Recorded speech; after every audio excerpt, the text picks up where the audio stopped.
2, mic check.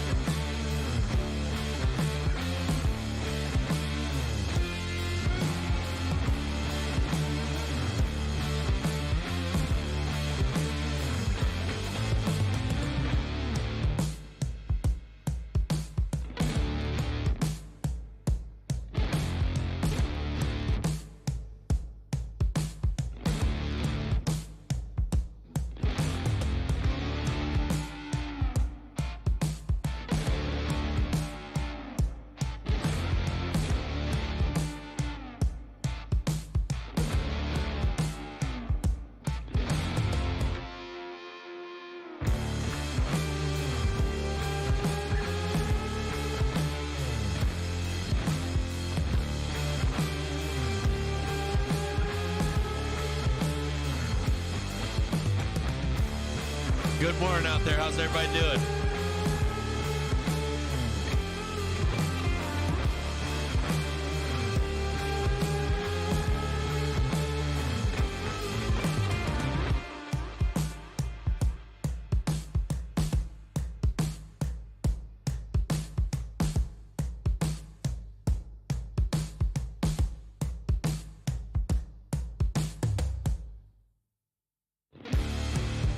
This market goes up and to the right, baby.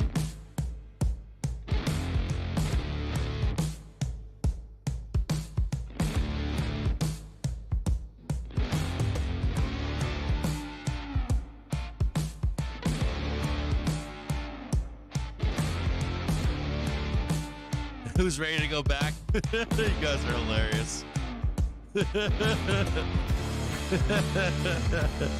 Let's go back down and buy another goddamn dip.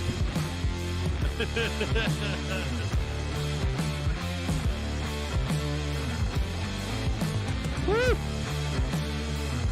They're not even letting us get down to 520. They're just like, you got the FOMO, no stop left behind, baby. Woo! We're going to go right into it here. We're not going to do anything here. We're going to do one quick thing. Whew.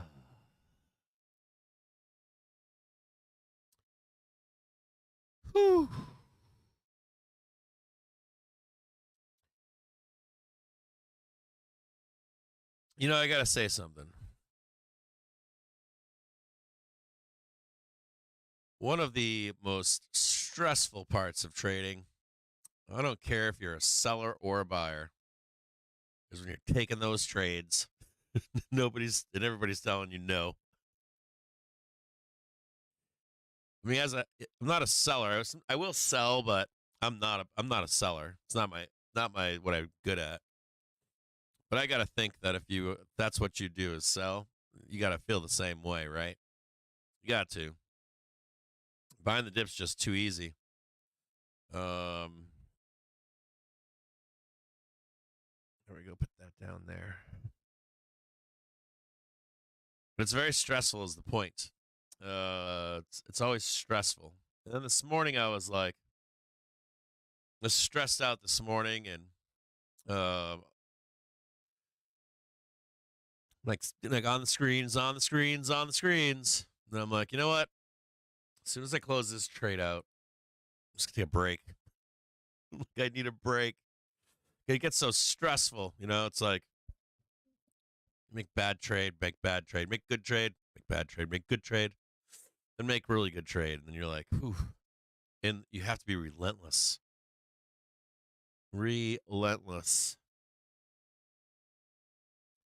Looks like they don't even want to go down to 520. So I'm going to say this to you. Depending on how you trade, yes, you can be long. You can be long here.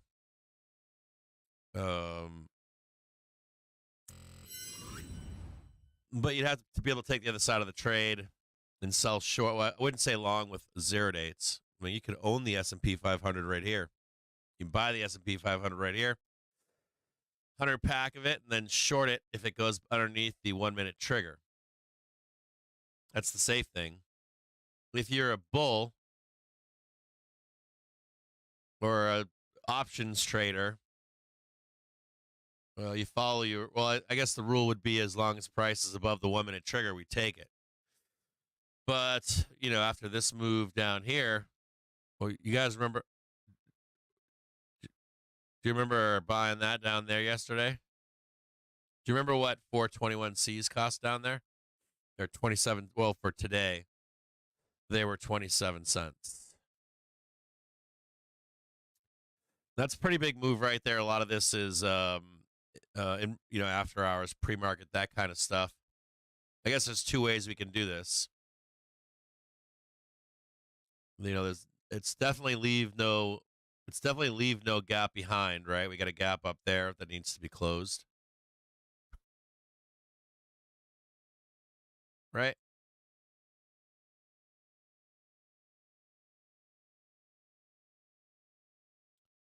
I guess there's basically two ideas here, right? We're either going to go up there and close that right now and then roll,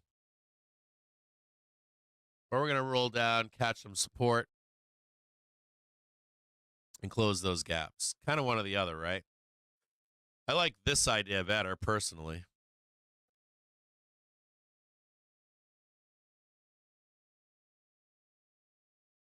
That's my preference, is that you see the pullback. Now, some of you out there are going to say, no, we got to close the entire thing.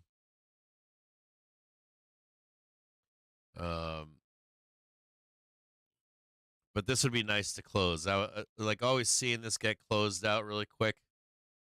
You roll it down, bam, really fast, boom, and then we're heading off. I personally like that, but I get that we can go straight up there and then close it and then come back down. So there's a lot of risk being here doing this.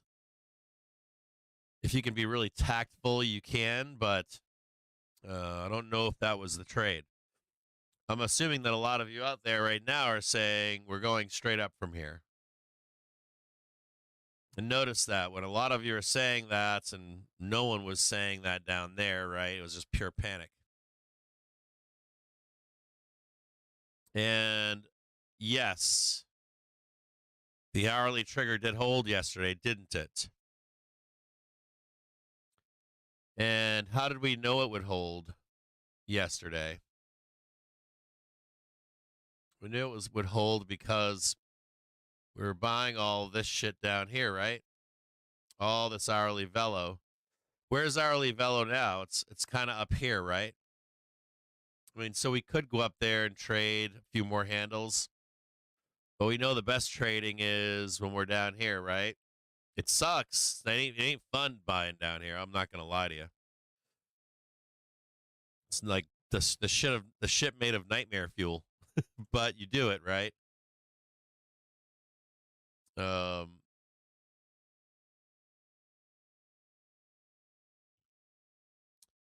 And not only that, there's another chance here for bears to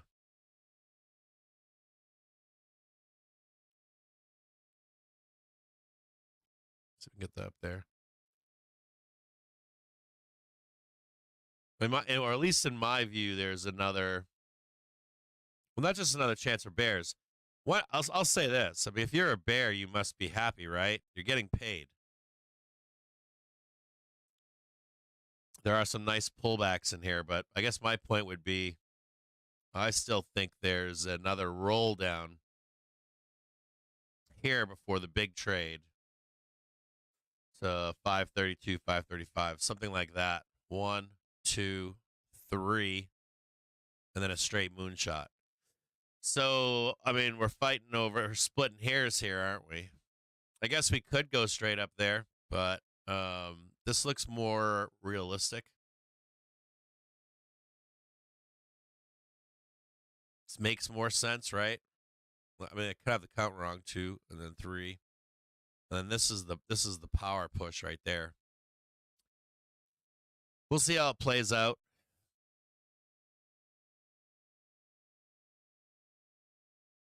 Maybe I should draw it better. So you come down here. I'd like to see that. Get up there.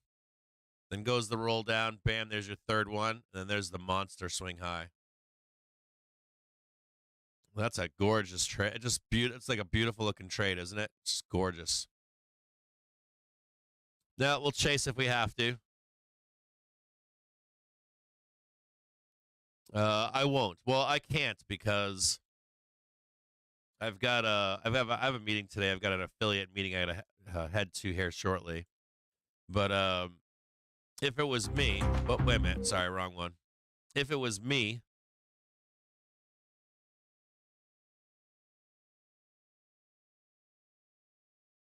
here we go back to that trigger screen.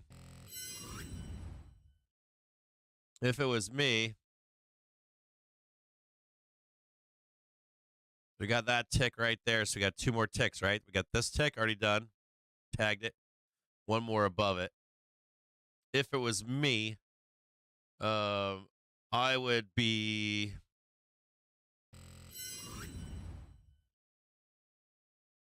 for this little room right here. I would say no, I'm going to pass on that.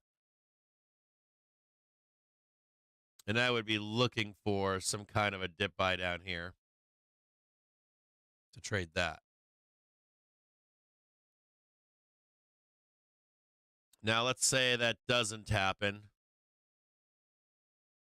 And we just go up there and take it out. Boom, right?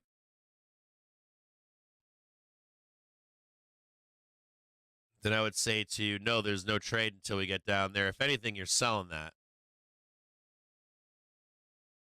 And to prove this point that you'd be selling this if we go straight there right now, just on the triggers, your auto sell is right here.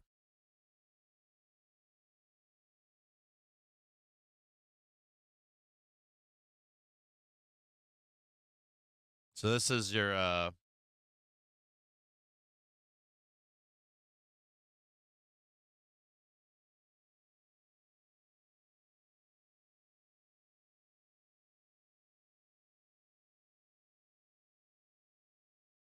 whenever we do a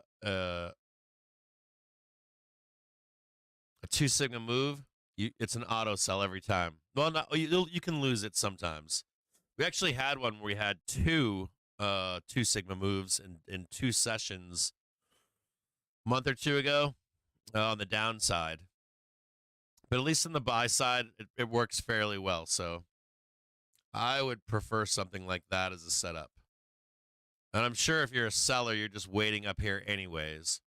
Sellers are definitely waiting at 526 to 527.67. So either way, they're up there just sitting there waiting.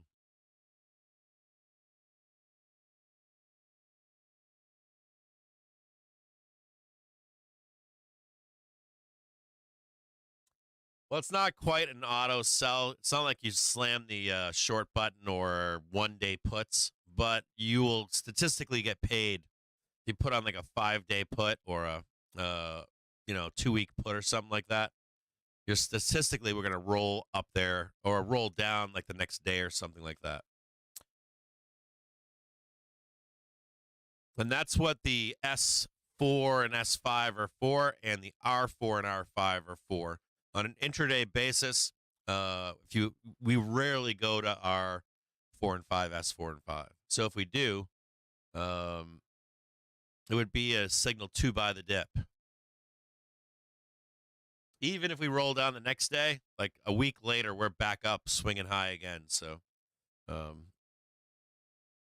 leave that right there for you. So I have a meeting this morning that I can't miss. I have a meeting with affiliates with what we do. And I have to meet with these guys at some point this morning. So I can't be here for the earlier part of the day. I'm going to put on CNBC for you in the background. I would say to you to take if you're in the Discord, Riding the NAR posted 2 charts in there for you this morning. That is the SPY and Q charts. The charts that I posted for you 2 days ago are still valid right now. So nothing's changed. Nothing has changed at all. Looking for another dip buy down here and then a tag above here to close the gap. We're going to close, or in my view, we're going to close this gap, and then we'll roll down. and we might even get the new high up here, but we're gonna roll back down, and that's where the real big dip, but the next big dip buy is, in my view at least. So,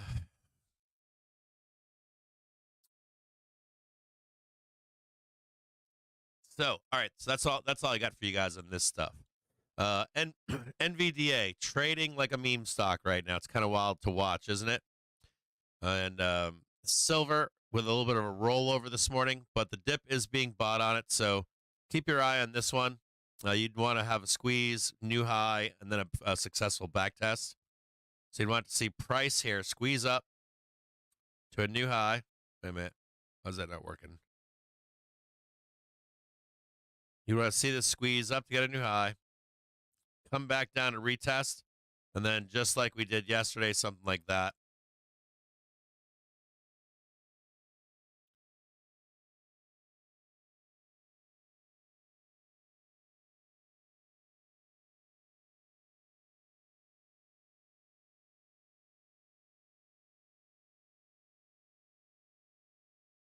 There's a chart out there for Qs for you this morning inside the Discord and the general chat.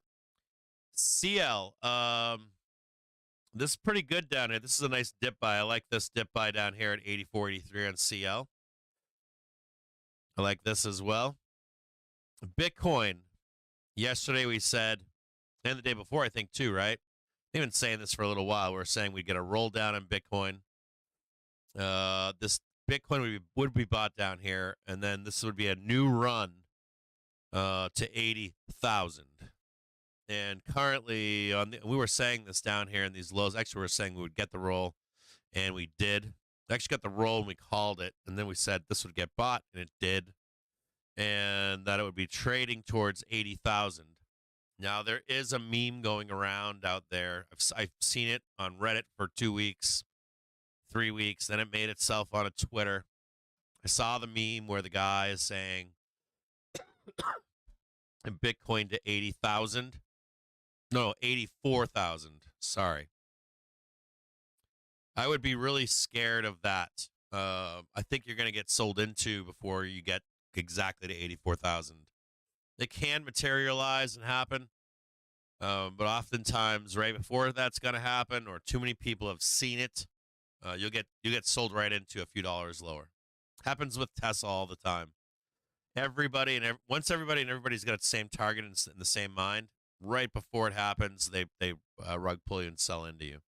So be aware of that.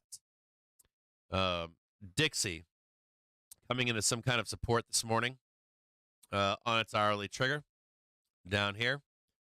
With a little bit of a roll here in TNX this morning. IWM looking gorgeous. We talked about this trade yesterday too, right? As a matter of fact, all of your charts are all playing out exactly as they should.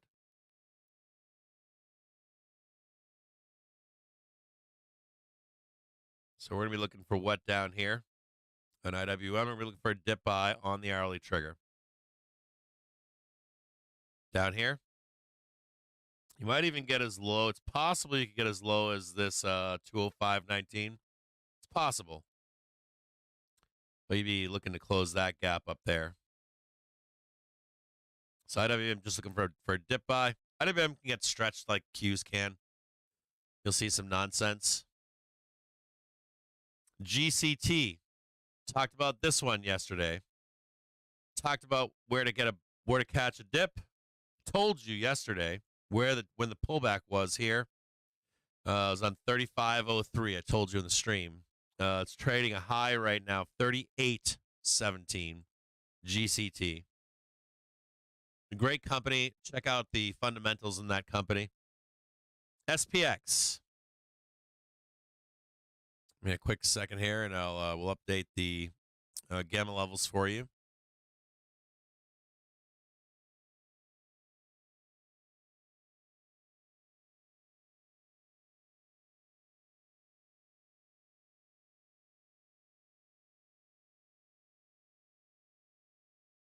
I don't see too much of a change here. Probably some more development up and down. Something's wrong here.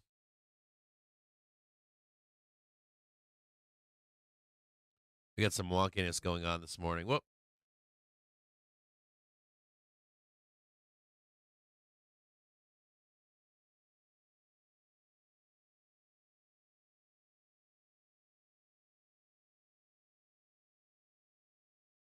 Yeah, this is actually your buy the dip right there.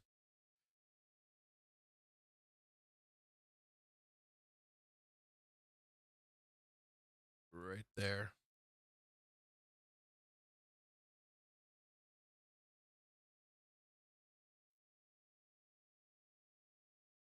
And you can see a little bit of a roll happening right now in SPOOs. You can see the cross before it even happens, right? See it right down here. Bam. Bam right down there. So I would say have some patience if you're a bull. Good morning. How are you all doing? GME.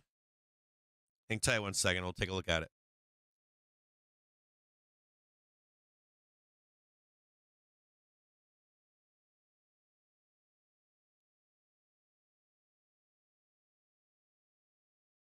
Ooh, it looks good. Looks really good. Thanks for bringing up GME this morning. That looks stunning. Oh, yeah. Oh, raise its skirt up for a little bit there. I like the stonk. Look at that up top. Woof. GME with a money cross, 1165, looking to trade. It's got great velo right now. Hold on here. Let me go back here.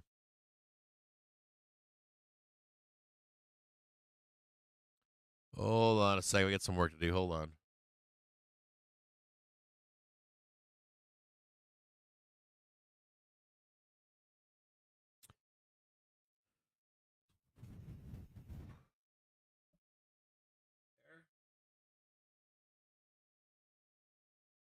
PT1 1185.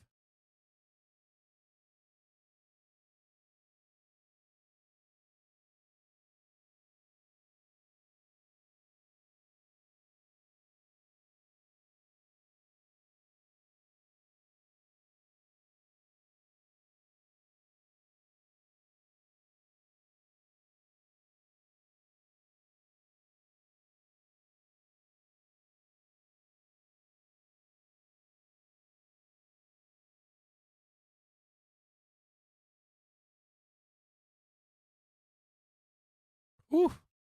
GME is sexy today, too. GME is really nice. So what do we got here?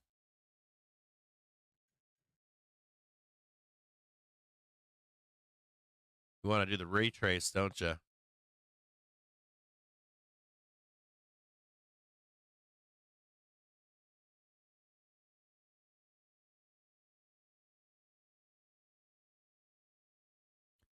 GME, as long as it stays above its hourly trigger, it's got great velo right now. Price target above 1320, maybe 1280 or 1290 or something like that. 1290. Right there.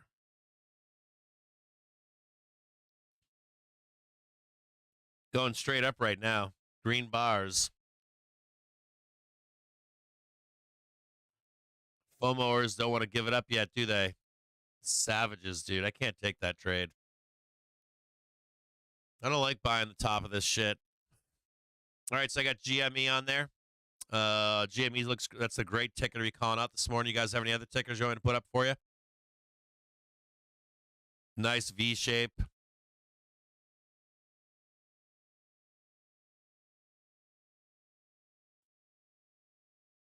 Nice ticker. I like that ticker. Okay, I'm gonna let me see if I can read. If I need to read anything to you this morning.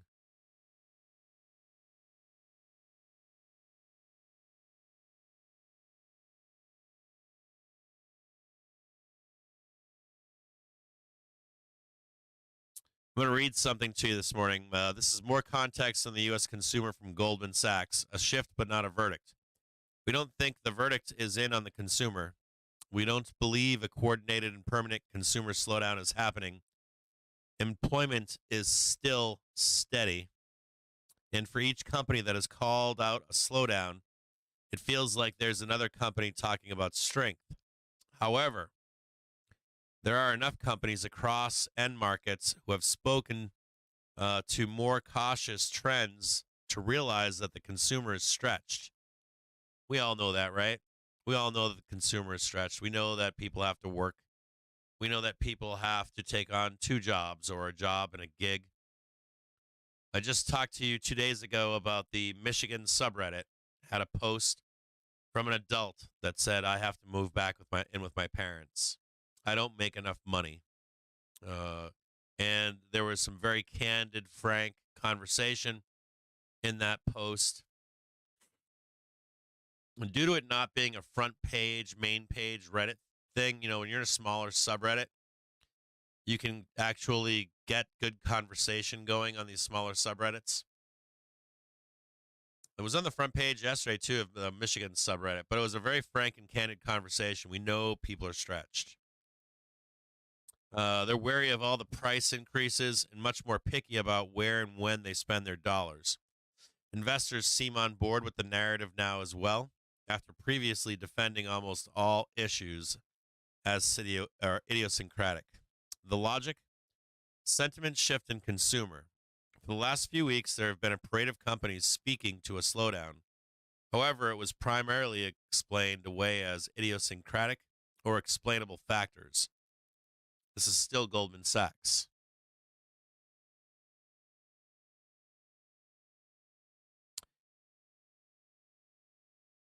We think investors rationalized away NKE market share, Lulu market share, PVH, proactive reduction of product at wholesale, but MCD, DRI, and Alta feel more like an indictment of consumer spending.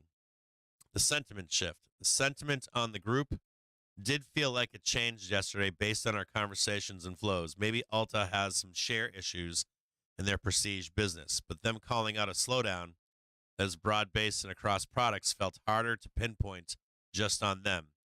That's why we saw shorting in the rest of the beauty category and weakness extend from Ulta to direct peers like e.l.f. or limited pairs like BBWI. Why the sentiment shift? There are a lot of stocks down in consumer yesterday that aren't tied to beauty trends. There was no clear explanation for why they were down, and most investors mentioned consumer slowdown concerns when I asked why a certain stock was weak. That was new yesterday. I'd highlight some of the owned pockets of consumer in that camp. Flows. Additionally, our desk was much more active yesterday on the south side in consumer, after having been less busy on recent days. The good news, not all cyclicals were down. Travel stocks were quite strong in the day, so the explanation that the consumer is seeing a coordinated slowdown across every category doesn't seem to be the message. Now, this was highlighted from Goldman Sachs. This is a highlight, part of a lot larger conversation. Now, I'm fascinated by these sometimes because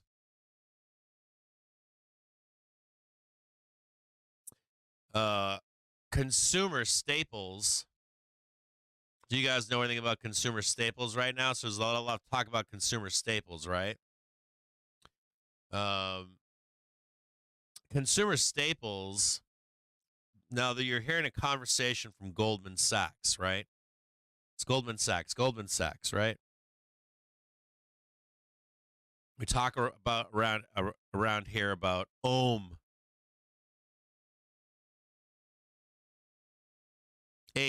right? Assets under management. That's what the professionals do. They talk about AUM.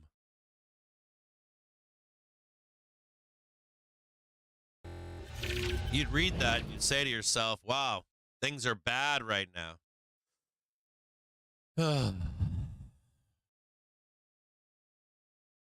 Things are bad right now. And you've got Goldman doing what? assigning things bad to consumers being weak.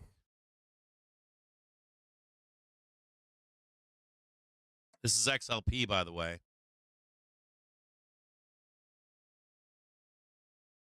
And I was just talking to a friend yesterday, of all things. Yesterday, the day before, I was talking to a friend, and I said to them,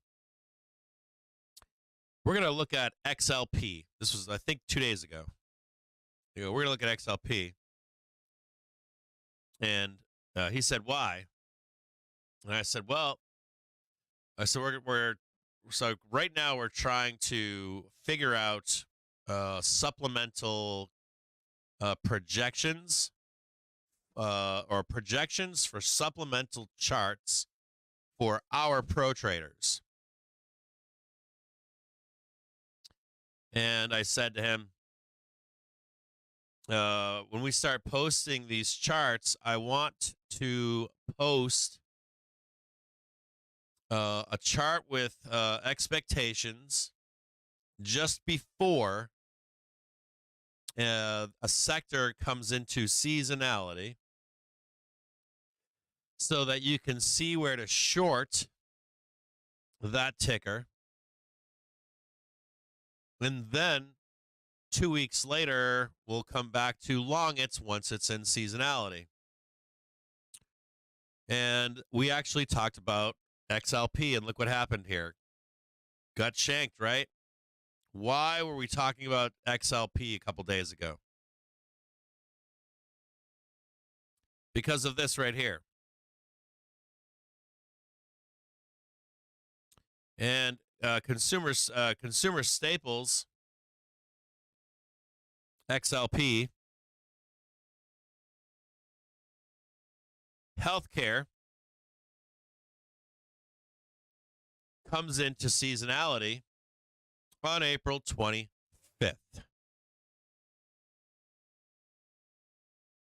And we're on April 4th, aren't we? And we're about 2 weeks away from the start of their seasonality. And I bet you right now that when we get to the end of their seasonality, you will have people with this under their management screaming that what? Consumer staples and healthcare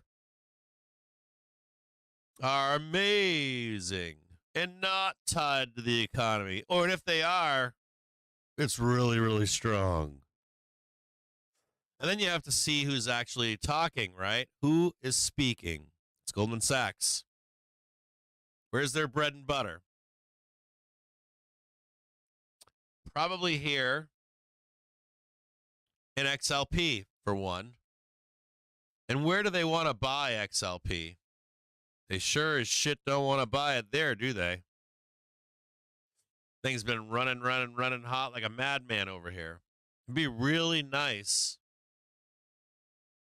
if I worked for XL or for Goldman Sachs to say, well, shit, it's my bread and butter, baby. I work down at the local, the local financial for services office over there in your local town on the corner on the old Main Street that they renovated.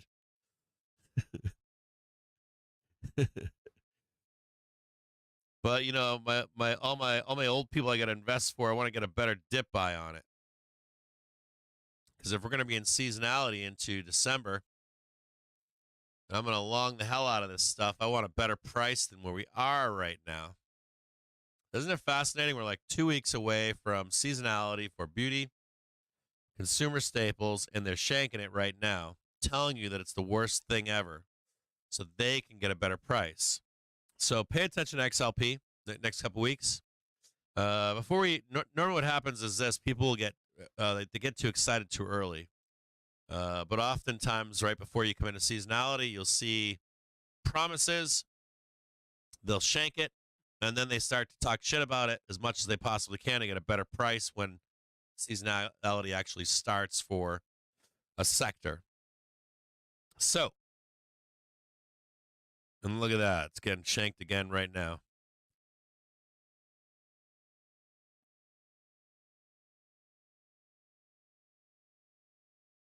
So if you're a pro trader, you're going to actually get the context.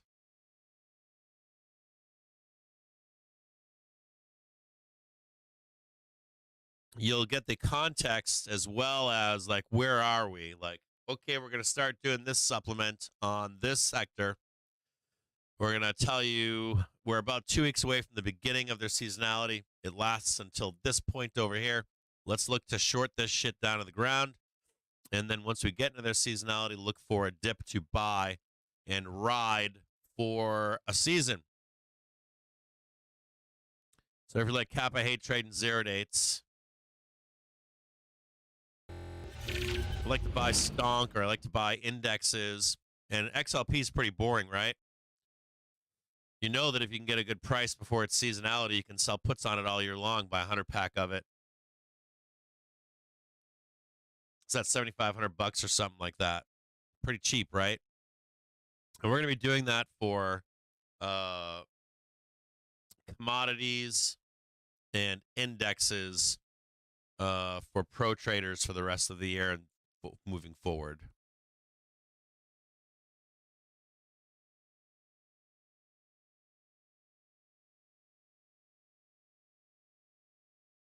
I can't see the chat for some reason. I'm having a hard time seeing it on my screen. You know, I got to be honest with you. I've seen the data on Jim Cramer. He is probably well, at first I realized that the zeitgeist is that Jim Cramer sucks, but I've seen the actual data on all of his calls. The guy is right about 70% of the time. From when he calls it to when it rips. Now it does go down eventually, and he like oh, now he's wrong. But the time when he calls, like every ticker that he calls, he's a winner about 70% of the time. He's probably the closest. Mind you, I used to hate Jim Cramer because of the whole debacle. I was there when Jon Stewart ripped him down to pieces, and I was very anti Jim Cramer for a lot of years. He's probably the last person out there trying to help a retail trader in mainstream. I know I shit on CNBC all the time, but I've seen the data. So I now disagree with that zeitgeist that he calls things wrong or that he sells into people. And it's kind of shocking. I wasn't expecting that to be the case, but like, if you think about like all the big talking heads out there, you know, he's on that show every night. He takes your phone calls and he's discusses your ticker. It's probably the closest thing that you could get to the best friend of retail from you know, like something like a known person.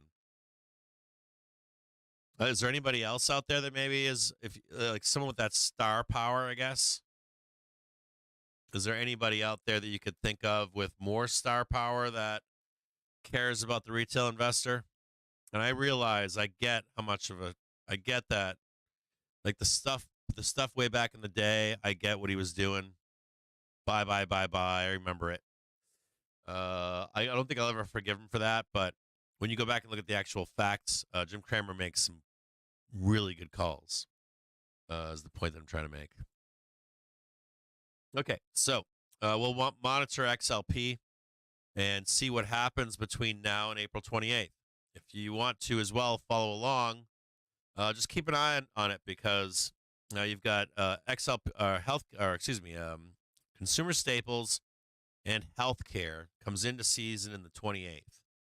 Just keep an eye on it and see what happens if it starts to blood down into late April, and then it becomes a place of sanctuary for you into, I think it lasts into November 23rd and December 4th. That's a whole year-long trade.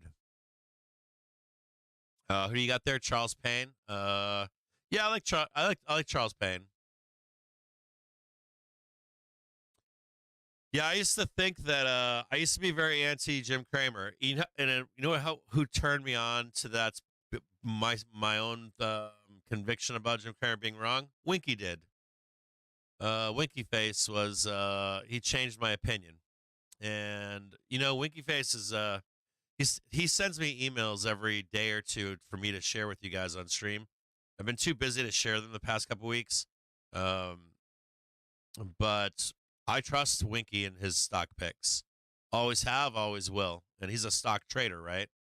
He's a stock trader. That's what he does. He doesn't do options, doesn't do futures. He's done quite well following Jim Cramer's trades. All right.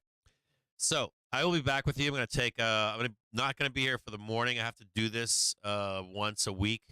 We have a ton of stuff that we have to bring to you guys as members, like supporters and pro traders. We got a bunch of stuff we got to do. So I got to get together with these guys, and you guys like we have a suggestion box we have to go through, and we have some development that's going on that's still not done and still not right.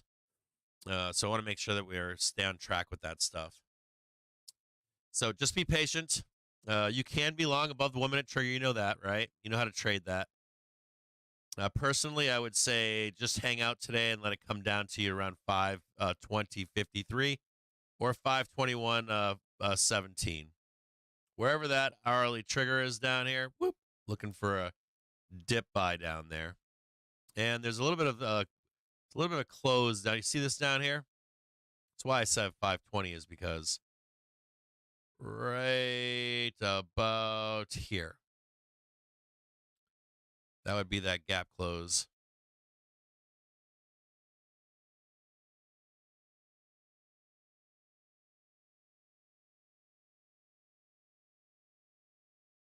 Right about there.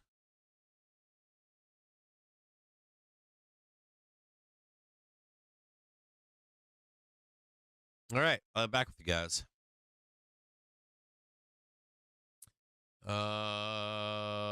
Nightly analysis. Tom's awesome. I love Tom. And Mike Silva as well.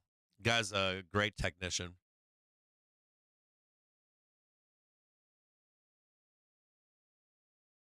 So on a dip buy, is it a week buy or a 0-date buy?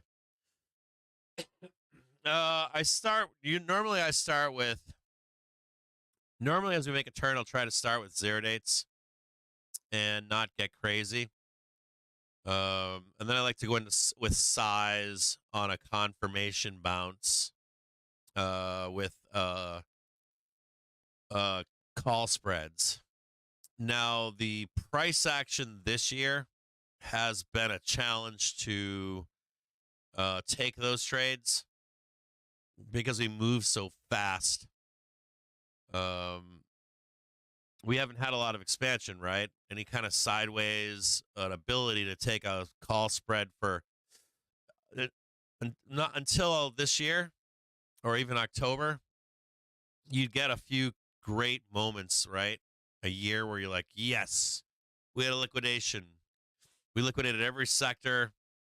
I can put on $50,000 in call spreads a month and a half, 3 months out, and they're going to fucking print every single time. Even if the market's going down in a bear run, print every single time. It's been difficult. It's kind of like it's like you have a pullback now, you just start slamming the buy button. And then by the time you're chasing it up, the move's already done, right? And we just had that happen today, right? Just had a fucking gap up overnight that was a week-long move or a 3-day move. So it's either time or price, one or the other. Now, for me, what I'd really like to see is what I showed you just a bit ago, right?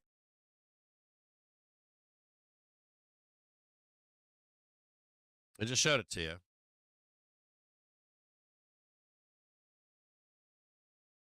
I said I'd like to see us come back down here. It's probably 5:15. And I'd really like to put some size on for that move right there.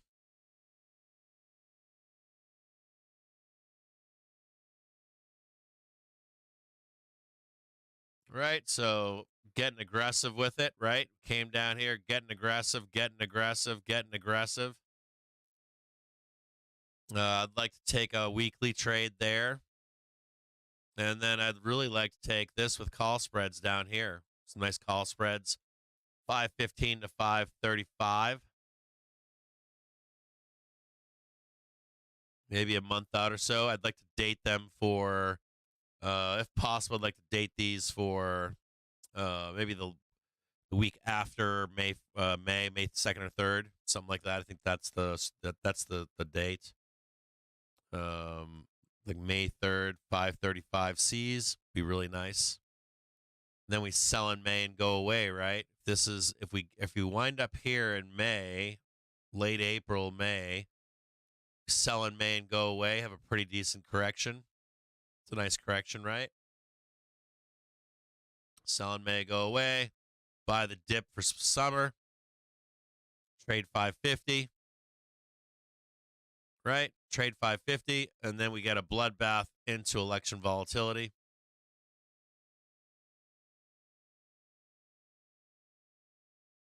Then we buy that dip. And we literally, that big dip after the election, or this is before the election, but there's election volatility at late summer typically. If you buy that dip, you can ride that whole run into March. Whole run into March.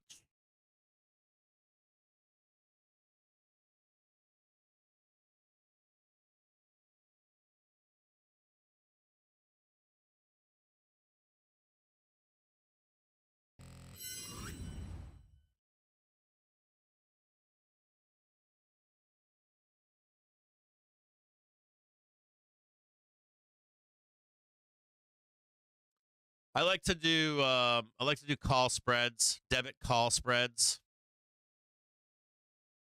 They're easy. I try to do them for if I spend $1, I want the trade to make $2 so that I can take $1.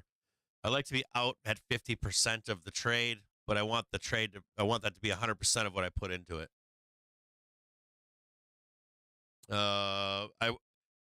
If I was doing call spreads in a smaller time frame, I would only take 30% of the trade. My target would be 30% of whatever it pays. Normally, I don't want to stay in the trade for the theta gain for the entire length of the trade. Sometimes you'll get a full 100% trade if you trade way out of range quickly. But if you don't quickly, then you have to sit in it. You could have taken 2 or 3 trades. Then you want to cut a side off. If you get a print anyways, leave the other side on and try to maximize it even more, max it out. But what I like to do is take the trade and not look at it. I don't like to manage it. I like to just take the trade. If it burns, it burns. That's the other thing about these trades too. When you take trades like that, if the market goes against you, you can cut a side off, or you counter that trade with 0 dates to protect that trade in case you do lose it. So there's like different time frames and different things going on, all that kind of stuff.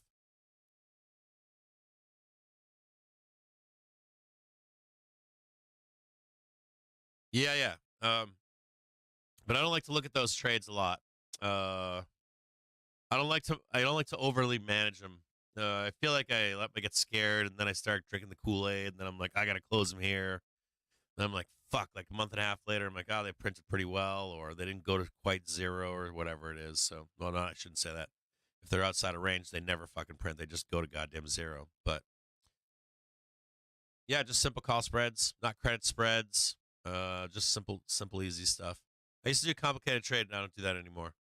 I refuse to anymore. I thought I got too smart for my own business, so try to keep it simple. That's why I like futures trading. I just don't like to be awake 24 hours a day. So that's nice and clean and simple, a simple process. Simpler the better. I like selling options on underlying, any of that kind of stuff. Anything's easy and simple. Nope, there's nothing for you to look out for. Not at this point. The data's all looking pretty good. Jerome is what Jerome said yesterday satisfied me. I think you're going to see the volatility roll off the market here.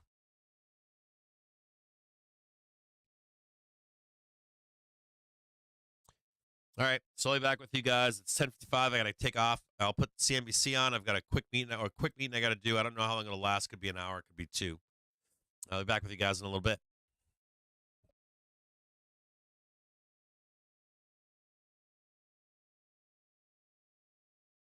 Side of the economy. How do you read this? Well, I think the psychology of investors has shifted for the third time in the last 60 years. We've seen interest rates and stock prices be negatively correlated now for the last couple of years. We hadn't had that backdrop really since the late 1990s, and that was a backdrop we had throughout the 70s and 80s as well. And so I think, the irony here is typically PMIs going back above 50, we'd be raging bulls, recommending small cap risk.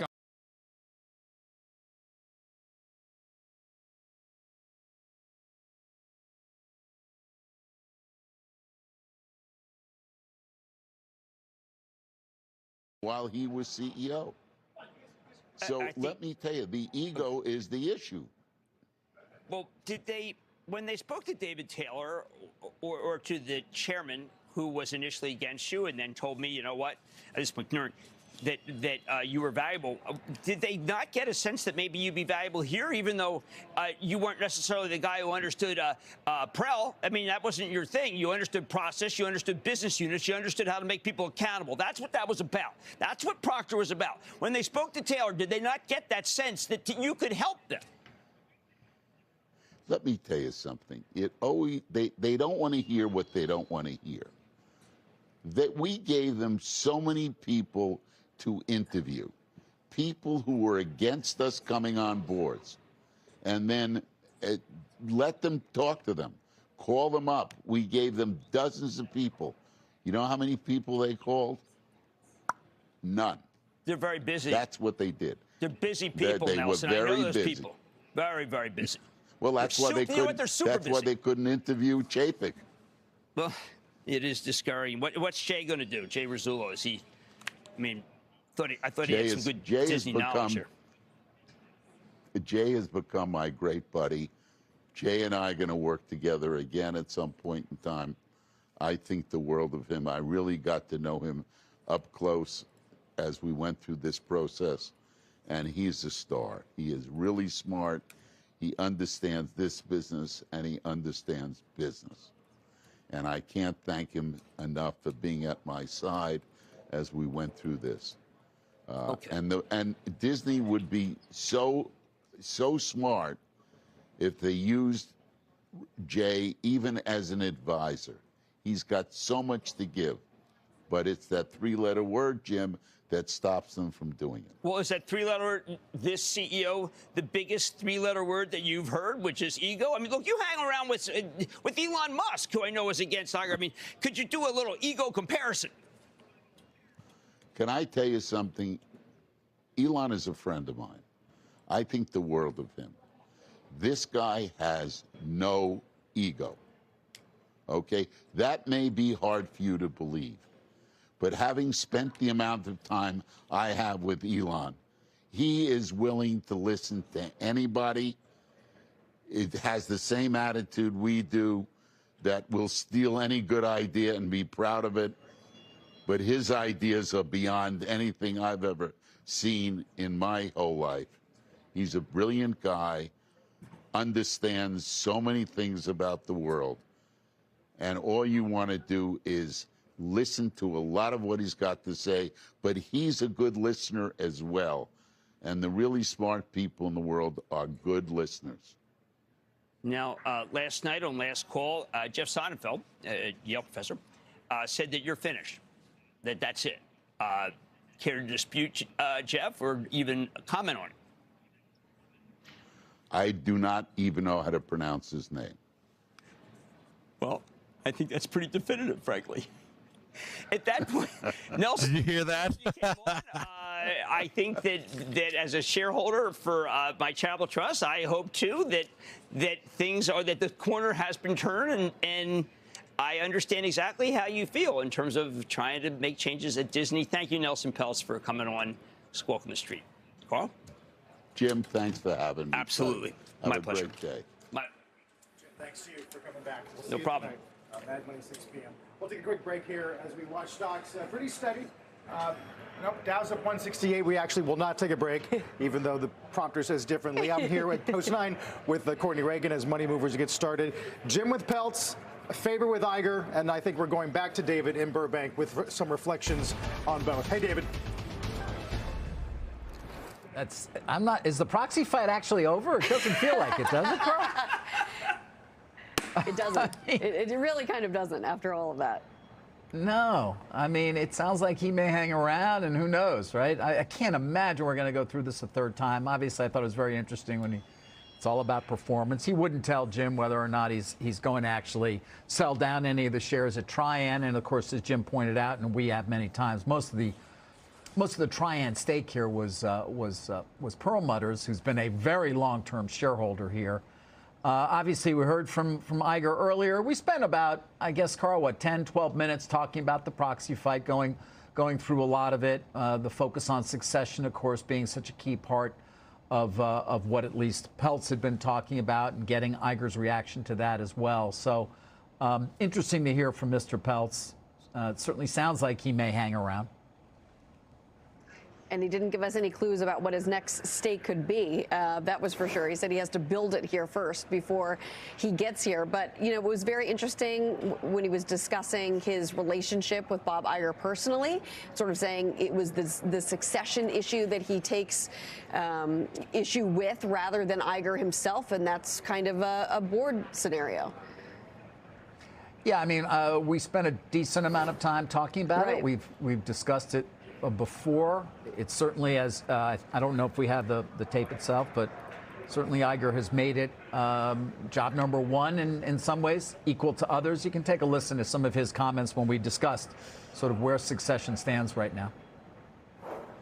You're asking me whether this caused us to have any greater sense of urgency about those priorities or any more focus? No, absolutely not. If anything, it was distracting. It took time when we should be spending our time on those priorities. And one of the things that I feel great about right now today is, put the victory aside, that I can spend all of my time with the management team and the board on executing against those priorities, because they're really important. If anything came of this that's positive, is that it did in fact increase the engagement that we've had with shareholders, and that's a very good thing. And a lot of that engagement was, guys, around the succession question. It's a long ways to go. I mean, he's got another 2.5 years at the company, having extended his initial contract from when he came back at the end of 2022, and would not answer, Carl, when I asked specifically, well, would you like to have somebody in place for the last year of your being CEO or the like? And Iger didn't go there. Just said, we'll figure it out. David, Peltz talked a lot about Iger keeping his promises. Is he referring, do you think, only to succession or things like profitability as well? I think it's both. I think it's certainly going to be profitability. That last quarter was incredibly important for Disney when they showed just significant diminution in losses at direct to consumer. It's something that Iger's come back to any number of times, and we discussed, and the fact that he feels, it was interesting, and I think Michael Nathanson pointed this out. It's funny being in the moment, but the difference in tone from Iger from our Sun Valley interview last summer, where he was quite negative in many ways, or realistic is what he would say in terms of the challenges, to I think what was a much more positive tone in this interview is notable. And I think a lot of that is due to the line of sight they have to profitability and direct to consumer, as he made clear. David, now that we think this proxy fight is over, does it sort of clear the decks to get back to focusing on the fundamentals, fix some of the issues that are at hand and have been so for some time? Totally. I mean, Iger pointed to this, Courtney, that it is distracting. There's no way around that. You spend a lot of time on it. It is emotional. I know you didn't want to go there, but it is. It's very competitive process to a certain extent. And so you would imagine, given all of the challenges the company still has and all the things it needs to execute on, that it is a great relief, certainly from having emerged victorious. And as at least Disney would say, handily so, and to be able to move on to just refocus once again on all those things prior to at least having to spend a lot of time dealing with the proxy fight. Yeah, absolutely. I think Pelt said he had something like 92 or 93 meetings. I'm sure Iger and the board had many meetings themselves, reportedly spent about $40 million, which, of course, small for Disney, but still a decent sum of money and a lot of time spent and resources, certainly. David, awesome job. What a morning for CNBC. This has just been totally incredible. For more on Disney, let's bring in Rosenblatt analyst Barton Crockett. He recently increased his price target on the stock to $137. Barton, I assume you've been listening along here this morning as we've heard from both Iger and Nelson Peltz. What's your immediate reaction to hearing from both of these gentlemen and the outcome of this proxy fight? Well, look, I think that we've got a chapter that's closing, right? And we're going to go on to the next chapter. And the next chapter is challenging, right? So I think Disney is in a great place right now. I mean, they've got a new CFO who's been able to say that they'll grow earnings per share 20% this year. Talk about, healthy kind of mid-teens growth this quarter in the parks. And they've got the turn, from losses into profitability, soon coming at streaming. That's great, but you've got to sustain, right? And they're facing a big challenge there because they are in meaningfully exposed to a TV network business that's in secular decline. And they have a big challenge with sports rights deals, not just the NBA deal, which will be upon us here near term, but everything else that'll be coming up in due course, where the economics argue that this stuff is probably trending towards big tech platforms and away from Disney. So can they sustain? If they can't, try and the others will be back. There'll be more proxy battles. So we may just be, seeing a chapter in a book as opposed to the book being completed. Well, it sounds like you're a little less positive than your buy rating then, and the recent price target increase. You're sort of laying out all of the issues there that are not so easily solved. So why are you compelled to still hold on to your buy rating? Well, yeah, I mean, I like the activism because what this speaks to is the asset value at Disney. And I do believe that one of two things are going to happen ultimately. Either they'll perform and the business will be great, or there's going to be pressure to realize asset value, which in my mind means breaking up. And I do think there's a strong argument for breakups across the big legacy entertainment conglomerates. Certainly, we're seeing that discussion at Paramount. We've seen that discussion at Warner Brothers. And I think we can have it at Disney. I know Disney does not want to do that, and I know that they will not be compelled to do that if the business is performing. But if they falter, I think everything's on the table. And I think there's an argument that there could be better fits for some of their assets than necessarily putting them all within Disney. I think the succession discussion is part of that, right? It's very hard to find someone who has the expertise to run all these different elements of Disney, from the studio to the streaming to the theme parks. Iger's been able to do that, but he may be one of a kind. So that'll be a big pressure point as well. Can they really manage the succession better than they did with Chapek? Barton, I don't want to game this out too far, but are you anywhere near doing a sum of the parts valuation that would sort of string that breakup theory out? No, I do have a sum of the parts, in our published research. And, it's not terribly different from our price target, right? So it's a support. Our price target is, attractive enough to support the rating. It is not as much upside as it was before, right? Because the stock has really moved. But I think you can own Disney because you've got quality assets and you've got, ways to realize that value one way or the other. The other thing, Barton, and Iger talked a lot about the importance of drawing in partners, whether that's with the sports bundle or maybe another bundle, certainly with ESPN flagship. Do you have any sense about other companies' willingness to play along with something that Disney may have in mind that involves a shared business model? Yeah, look, I think shared business models are tough. What I do think makes a lot of sense is thinking about tech platforms. So should ESPN be part of Disney, or should it be part of Apple, or should it be part of Amazon? Arguably, it's a better business, the streaming side of it, if it's part of those big tech platforms, because there's, so many more ways to leverage it. Amazon's talking about, constructively about their Thursday night football deal. where Fox had to get out of it because, they were losing money. That says that Amazon has a better mousetrap, a better way to monetize sports, and you can lean into that. And certainly they and others are doing deals that the TV guys can't do right now economically. And, so maybe ESPN should be owned by a big tech platform at some point in the future. Speaking of sort of moving players around here in the space, before we let you go, I want to get your thoughts on Paramount entering these merger talks here with Skydance. Thoughts there? Yeah, so I do think that it's interesting that they've apparently turned down $26 billion cash offer from Apollo.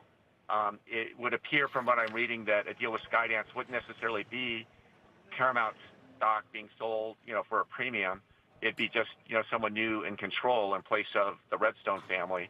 And then the Skydance studio kind of merged in with the Paramount studio.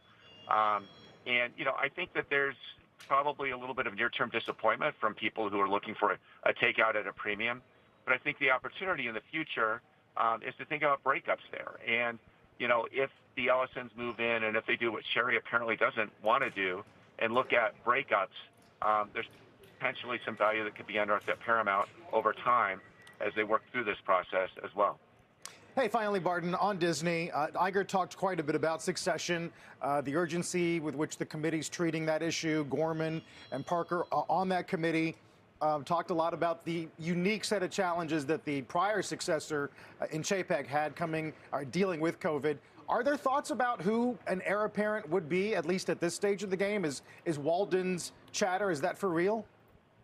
Look, I think it's difficult. Look, you stand back and you admire every one of these executives that are being floated as in the mix, right? Every one of them are great. They've had brilliant careers, great managers. But the challenge that they face is really heavy, right? So Dana Walden comes from the studio side. Is she the right person to be in charge of theme parks? Is she the right person to be in charge of a subscription streaming service? The DeMauro from the parks, is he the right guy to run the studio? There's multiple skills. You have to be, top flight, and that's hard to find. So in my mind, that's a challenge. I'm not sure it's a slam dunk, and that also argues for thinking about a breakup because maybe one person shouldn't run all of these things as one company. Martin, appreciate you playing along. Obviously, a hugely complex company and issue, as you point out, and has just taken fascinated Wall Street for so long. Barton Crockett at Rosenblatt, thanks so much. Talk soon. Great, thank you. Still to come this morning, Deutsche's chief U.S. equity strategist will lay out his bull case for S&P 5,500. Plus, the CEO of one of the world's largest auto shippers joins us, detailing how much the closure of the Baltimore port could cost the industry. Money Movers is back in 2.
Welcome back. The major indices continue to hover around all-time highs. Is it sustainable, though? Our next guest came into 24 predicting we could see the S&P hit 5,500 by year-end, says investors still have plenty of risk appetite left for equities. Joining us here at Post 9 is Binky Chadha, Chief U.S. Equities and Global Strategist for Deutsche Bank. It's great to have you back, Binky.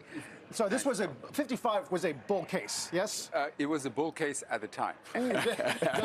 Does it remain a bull case? Yeah, I mean, I actually don't have any trouble seeing it go a lot higher. I'll explain why.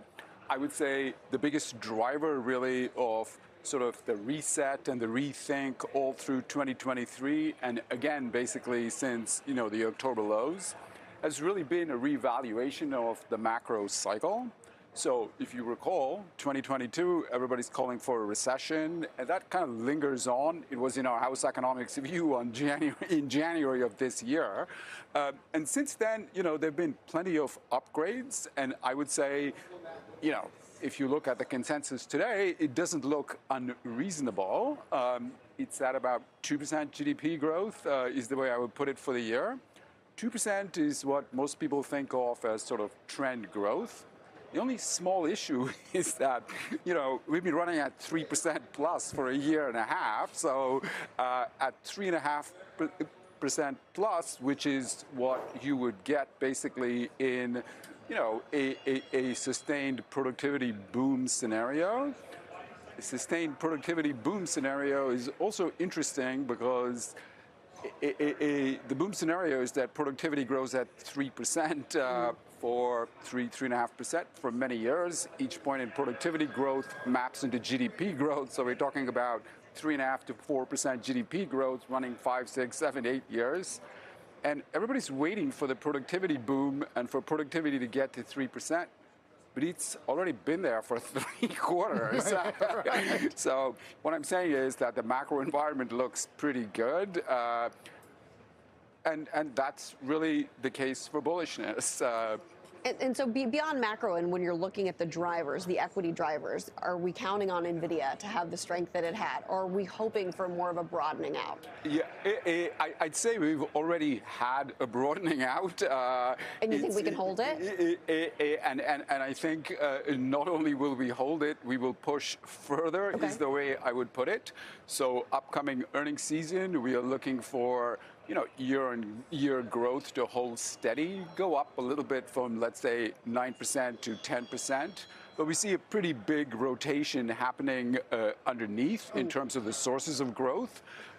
So far, what we've had, the entire earnings recovery has come from one group, and that's mega cap growth and tech. They printed 40% earnings growth in the fourth quarter.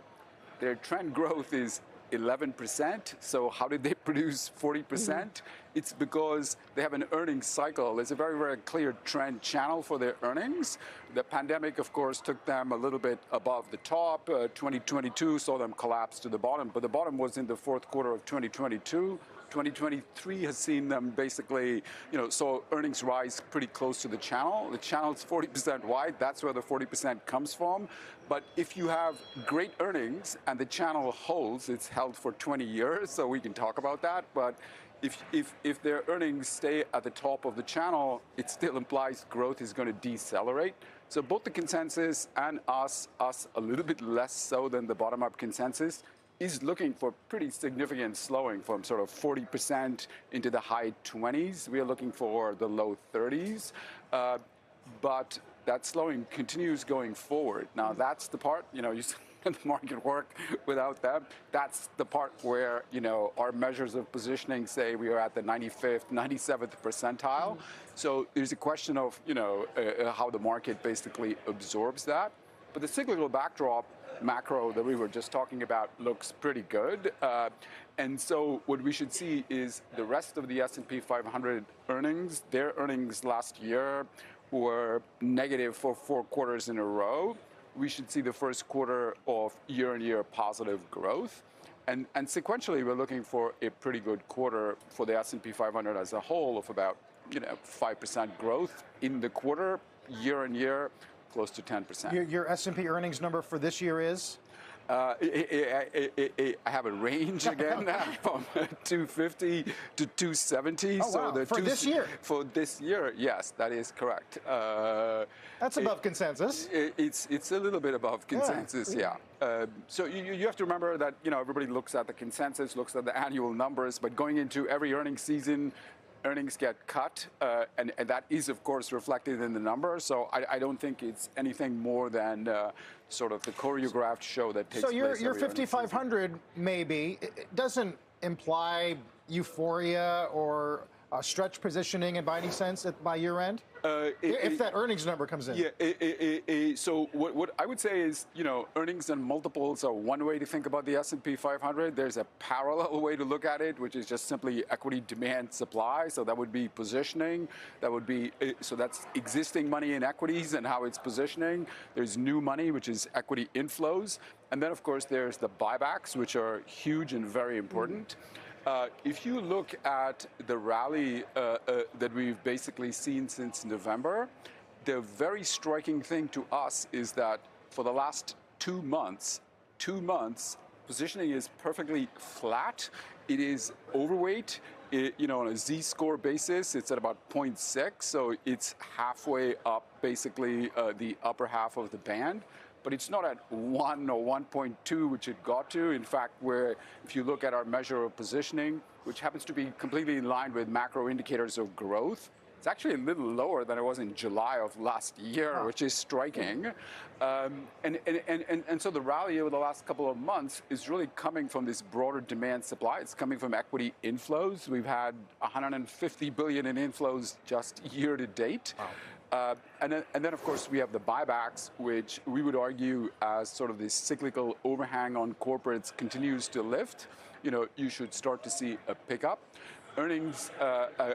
Buybacks need to catch back up with earnings. Obviously, the story is simple. In 2022, earnings fell, buybacks fell. Nothing to explain. In 2023, earnings rebounded, but buybacks went sideways. And if you look at it as a ratio, 40% of between 40 to 60% of earnings go towards buybacks. We hit 40% in the third quarter of last year. We are up to 45%. So the recovery there's plenty of room for buybacks to simply catch back up. Right. So if you think about equity inflows, what I would say is that basically if the macro gets better, that's better for earnings, it's better for expected equity returns. So it's not surprising to see equity inflows move up with the macro. We also have very strong seasonality, which is a technical issue, but it's very strong in the early part of the year because people get paid bonuses and some of that goes into equities. Yes. I said some. And if you think about the remaining driver, that's really risk appetite. And the other surprising thing about risk appetite is, yes, it's climbed a long way from October 2022, but it's sitting in the middle. So, your question about is there euphoria? Positioning doesn't look euphoric. Inflows don't look euphoric. Mm-hmm. And buybacks are just coming from earnings, and it's just the macro. Right. So I don't think we are there yet. Okay. Always a great education with you, Mickey. Thank you for coming in. It's my pleasure. Thank you. Thank you, Chana. After the break, market madness for the chips this time. A look at what stocks might prove to break out in Q2. Then watching Levi, a beat on the top and bottom line. Nearly half of Levi's sales now taking place online or in its own stores compared to third-party retailers. Last night I spoke about that shift with CEO Michelle Goss in her first interview since taking over the CEO job. We're seeing stabilization overall in the category. I mean, denim is having a moment, and I would say Levi's is having a powerful moment around the world. I mean, just look at all the denim that is surrounding us here right now. And to your point, we're seeing phenomenal traction in our direct-to-consumer channel.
BC.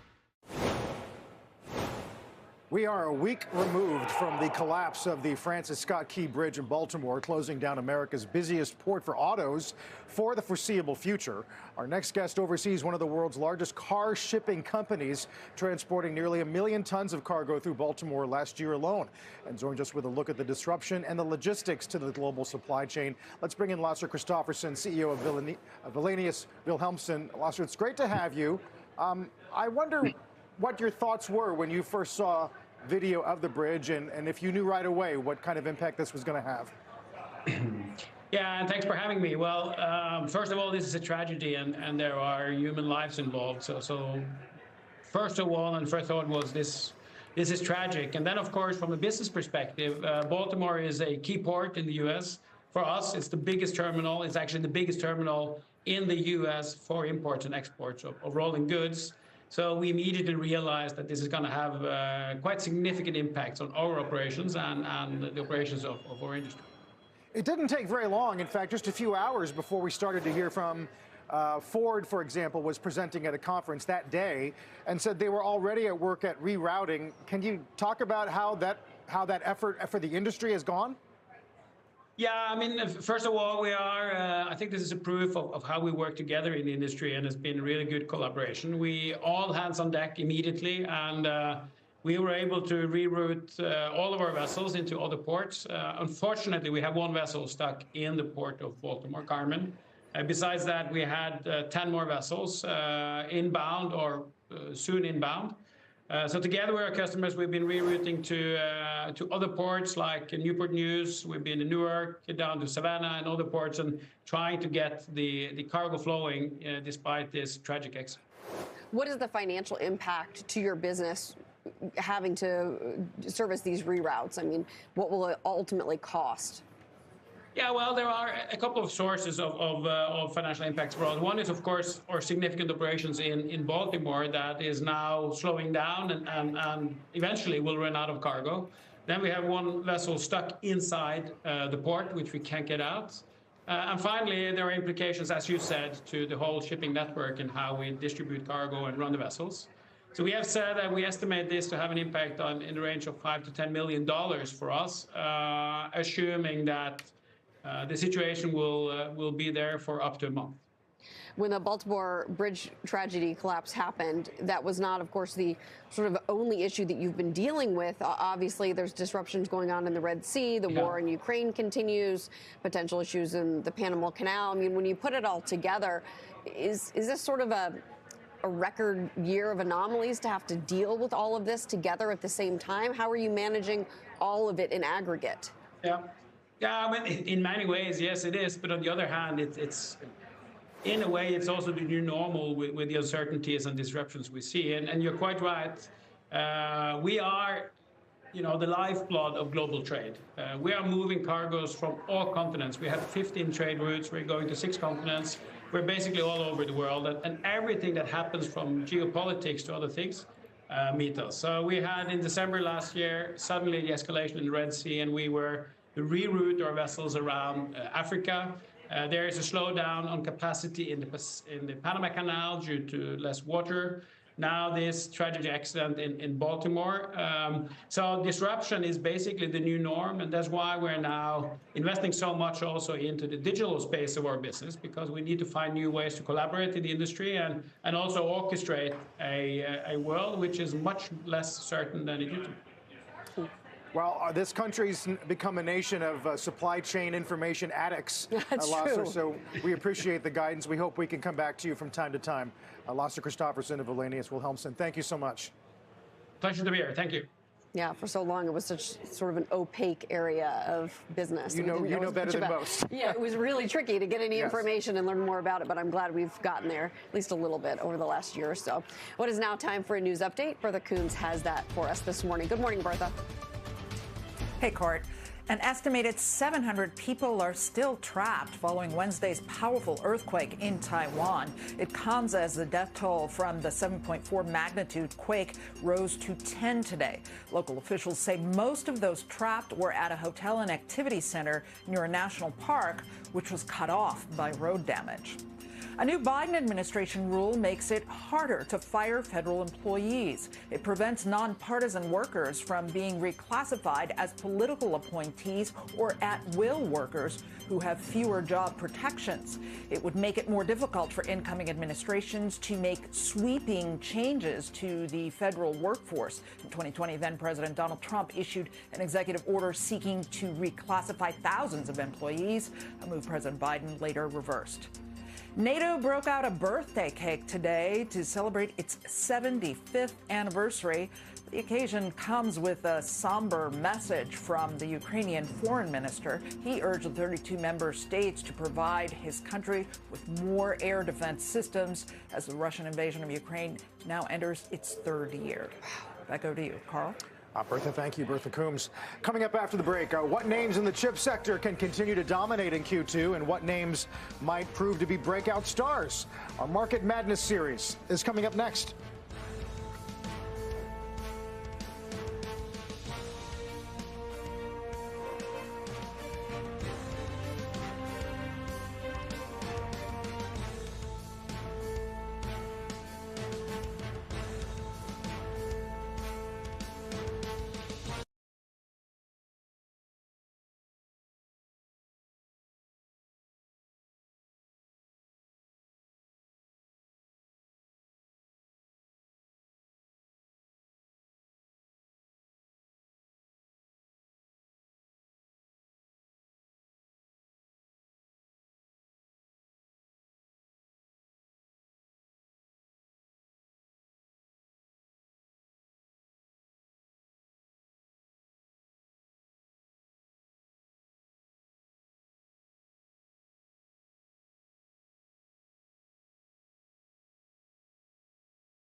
We continue our Market Madness series with a look at the chip sector this morning. Christina Partsinevelos reports.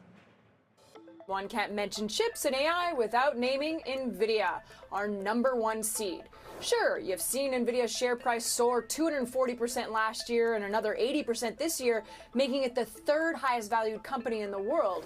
But how many chip CEOs can sell out an entire stadium for a chip event, with celebrities from rapper Nas to TV host Trevor Noah and actor Ashton Kutcher in the crowd?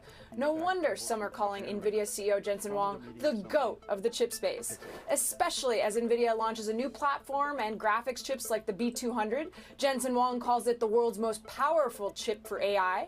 NVIDIA's CFO is already warning it's going to be in short supply. The company is seeing increased demand for networking products, and their software still remains #1 among developers. Super microcomputers felt like it came out of nowhere, even though it's been involved with AI for 2 decades. That's why it's our Cinderella story this season. Shares are up over 800% in just the past year alone, as investors caught on that its server rack systems are being used to mount AI graphic chips from NVIDIA and other chip makers as well. It's not just its links to NVIDIA driving growth, its water cooling features are a hit for heat-intensive AI systems. And finally, Taiwan Semiconductors, which controls almost 60% of the foundry market. Demand beyond AI is improving, with TSMC projecting over 20% revenue growth this year. JP Morgan analysts say the stock is trading at a 50% discount, making it our sleeper stock this season. And this sleeper stock, even with the earthquake in Taiwan, you can see shares are up over 1% today.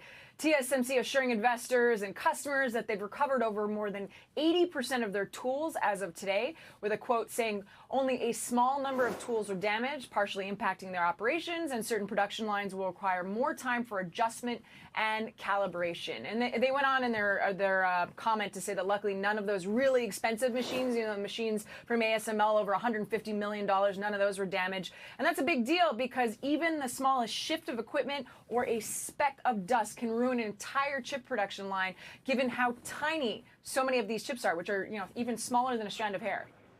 Wow, that is actually really fascinating that the speck of dust could ruin all that.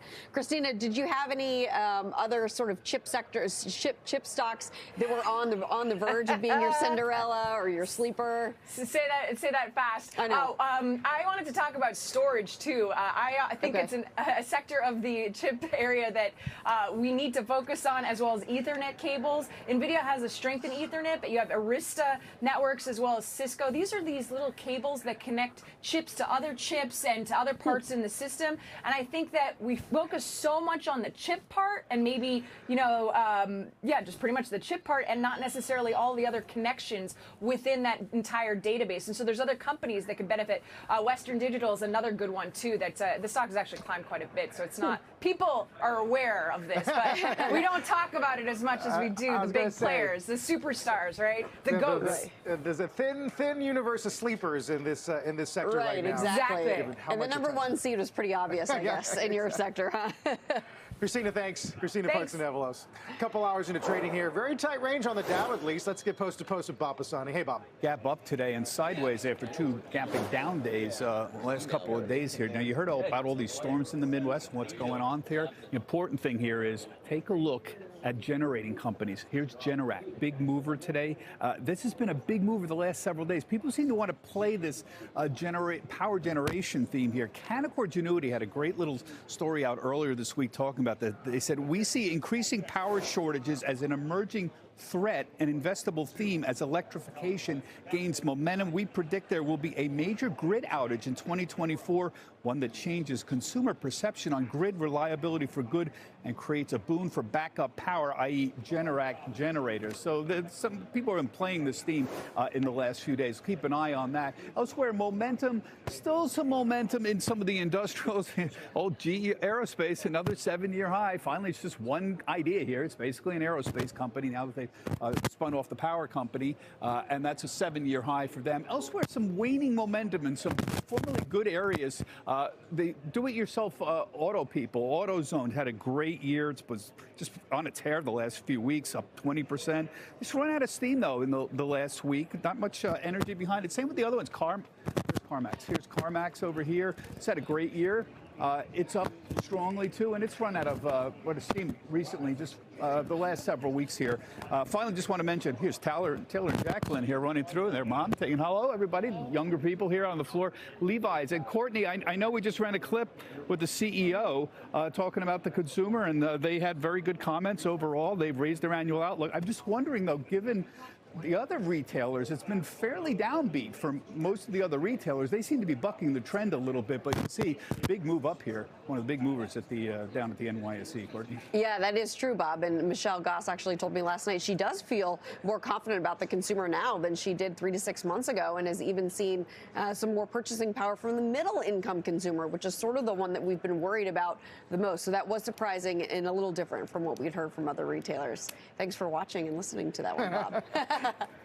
Meantime, Google's made a fortune from the ad business, as you know, but could users soon be paying for its AI-powered search engine?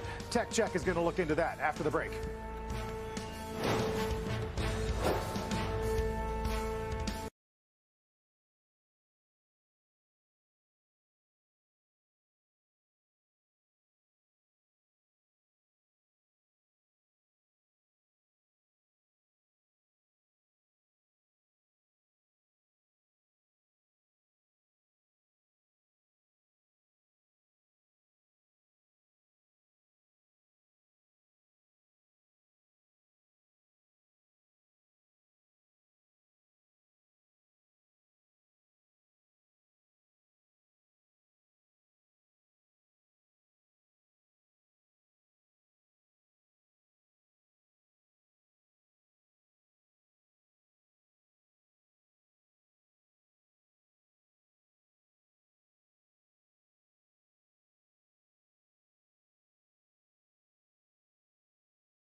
For Disney.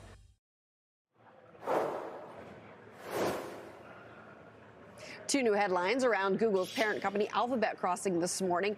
It's now reportedly considering charging for premium additions to its AI-powered search engine, also reportedly weighing an offer for the online marketing company HubSpot. Deirdre Bosa digs into those for today's Tech Check. A lot going on here, Dee. A lot going on, Courtney, but I think you can view them as net bearish if you want to see Google really jump into the Gen AI race with both feet, as many investors, onlookers, they do want to see. Let me tackle that report first of a paid Gen AI features, which one could argue signals some desperation and perhaps a lack of commitment to disrupt its cash cow, which is search. The company's dominance, remember, it was built on free products: Gmail, Drive, Calendar, Maps, Search. Users don't pay, but advertisers do, and they pay a lot of money, making Google one of the largest and most profitable companies in America. Gen AI behind some kind of paywall, that would really be the first time Google put any of its core products behind a paywall, and it goes against that ethos that has been so successful. Just last week, bulls were encouraged that Google was expanding its search generative experience, SGE. It's an overcomplicated, very googly way of just saying Gen AI to its main product, search. They thought, okay, Google's using its distribution as a competitive edge. Good. Plus, search advertising apparently still works in that format. But a paid search product, that looks more like a niche, less widely adopted service that again underscores this innovator's dilemma. Search ads are too good a business to disrupt, so Google risks getting disrupted itself. For its part, Google in a statement says, quote, "We're not working on or considering an ad-free search experience. As we've done many times before, we will continue to build new premium capabilities and services to enhance our subscription offerings across Google. We don't have anything to announce right now." That is a very vague response, guys, that doesn't actually address the report. It is interesting to note that Google and Microsoft, they're being held to very different standards here. When Microsoft monetizes a Gen AI product like Copilot, the markets have reacted positively. The key difference here, though, is that Microsoft is focused on the enterprise. Companies with software budgets and KPIs, Google's customer, it is still very much the consumer, and the consumer is less likely to pay. There's also this investment piece of this. Google pioneered Gen AI well before its competitors, but right now, those rivals could be viewed as more committed, more ambitious than AI. Microsoft has poured some $13 billion into OpenAI. It's reportedly weighing a $100 billion AI project. So it is all in. Can't see that any other way. HubSpot, getting to that other headline. This is a company that Google is reportedly weighing an offer for. It's an online marketing software company. Sure, it is leveraging AI, but it is not an AI native business like an OpenAI or an Anthropic or a number of others that Google rivals are investing in. Finally, guys, Google CEO Sundar Pichai spoke yesterday at Stanford. He pretty much summed up this entire dilemma. One of the most counterintuitive things I've seen is the more successful things are, the more risk-averse people become. So counterintuitive. You know, you would often find smaller companies almost make decisions which bet the company, right? And but the bigger you are, I think it's true for a large university, it's true for a large company, because you have a lot more to lose, or you perceive you have a lot more to lose. So bottom line, guys, he is very aware of this innovator's dilemma, but executing against that, that is the challenge. And it feels like over the last year, they just keep getting tripped up on that challenge. Yeah, I found it interesting, sort of to your point about the difference between Microsoft charging and Google charging. One's enterprise, one consumer, and the Wells Fargo desk sort of says, you know, look, I think given some of the recent AI product launches we've seen from Google, most notably Barrett and Gemini fiascos, there's a lot of doubt amongst investors that Google will stick this landing. You know, investors, part of this story in tech overall over the last few years has been efficiency, right? And I remember the stock was going up and investors were celebrating when at the start of the year, Google started by doing all these rounds of layoffs. But when it comes to Gen AI, investors want to see that these companies are all in. So you can get lean and efficient on one hand, but you can't skimp on Gen AI because it's moving so quickly, and the winners and losers are being decided right now. So Microsoft splashing out billions and billions of dollars on Gen AI startup darlings, on potential products.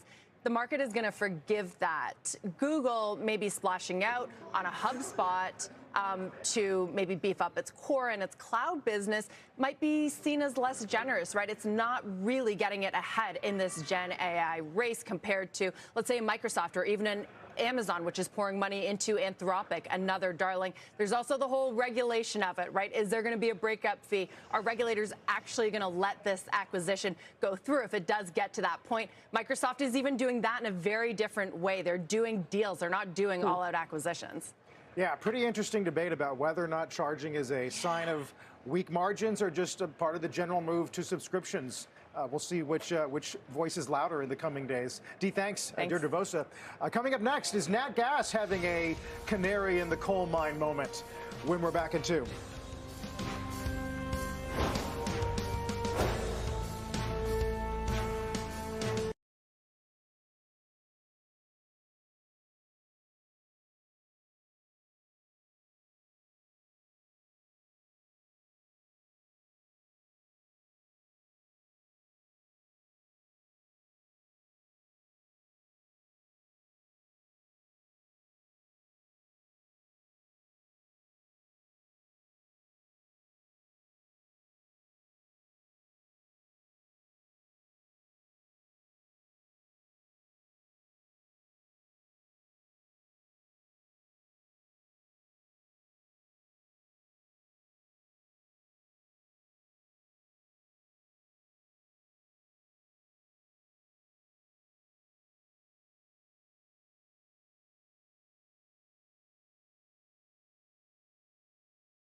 Before we close out the hour, let's turn to energy and these concerns that Nat Gas may be having a canary in the coal mine kind of moment.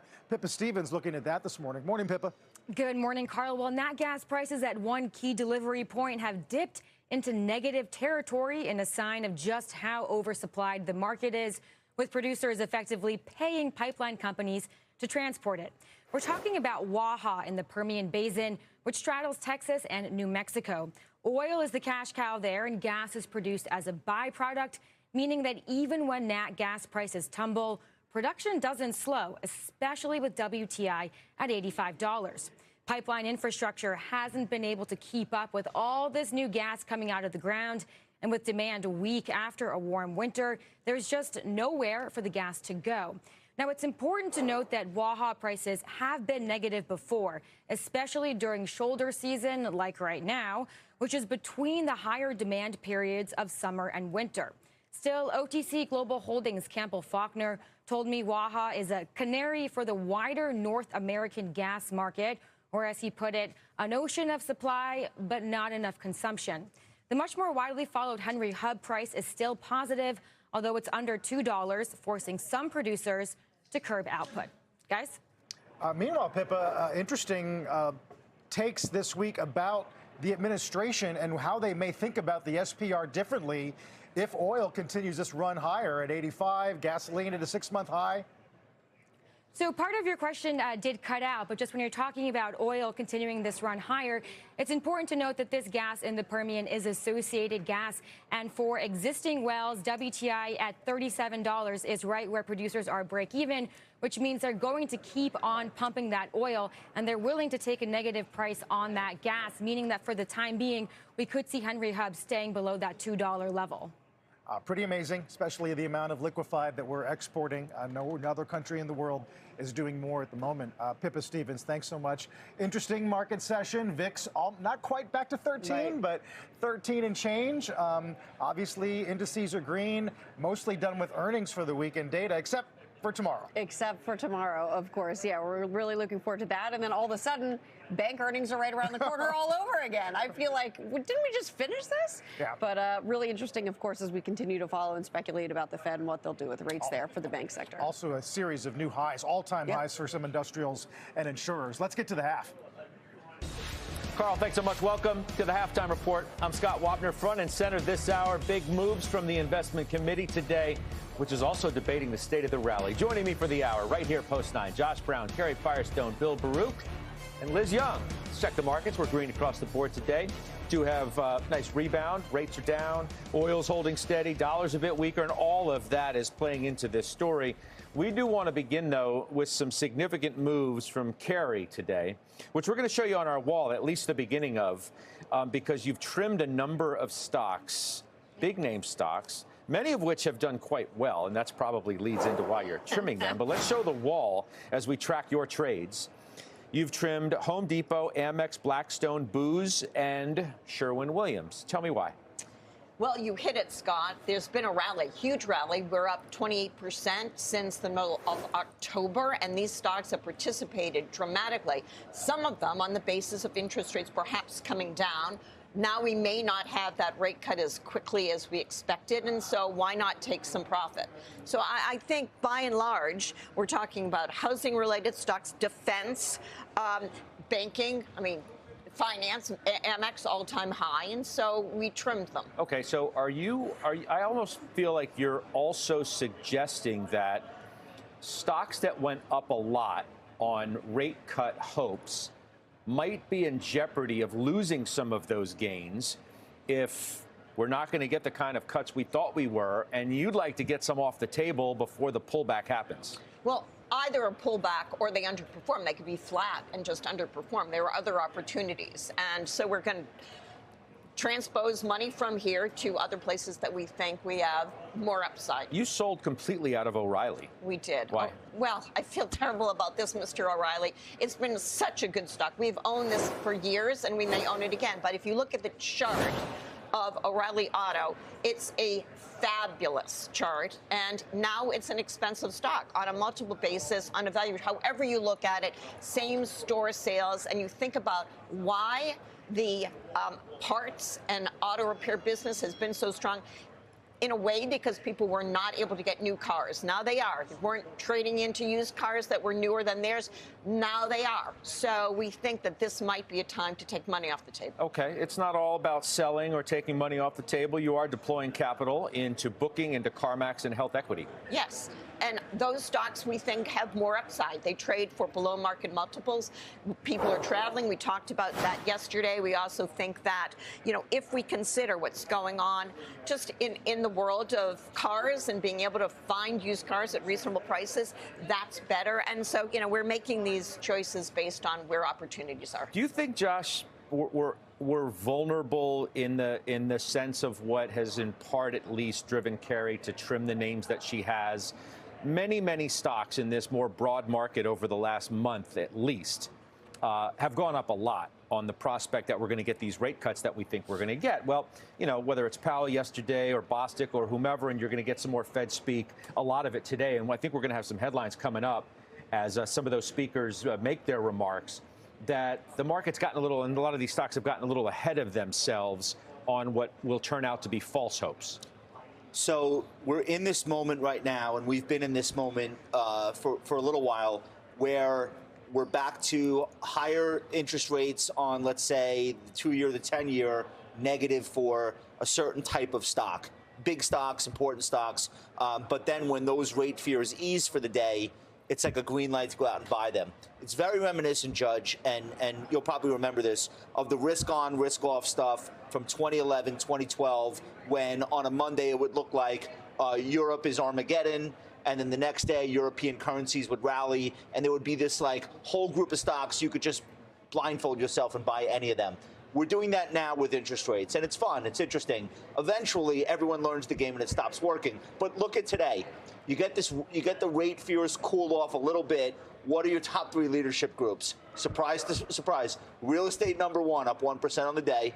Consumer discretionary number 2, up almost 1%. Number 3 is industrials. Number 4 is tech. It's like surprise, surprise. So today Russell.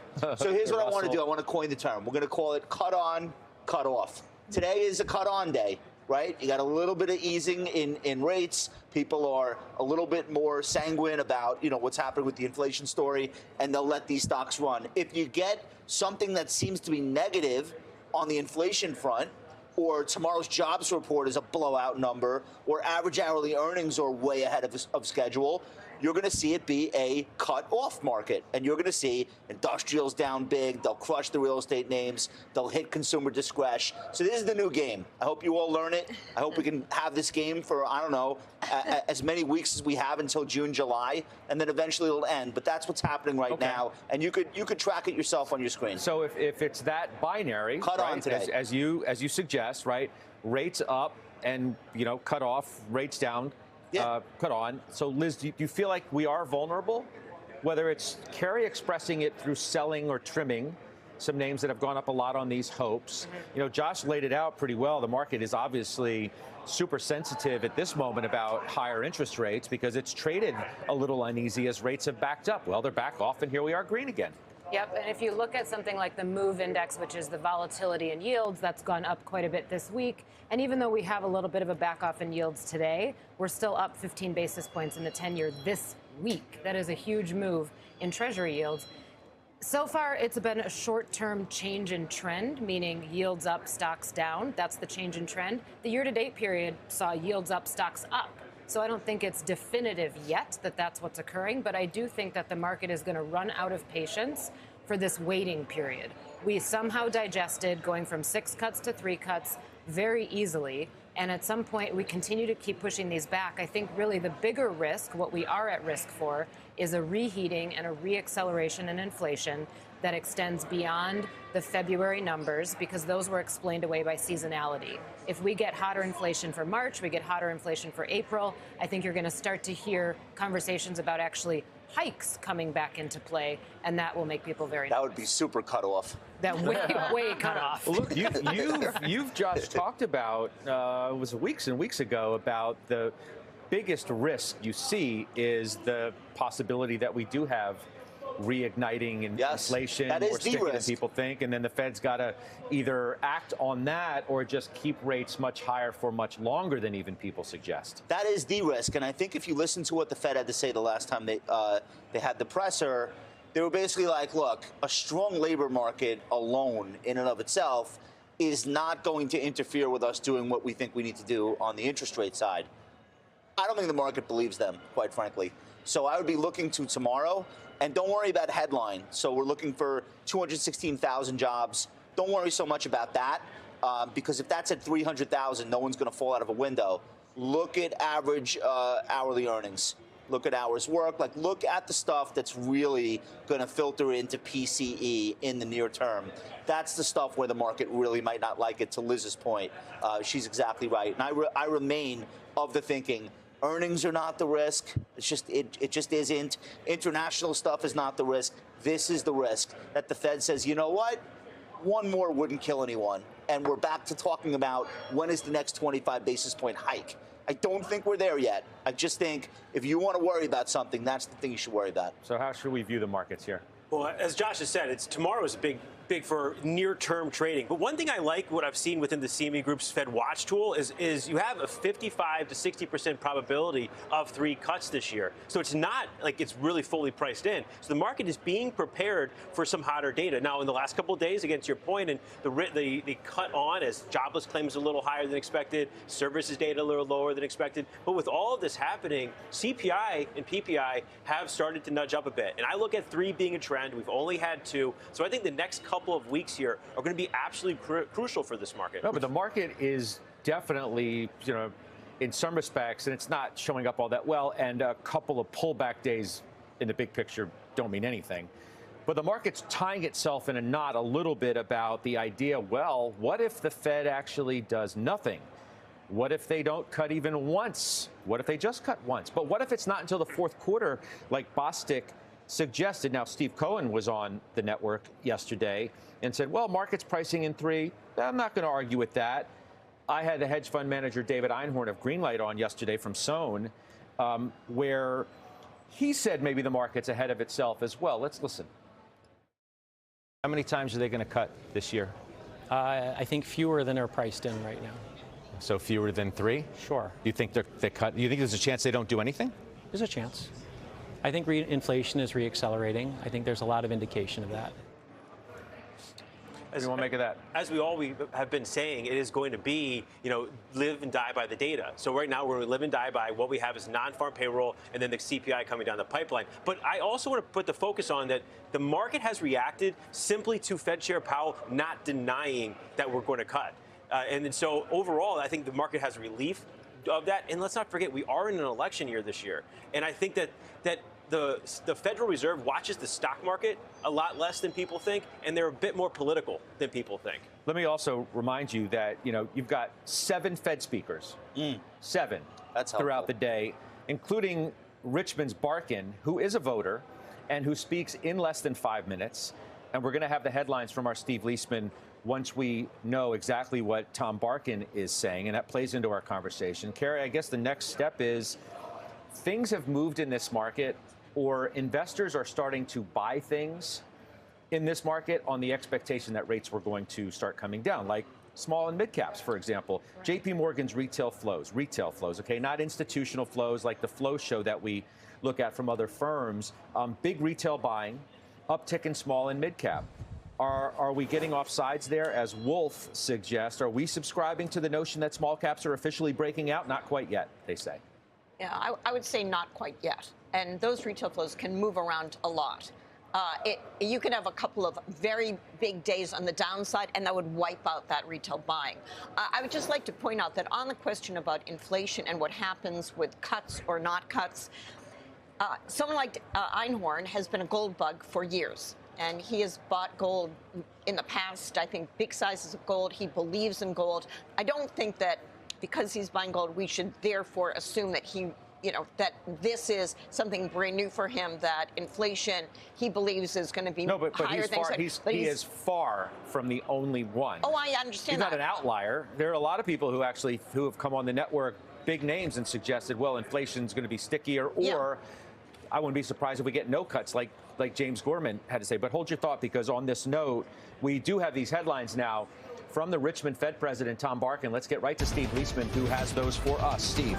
Yeah, and really adding to the conversation you guys have been having, Barkin saying it's smart for the Fed to take our time before beginning the process. Remember that word, the process of toggling rates down. So he's a guy who thinks they ought to do cut rates, but not necessarily right away. He's optimistic that keeping rates somewhat restrictive can bring inflation back towards the target. A couple bullet points here. He's looking for inflation to decline, and he wants it to be sustained, and he wants it to broaden to more goods. We've heard that from a bunch of Fed folks recently, the idea of broadening the inflation decline. The full impact of higher rates, he believes, is yet to come, especially showing up in balance sheets of corporations and higher interest payments. The economy, he believes, is less vulnerable to a slowdown because companies have spent a lot of time preparing for one that didn't happen. A couple other points. He says the risk of continued shelter and service inflation is something he's watching carefully because goods prices, which have been negative, have started to normalize and be more towards the zero line.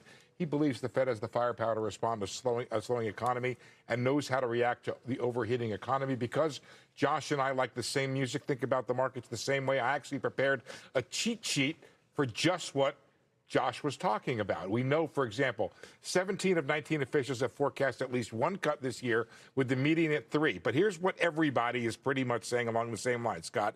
Cuts are forecast, not promised. They're using phrases like, it'll be likely appropriate sometime this year to cut. They're absolutely data dependent, using phrases like, if the economy evolves as expected. And they are in no rush to cut, saying policy is well positioned now to go either way, and we have time. I'll leave it right there, but that's really what you just heard Barkin use that phrase, essentially. We have time. That's where everybody is, and the whatever Josh was calling it, the no cut regime that we're living under right now. So these remarks sound more cut off than they sound cut on. So nobody's saying no cuts, but this is another like, hey, it's not June.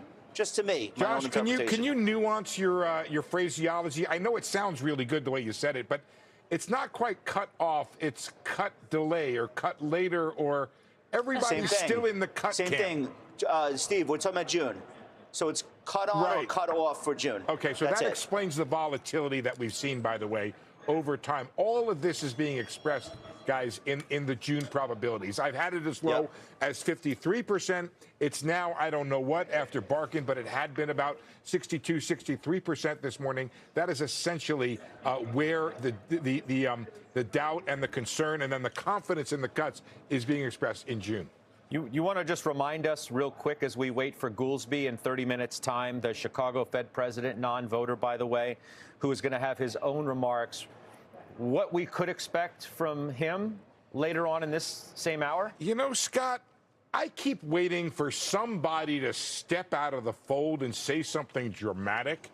I am not hearing it. I am, I guess, impressed and maybe a little bit confounded by how everybody has been in the same camp here. You notice that those 3 tiles I put up, almost everybody expresses some version of those 3 things. What's a dove these days? Maybe one who's a little more confident than the other person that inflation will eventually come down. What was a dove before? Somebody who says, you know what, we got to cut rates right now because we're going to have a big problem if we don't. There's almost nobody in that camp, Scott. And it's not Democrats or Republicans. It's not Trump appointees or Biden appointees to the Fed. They all seem to be pretty much in the same place. The other thing we don't hear, Scott, is this notion of, we have to change the metric or the target. You know, Bostic, I don't know when he became as hawkish as he is, but he's probably the most vocal hawk on the committee right now. I think others have similar ideas. But you remember yesterday we talked to him, 1 cut, 4th quarter. So chill with your cut on, cut off, Josh, until, I don't know, Halloween now. You know, one of the issues, too, Steve, is that throughout history, the Fed isn't exactly preemptive or proactive. They're reactive. So even those who may suggest, well, we don't want to eventually have a problem if we leave rates too high for too long, they never seem to actually see the problem until the problem is here, and then they're forced to react. And then they get it wrong. Look, Scott, one of the amusing things about reading the Fed these days is how surprised they seem to be that they're getting it right. If you read Barkin today, he's like, look, we know this always ends badly. He actually says that in the speech. He goes, and I was just looking at the frequency of higher inflation, higher, Fed hikes rates, and then, it comes down and you have this spike in unemployment and recession. It happens every time. It has not happened this time. It has not happened thus far. The Fed does not have a wonderful record of being able to thread that needle between bringing down inflation and not causing a recession. They're surprised they're getting it right. I think the market is surprised they've gotten it right. If you look at what all the forecasts were last year for the recession that never happened. And again, Scott, what's fascinating, and I love Josh's focus on earnings and the economy, which I think Karen was also echoing here, this idea that, look, we haven't gotten the weakness in the first quarter we thought we were going to get. What have we done with first quarter GDP? We've ratcheted up towards 2.8% now. Yeah, good points, of course. Raise your hand for Goolsbee later this hour. Let us know what he says, and we'll see how the markets react. I mean, rates ticked up maybe a touch off of Barkin. Stocks hanging in. Dow's still good for 200. S&P's good for 40 plus. So we'll see. Let's move and talk about tech, okay? Because it all plays into this conversation towards Josh's idea. Rates come down, tech goes up. NASDAQ's leading right now, good for 1% or so. The idea, too, of whether, you know, this market as a whole is in a bubble in some respects because of the conversation around rates, and whether some stocks have bubble-like qualities, even though the whole market may not be. I mean, Steve Cohen was on yesterday, as I said we're not in a bubble. David Einhorn, I asked him the same question. Here's what he said. I don't particularly think we're in a bubble. We covered our bubble basket stocks in the first quarter of last year. And right now, all of our shorts are idiosyncratic ideas based on situations with the particular companies that are involved. I mean, Liz, you know, the bears out there love to point out, look at these stock moves, NVIDIA's up so much, and a lot of these chip names have gone crazy. It's got to be a bubble, right? That's what you still hear from the bears. What do you make of what both Cohen and Einhorn had to say? It's not a bubble. I don't think it's a broad bubble. I think there was a bubble, and maybe still is, in the enthusiasm around AI, in the sense of expecting it to come to fruition this year or sometime in the next 12 months. I still think it's a theme that will continue to play out, and any new theme, any new innovation goes through a boom and bust cycle. We haven't really had a bust cycle in this particular theme yet. So are we in a bubble if we're comparing that to late 90s, early 2000s? No, we're still pretty reasonably priced by comparison that way. We're also reasonably priced by comparison of actual tangible revenues that are occurring in a lot of these companies that have been driven up. However, are we at a late cycle enthusiasm phase that could get drawn out, bring things even higher? And when you look at PEs broadly on the index, whether you look at trailing or forward, and depending on how you look at it, you're somewhere in that 80th to 90th percentile range as far as PEs go. So it's hard to argue that we're cheap. We are overextended by most historical standards. A bubble, though, I would consider much higher than this by broad standards. I brought out tech purposely because before we go, I wanted to highlight another move. Bill Baruch, you bought a new position this morning in Meta. I did. Talk to me. Well, I've held back on this name. I mean, we've really full force into a lot of the AI with the NVIDIAs and whatnot, but recently, trimming some of these other names, trimming NVIDIA and trimming AMD and trimming Apple, I don't want to ignore the potential of what's still taking place within AI, but as well as a better run company. I think Meta is starting to show us what they've done with CapEx, but my big problem was CapEx for a while, and the fear that we're going to start to see this really a lot of spend. Mizzou put a note out talking about maybe being more of a dial with lowering some of the operating costs. So I think that's something that kind of got me looking at it. But the partnership with Amazon on e-commerce, the Reels with some risk to TikTok right now, and monetization of that could really bring free cash flow to even a higher level than we're already talking about. Free cash flow doubled over the last year, and then it's expected to go from 40 to 49 billion from 44 billion. And then if you consider that, if they monetize some of these things better, we could see free cash flow beat. This stock is breaking out, and I want to be able to move on from, not move away from NVIDIA, but move on from NVIDIA and get a little more exposure in the space, but just in a different way. Carrie, quick comment on that before we bounce. I think it's great that you bought Meta. I think that the upside right now, it seems to be the momentum is carrying it. The quarter should be good. And you've been trimming, though, right? We trimmed it because it was so big. It became our largest position, and it's approaching that again. Oh, you got to do what you got to do. All right, up next, we're going to talk about the 4 energy names that Josh Brown says look, quote, exceptional right now. We're going to drill down on that. We do have some more commodity trades to talk about. Bill has trimmed a name. Einhorn's talking gold. We're back after this. Are you following the Halftime Report podcast? What are you waiting for? Look for us in your favorite podcasting app. Follow the Halftime Podcast now.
Com.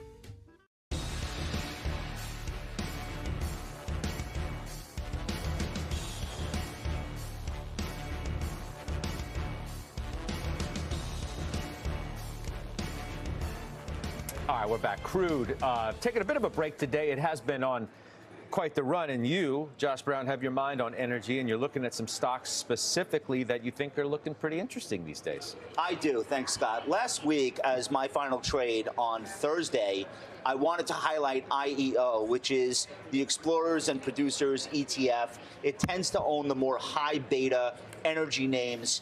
Everything I'm about to tell you also applies to the larger names. The entire group is going higher, in my opinion.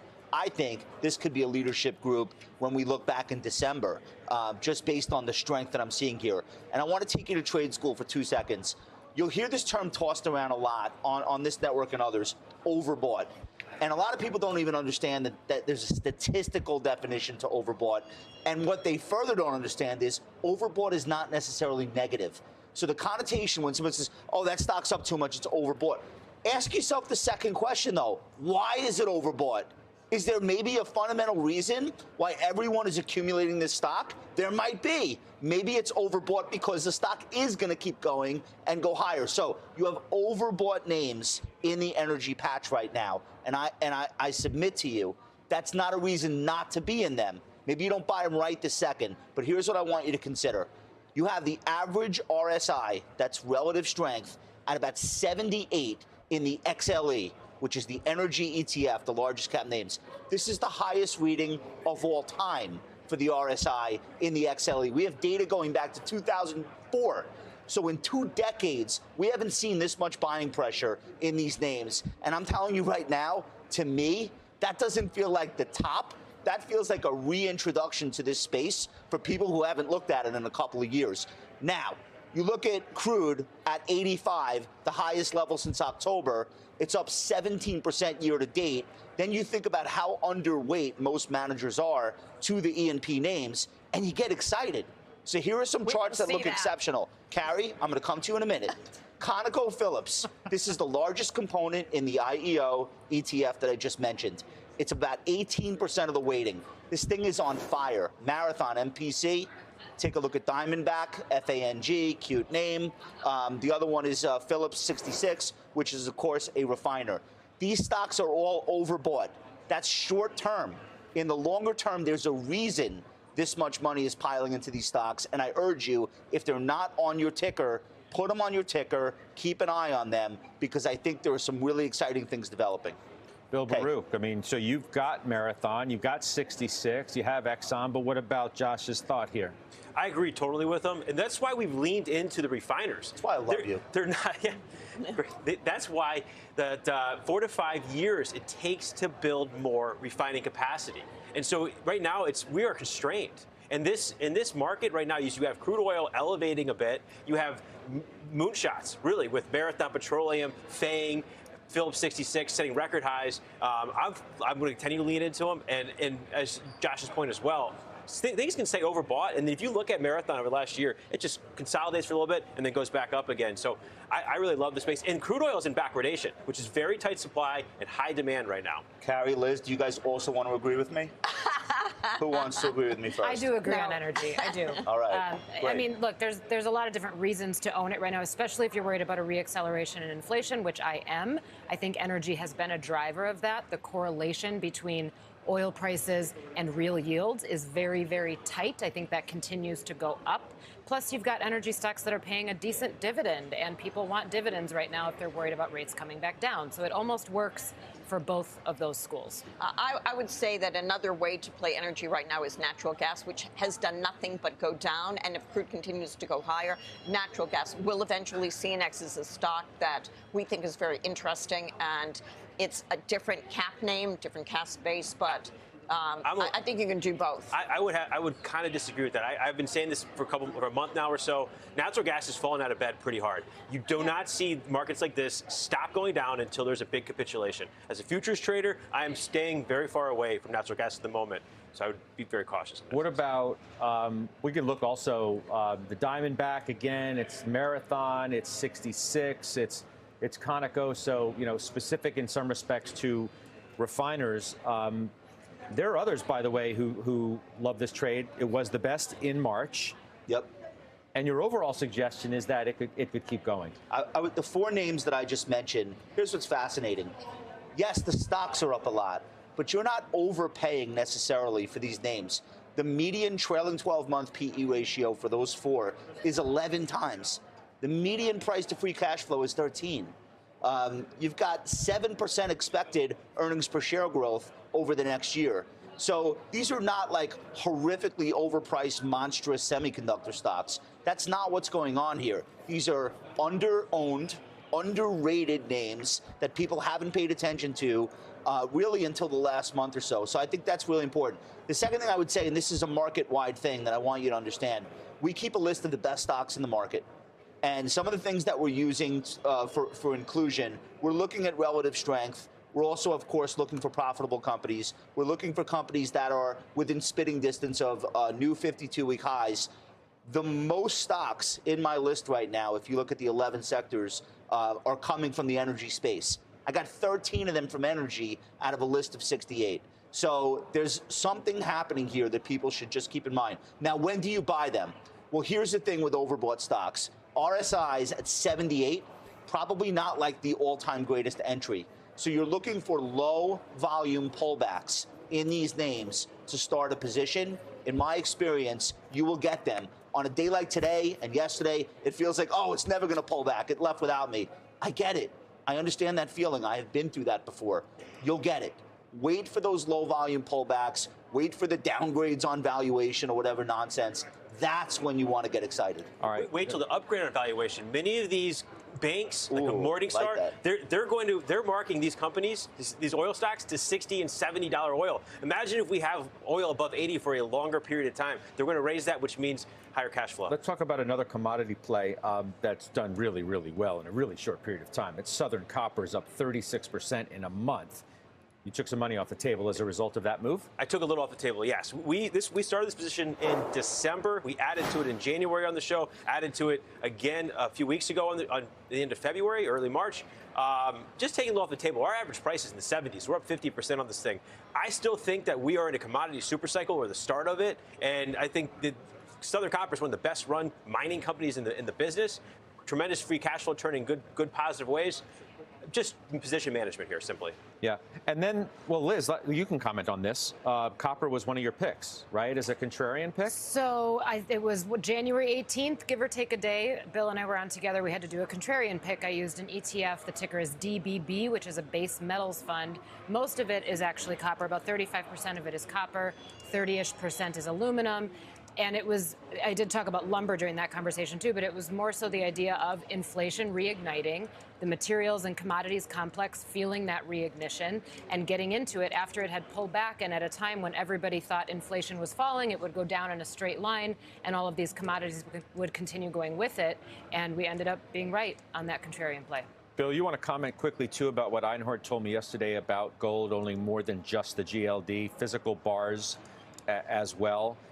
He's talking about monetary and fiscal policy clearly as the reason why people continue to accumulate and why the price of gold just goes up every day, of course, but today, but it's been on a run too. Yeah, I am an eternal gold bull. I am a little biased. I run a metals fund as well. But here's the thing, is gold is making new record highs right now. Silver's starting to break out, potentially. Needs to get above $30. Copper is starting to really move. Platinum and palladium are starting to wake up. Aluminum is moonshotting right now. The metals are really waking up. So I think the interesting thing with gold over the last couple of days is continue to set record highs as Treasury yields are going higher. This is very rare. There's something here, because if yields are going higher, that means Treasury prices are going lower. One thing I think potentially is look at the BRICS, which is Brazil, Russia, India, China. Are they buying gold? Are they selling treasuries and buying gold? We do know that China is defending the Chinese yuan by selling dollar and buying the yuan. I think there could be something bigger taking place right now. I have a target, maybe gold getting up to $2,800. Wow. Not overnight, but $2,800. We would have to see silver get above 30 in order to fuel that, though. But I think this could be just getting started. But don't chase it. I mean, you got to be smart about this. Okay, good stuff. You guys crushed that. I appreciate that. All right, let's get the headlines now with Bertha Coombs. Hi, Bertha. Hi, Scott. The EPA awarded $20 billion in grants today for clean energy projects in low-income communities across the U.S. The money comes from the Inflation Reduction Act and will be given to 8 organizations that will undertake thousands of projects that range from energy-efficient home improvements to large-scale projects such as electric vehicle charging stations. Weather forecasters are predicting an extremely active 2024 Atlantic hurricane season. Forecasters at Colorado State University are predicting 23 named storms this summer, 11 hurricanes, and 5 major hurricanes for the season. A typical year averages about 14 tropical storms, with 7 becoming hurricanes. And Major League Baseball is headed to Sacramento. The Oakland A's reached an agreement to play there until 2027, while the team's new Vegas stadium is being built on the site of the recently closed Tropicana Hotel. The A's will make their move to Sutter Health Park once their lease in Oakland ends after this season. First, it was the Raiders that moved back and forth, then moved to Vegas. Now it's the A's. Yeah. Fan base not happy at all. Bertha, thank you so much. Bertha Coombs. Coming up, a media double play. Paramount pressured on some deal chatter, and Disney delivers a big win. Committee member Jim Lebenthal, he owns both. He joins us next.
To learn more.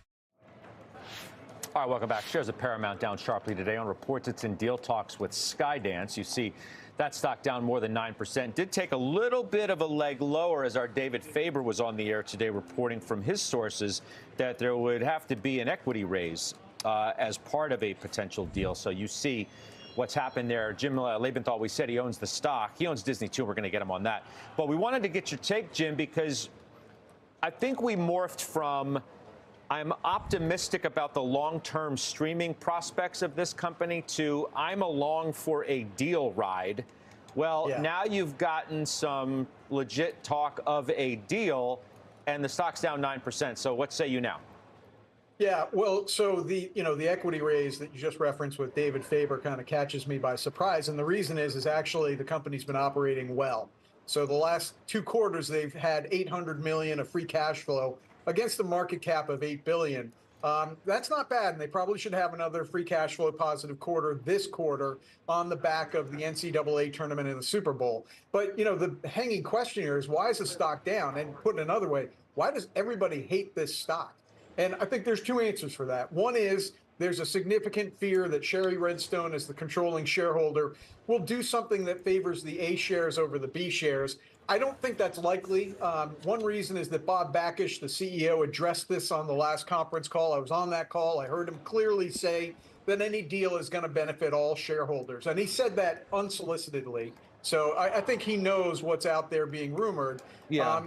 They will have some legal ramifications if they try to favor the A shareholders over the B shareholders. But still, that's out there. Yeah, but I mean, when you say, hang on, I'm sorry. When you say why is the stock down? I mean, to me, it's quite obvious. It's the market's perception that this is a deal of desperation, number one. And then it goes down more, obviously, because an equity raise is dilutive. I mean, it is what it is. This is a position of weakness, not strength. Well, maybe I'm wrong about the equity raise, but that's the first I've heard about that. They don't have any debt maturities for the next 3 years. They got plenty of cash on hand, so I don't know why they would do the equity raise, but maybe David knows something I don't. Look, the reason that I led with the 2 positive free cash flow quarters and $800 million at that is that I don't think this company is anywhere near as weak as everybody wants to say. And I think more to the point that there is another deal that's out there. Now, it's a rumor, it's not confirmed, but Apollo apparently has offered $26 billion for the whole shooting match. That's an enterprise value deal that would value the stock in the low 20s. So, I've got to answer the question. We all have to answer the question, why, if Apollo would buy the stock in the low 20s, is the stock at $12 and change? One answer is the Sherry Redstone answer, controlling stake that I talked about. The other answer is that nobody in the analyst community trusts management. They don't trust management because a year ago they cut the dividend, and yet here we are. We've had 2 positive free cash flow quarters in a row, and probably another one this quarter, which has the analyst community asking, why the heck did you cut the dividend? So this is definitely a situation where people aren't going to believe anything until there's a deal on the table. But I again, with the Apollo deal out there, I think this is a low 20s takeout.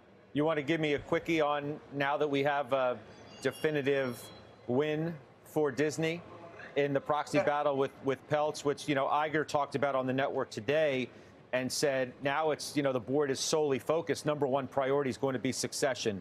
How you're thinking about that from here forward as a shareholder? Yeah, so the succession issue is a 2026 issue. Obviously, they'll be working on it this year and next. For me, and this is what I said yesterday, now it's a time to execute, particularly on streaming profitability, but also on the Hulu deal and whatever they're going to do with ESPN. I mean, it was intriguing that the stock went down yesterday when the results were announced. I honestly think it would have gone down on whatever the results had been. The fact that it's up today indicates that people are focusing now on the operation and execution of the business plan, which is where shareholders' minds are. Jimmy, you've been with us every step of the way on this battle, so I wanted to hear from you now that we have a conclusion. Jim Lebenthal, we'll see you back here. Coming up next, our call of the day. It's UBS saying one big bank stock is headed for a rate trap. Bill Baruch is in it. Uh-oh. The debate is next.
We're back. Call the day. It is Bank of America. It was downgraded today at UBS.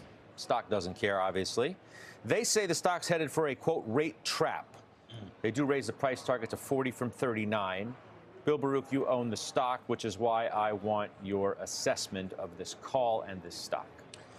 37.5 is a sticky area, technically, for Bank of America. I can kind of see where some of this is lining up with it, but they're talking about the rate curve. Actually, if rates start coming down less than expected, or Fed cuts less than expected, Bank of America will make less income. I look at more of the Fed. One of their goals would be to steepen the rate curve, and I think if that case is, I think it's a rising tide will lift all boats. And I think there's expectations from the banks are going to rally if the curve starts to steepen a bit. I find that to be a positive. And sentiment-wise, sentiment has been pretty negative around Bank of America overall compared to the J.P. Morgan, some of the other financials. I think there's a lot of buying that could really step in if it starts getting above technical resistance and the Fed plays a game with it. Liz, financials have been one of the best spaces year to date, up double-digit percentage points. Yeah. Continue or no? Well, I think a lot of that was driven by some of the rate moves or the expectation of cuts that we would sort of erase the risks that we knew, which was the regional bank stuff. Commercial real estate never really blew up as everybody was expecting. But at this point, because I am in the camp of we are in that late cycle sort of euphoric phase, I would worry more about valuations being stretched and a lot of capital markets activity on stretched valuations. So I'm not a big bull on the banks right now. All right, up next, Mike Santoli with his midday word.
Our senior markets commentator, Mike Santoli. He joins us now with his midday word. What's on your mind? You know, Scott, the market continues to just color within the lines. For as much as it's been, a lot of hoopla around massive gains quarter end, a wobbly start to the second quarter. Overbought. We've basically been going sideways for 2 weeks. I was talking yesterday, we spent almost all day exactly where the market closed 2 weeks earlier on Fed Day. So we're testing the whole premise of how we got here, but it's just hard to find the market itself violating any rules along the way. Really low dispersion within the market, really high dispersion, low volatility. It's all to the good. I still think it's a tough starting place for further gains, but market doesn't cooperate with that view. Well, now we got to see the jobs report, decide whether good news is good news is bad news, who knows what. And if the Treasury market can stay placid throughout it. Yeah. Well, that's going to be the tell as to whether we think good news is actually good news or bad news or this, that, and the other news. Mike, thanks. We'll see you on Closing Bell. Mike Santoli. Final trades are next.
begins here. I hope to see you on Closing Bell, 3 o'clock Eastern Time. We take you through the final stretch with John Murray. He's been really bullish this market, as you know. We'll find out if he still is. Marcy McGregor, Stephanie Link, Roger Altman, and Kevin Simpson's got some new trades to tell you about, too, and he will do that at 3 o'clock. I will see you then. Let's do final trades. Liz Young, you're first. Gold miners today. We know the commodity is up a lot. I think it's up because of global currency volatility and the expectation of more. It stays up, but miners have not kept up. I think they can continue catching up, still 30% below their highs of 2020. Okay, good stuff. Bill Baruch? I want Liz's trade and mine, Meta. It's breaking out here as we're talking. Yeah, that's your new buy this morning. Just to remind people, it's up 4% today. Nice session there. Carrie Firestone. Booking holdings, consumers are spending and they're traveling, and that's a growth industry. All right, the JB. Patty, give me that chart. What I'm showing you here is a confirmed breakout in shares of Charles Schwab. I do not own this stock. I may eventually buy it. I like to front run myself a little bit and make sure you can. For us. Anyway, technically, I love the way this looks, and I think she's going higher. All right, good stuff. Thanks, everybody. I'll see you on the bell. Exchanges now.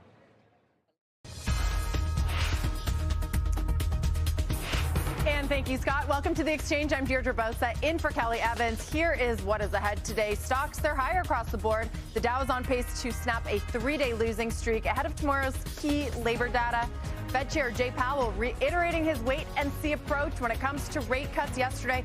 But what happens if the jobs number misses consensus in either direction? We'll game out all the possible scenarios for the Fed and how investors should position. Plus, Disney notching a win against Trian's Nelson Peltz.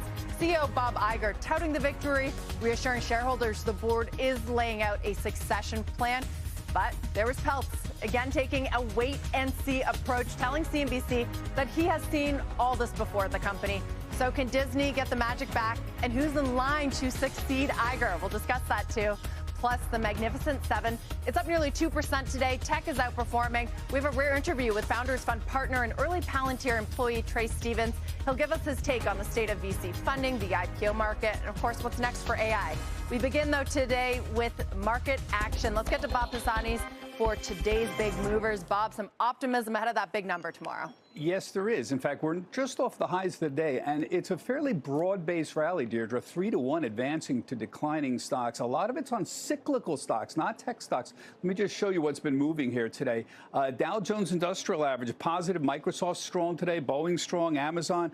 A lot of resistance, though, as that is near $40,000. S&P, again, approaching record territory. What are we, 52, 51 or so? I think 52, 54 was the old closing high. That was back on Thursday. NASDAQ's also making a stab at record territory as well. So markets holding up very well. The key story, if you really want to know for the week, Deirdre, is rate stabilization. Remember the 10-year yields backing up the highest level since November earlier this week. That has stopped, and that's a very good sign for the markets overall. Obviously, a lot of anxiousness about a potentially strong jobs report tomorrow and the CPI next Wednesday. We'll keep an eye on all of that. Elsewhere, I mentioned the cyclicals here, and this rally is very broad-based. 72% of the S&P was up in the first quarter. That's a very good number. We see things like energy stocks hitting new highs. So Valero, ConocoPhillips, some big names, other names in the exploration and production space, all at new highs. Materials are at new highs as well. Dow's at a new high. Dow Chemicals, the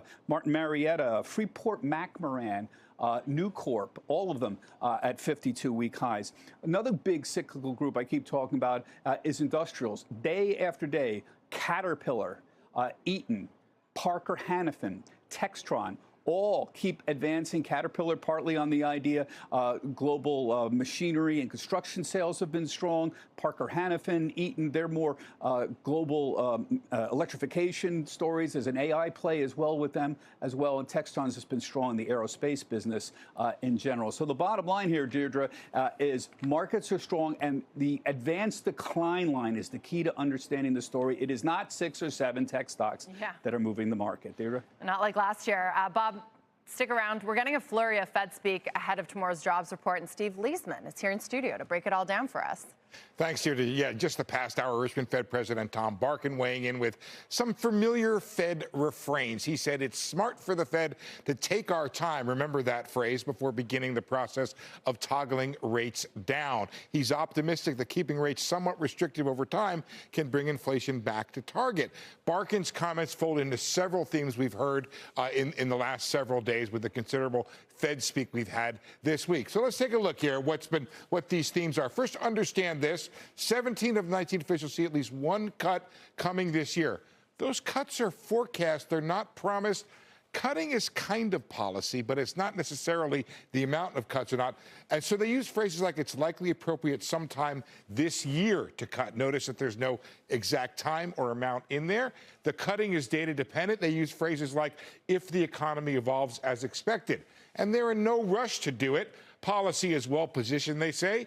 And they say we have time. Where'd you hear that? Barkin just said it. Powell said it yesterday. So now let's move on and talk about, well, when or why or how much will they cut? Here's something else to understand. They'll go faster or sooner if we have a quicker decline in inflation. More and more officials are pointing to the pace of the decline of inflation as something that they're calibrating their policy towards. And of course, an unexpected economic weakening might hasten those cuts. Moving on, why would they be slower later? Slower progress on inflation. Note here, by the way, the economy is not a stronger economy, not necessarily a reason why the Fed would slow down rate cuts. They're becoming a little bit more comfortable with the idea the economy is going to be higher. All this linked, of course, to the jobs report tomorrow, where the Fed is hoping for some slowing, though it's increasingly pointing to immigration as boosting the labor force so they're more comfortable with these hotter numbers. So what do we got here? Let's take a look at the next screen here.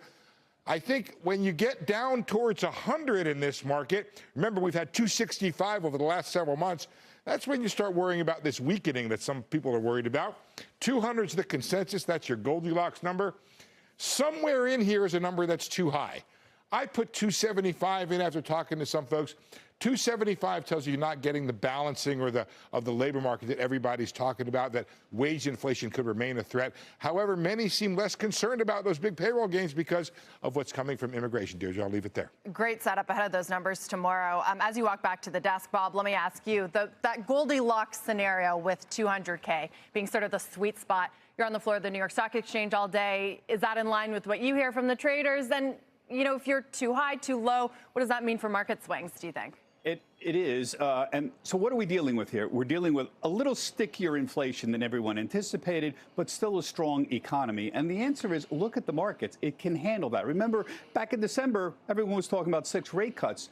Now we went to 3, and we are in the process, you saw from Steve, they're essentially going to 2.5 and maybe even below that. And yet we are still sitting at historic highs. It's the economy holding up that's fine. What would cause a big drop in the stock market? Like 10%, not 1%. That's what we have. You'd have to have jobs fall apart. That's not happening. You'd have to have a big, big increase in the interest rate scenario. That doesn't seem like it's going to happen. Or you'd have to have some exogenous shock like an Arab oil embargo or COVID.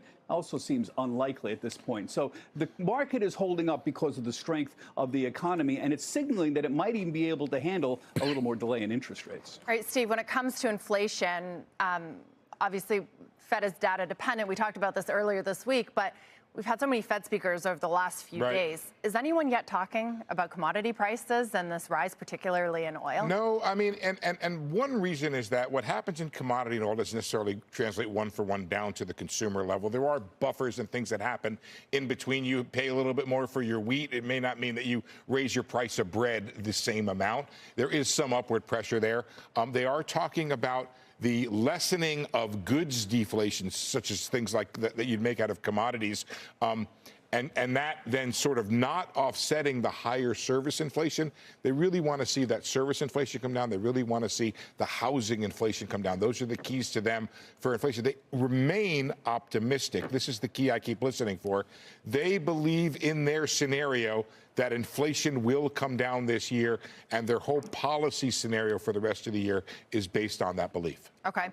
Bob, you said the story of the week has kind of been this rate stabilization. We've seen the 10-year yield sort of trade in a narrow range. However, we still saw this sell-off, right, on Tuesday and somewhat yesterday as well. And I wonder if you think that is maybe a warning of some of the upcoming catalysts that we talked about, the job report, but earnings is starting next week too. You saw those Tesla delivery numbers sink the stock. Do you think the markets will be a little more volatile going forward? Stocks, Tesla's a very stock-specific story. Generally, the earnings outlook has been extremely stable, in fact, remarkably stable in the last month or so. So I'm not expecting a lot of dramatic surprises on that. What I am a little worried about is just the economic data. Look, I know people have 220, 240 on the jobs report tomorrow. I think the consensus is about 200,000. You really want the market to move forward? You want 170, 180, something not too far, but just below that. That's the Goldilocks number. And then on the CPI number on Wednesday, that's another issue. So I'm more worried. I'm less worried about earnings. I'm more worried about the data. Does that track with you, Steve? You know, I have been impressed so far with the ability of Pisani to hold up against the withering decline in the outlook for the Fed. And the stock market holds up. I mean, we have had a historic shift. Guys, I know I didn't ask for this, but if you have the January 2025 Fed funds contract that you could put up, what you will see there is what was expected earlier this year or late last year of a 360, I don't know, a 380 Fed funds contract for the end of this year. Now it's at 460, 466. Actually, incrementally, the market is more hawkish than the Fed actually was. The fact that Pisani is still talking about all-time highs is remarkable to me. I would have thought the market would have sold off more. It has withstood higher interest rates, and I do think that's a story of the economy. I think it's a story of earnings. A mistake we make is we think of the market expects X, and so therefore, if it doesn't happen that way, then earnings are going to come down. It's the ability of companies to adapt to a changing situation that maintains their profitability, and I think is often unexpected. And a strong economy is good for earnings, so you have that side of it. I want to go back to that first box you had up on the screen there. These rates are forecast and not promised. So yes, the market has held up very well, but what if that goes further down and the market starts to understand that one cut might be on the table or none? So then again, ask yourself, what's the context of that? Is the context of that because GDP is stronger? We've Atlanta Fed up 0.5 point on GDP for this quarter. We're still below 4%. Oddly, the unemployment rate forecast for tomorrow is 3.8%. Americans are working. Wages are reasonably high. Companies have made a boatload of money in this inflationary environment. You go back to what people thought back in 2020, 2021, when inflation began to accelerate. We thought it was going to hit the bottom line. I'm sorry to steal Pisani's favorite phrase, but that was not the case. Companies made money in the inflationary environment. In fact, they did better. And of course, Professor Jeremy Siegel predicted all that. I'll give you a quick last word, Bob. Well, look, what makes earnings go up? Number one, revenues go up. Modest increase in revenues expected this year, 4 or 5%. Number two, pricing power. We saw that during the COVID crisis. It's getting a lot tougher to do that right now. That could be a little bit of a headwind. And finally, cost cutting. Corporate America, when they get squeezed, turns to cost cutting, and I think that you'll see that as a last resort for a lot of companies this year to keep their earnings up. And keep their employees on payroll. They don't want to go through what they went through earlier. Yeah, exactly. Bob, thank you.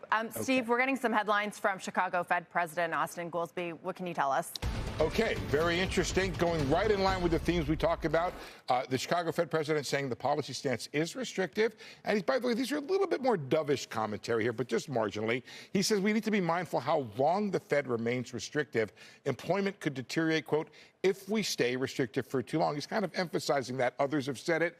Austin may be emphasizing it a little bit. Some cautionary signs on the real side of the economy. He's looking at, for example, rising consumer delinquencies as a reason, for example, to be careful about how long the Fed is restrictive. Productivity growth, he says, has rebounded much more than expected, and he can't write off those January inflation numbers. He's not looking through them through rose-colored glasses. He's watching that very closely, he says, and he says the last 2 months of inflation data, though, should not knock us off the path towards the 2% target. This is where it gets interesting. He says the biggest inflation danger is our high housing costs. And it would be difficult for the Fed to hit that 2% target if housing remains high. Meanwhile, core service inflation, the thing that Powell's talked to, has improved a good deal. I want to show you a chart from his numbers from his speech. Take a look at this. He says we're not far from the pre-pandemic level on that key metric. If you take a look here, 3.3 in February was the number, and that's down from a 5.3 peak in December. Before the pandemic, it was 2.5. So 0.8, Deirdre. Are you going to ruin the kingdom for 0.8% on core services? Yeah, it's a good question. Stick around. Let's bring in David Katz, CIO at Matrix Asset Advisors, with how investors should position. David, what camp are you in the idea that they risk more by not cutting or risk by cutting too soon? We basically feel they're navigating it quite well, and we're less concerned whether they start to cut in June, July, or August. What's clear to us is the Fed is going to be cutting this year, and the economy is strong. And we think those two things together allow for a constructive stock market. The stock market becomes obsessed on a day-to-day and data point basis in terms of, is it going to cut, is it not going to cut, and you're going to have volatility. So we think shorter term, you're probably in a trading range with maybe 5% upside, 5% downside. We'd be buyers into any dip. We wouldn't chase the rallies, and we think ultimately the year ends higher than it is right now. And we would not spend too much time trying to predict the Fed because it's impossible, and they're changing with each data point, and the data points, are going to be changing in the next few months. Hey, David, I had a strange thought this morning that probably is an old thought. It's probably a thought you've had for a long time. But here's the weird idea of it. The longer the Fed remains at a high level, in one sense, it's better for the market because the more ammunition the Fed has to fight the slowdown, which is a sort of a long way of saying at 5.38% with inflation either stagnant or going down, the Fed put looks to be well in place. I think that's a great assessment. We think the Fed, has flexibility, and if inflation is coming down, as we think it is, they're going to be able to lower rates and maybe more quickly when they need to. The only concern we have on the economy right now in terms of interest rates being as high is in the housing market because it's a very complicated environment. Mortgage rates are so high that it's very difficult for people to sell their homes because if they buy a new home, they have much less ability to buy or spend up on that. Yeah, and Steve just brought us the headlines from Goldsby talking about housing inflation. Here I am asking you about commodity inflation. What do you think is the bigger risk here, David? Well, we think that in terms of commodity inflation, that by and large is pretty manageable. We don't think oil prices are related directly to the economic activity in the U.S. There's so many other factors going into it in terms of geopolitical, in terms of what's happening in the Middle East. We think ultimately right now that oil prices at the higher end of their trading range, we do expect some relief over the next few months. So while it might hit an inflation number over the next month or two, we think 3 to 5 to 6 months out, oil prices are not going to be a negative for inflation numbers because we think prices will start to trend down into the 70s. One of the things you want to think about with what Goolsby just said, I don't think he's saying this, but it's not crazy to think it. Should the Fed look through the housing component in deciding whether or not it's arrived? Because maybe David has a brilliant answer. Maybe you do. Diana didn't yesterday, and none of the brilliant housing people I've talked to know. Is the answer to housing inflation higher rates or lower rates? Lower rates will give you more. I do David, not you got have it? a brilliant answer on You don't that. have it. I do Nobody not have does. a brilliant answer on that. Nobody does. Do No. you fix the housing market by lowering rates to So increase you have to supply? set it aside, Or do you lower? Here's the problem. If you lowered rates, and we talked about this yesterday, are there more buyers and sellers? Here's my conclusion. Every seller needs a place to live. So if you increase the number of housing on the market, you don't necessarily increase net supply. Every buyer necessarily doesn't may be living on the couch at home. I'm serious about that. No, That's actually a real phenomenon. Yeah. So if you make it easier for buyers, I don't know if that helps. You see the numbers follow. Last word to you, David. I want to talk about some of your picks. We've seen this broadening out of the rally this year, but today, and really mega cap tech hasn't traded on rates or yields even. They've just moved higher. What do you expect for the rest of the year? Are you broadening out? We think the market is going to be broadening out. You're already seeing it. We think that continues as the year progresses. We're still comfortable with technology. We just don't expect lights out performance for the rest of the year. But we think other sectors that have finally started to do better are going to continue. Buy a broad basket. We like healthcare right now. We like financials. We like industrials. We still like some technology, but we're more focused on the lagging technology where we think some of those stocks are going to catch up. And utilities have been an absolute dog. We think as the Fed ultimately starts to lower rates, utilities are going to be a pretty good place to be. Yeah, and I noticed Apple on your list. We don't have time to get to it, but interesting pick there. It's been one of the laggards, kind of kicked out of the Mag 7 this year. David, thank you very much. Yes. Steve, thank you for being on set. Have a great day. Thanks. Let's pivot now to Disney. CNBC closely tracking the boardroom battle between Disney and activist investor Nelson Peltz. David Faber sat down with CEO Bob Iger following his proxy fight victory. Iger looking to reassure shareholders about Disney's succession plan.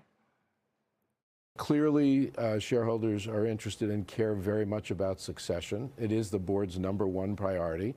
They've been spending a significant amount of time on that. We have a succession committee that Mark Parker, our chairman, chairs, and James Gorman, who just joined our board, is on. They met 7 times last year. They intend to meet even more this year. They're confident they will choose the right person at the right time. Shortly after that interview, Trian's Peltz told Jim Cramer he's heard all of this before and it hasn't been enough. I had no issue with Bob. The only issue I had with Bob was the succession plan, which again is at the feet of the board, not with management. My issue in this fight was with the board. I don't believe the board was doing their job. That's the problem here. If they did, then they would have had a succession plan that works. Disney shares are up fractionally today. So will Disney and its board be able to meet those shareholder demands? Let's ask CNBC.com reporter Alex Sherman out with a new piece today, laying out what the company needs to do next. There was this interesting idea in a note this morning from Daiwa, Alex, highlighting a new risk now that this one is behind us, saying that Iger could actually stay longer than his 2026 contract. Do you believe that's possible? And do you see that as a good or a bad thing for Longs? I mean, all history indicates it's possible. He's pushed back his retirement 5 different times. So the idea that it isn't possible, I think, would be turning a blind eye to what's already happened here. He's not a spring chicken, though. Like no, he's not. And also, you know, look, I think the spotlight is on the fact that he keeps pushing back his retirement. And he came back in part to right the wrong of succession in his mind when he actually did leave and handed the company over to Bob Chapek. And that didn't work. So you'd have to believe that Bob Iger really wants to get succession right this time. And that, I think, kind of strains credulity on the idea that he would just kick the can down the road and stay indefinitely. However, there are ways of him sticking around this company and also naming a successor. He could stay as chairman of the board, which is what he did, in fact, when he gave up the CEO role to Bob Chapek. Maybe he were to say, look, I'm going to stick around in that capacity for longer than 2026. But that didn't work out very well last time. It didn't. And that's why Nelson Peltz just ran a long campaign to try to get on the board. Ultimately, shareholders, I think, decided that this was a decision between Bob Iger and Nelson Peltz, and they went with Bob Iger, even though succession is a board issue, because let's be face it, Bob Iger is going to be a major player in deciding who his successor is. And maybe he and the Disney board are both kind of eyes open about the fact that they haven't done this very well. And so this time is going to be different. There are 2 new board members just in the past year, and it does seem like the board is really focused on getting succession right. So to me, the idea that, oh, we'll just pick Bob Iger and let him stick around for indefinitely, like that doesn't jive with what Disney has said publicly up to this point. Let's talk more about what's different this time around, because last time Bob Iger had a hand in mentoring and training Bob Chapek. It didn't work out, but the problems were very different, right? Chapek took over in the middle of the pandemic when they were also getting this D2C business off the ground. Do you think that if he's looking to mentor and train someone internally, the set of problems that they're facing, aside from succession right now, profitability in that D2C business, do you think that that makes the chances of a successor succeeding even better? Is it going to be different? No doubt, because not only are the circumstances different, they just went through the Bob Chapek era. So there obviously will be lessons learned from this 3-year failure that they just went through. So yeah, you'd have to think that however they structure this, and I reported last year that at least the plan last year was Bob Iger would want, and the board would want to name a successor. Iger would stick around either as CEO until the end of his contract in 2026 or as chairman. They would name someone, say, early 2025, and he would teach that person. That was the same setup that he used that didn't work with Bob Chapek. But this time around, knowing it didn't work, you'd have to imagine that the person they picked would definitely be on board with that. Otherwise, they wouldn't pick them, or they would alter it a little bit. Yeah. Maybe this time around, Iger would stick around as CEO, but they would name someone as COO or president and name that person successor. That would have to come soon because 2026 isn't that far away. But Alex, last question for you. Barry Diller on Squawk Box this morning, he said, it's a lot of sound and fury, signifying nothing. It was a grand waste of time. You've been covering all the ins and outs of that. Is that your is that what you think at the end of all of this? I mean, yeah, I think that's a logical conclusion. Look, Ike Perlmutter was the person that owned most of these shares. He obviously was a disgruntled employee in many reasons. He got Nelson Peltz, who he's friends with, to run a campaign. The shares went up. Ike Perlmutter made a lot of money. Nelson Peltz made some money. The Disney board stays as is, but some issues have been highlighted that theoretically they will make sure to address to avoid another activist investor coming a year from now. Yeah. So, look, in some ways, I guess everybody wins. So maybe it's not a lot of sound and fury signifying nothing, but the end result here is kind of the same as what it was before. Well, your piece yesterday was very well timed, very apt. Now the real work begins. That's for sure. Alex Sherman, thank you very much. Coming up, a rare interview with Founders Fund partner Trey Stevens on the state of VC in Silicon Valley, artificial intelligence, and a new deal his company just landed with the Defense Department. Plus, some of the latest labor market data is taking us back to 2019. We'll get an inside look at the job market from Recruiter.com ahead of tomorrow's jobs report. The Exchange is back right after this. This is The Exchange on CNBC.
Welcome back to the Exchange Founders Fund. It is one of the most prestigious VC firms. It's behind some of the most recognizable names in tech today. Early investors in Facebook, Airbnb, Spotify, Lyft.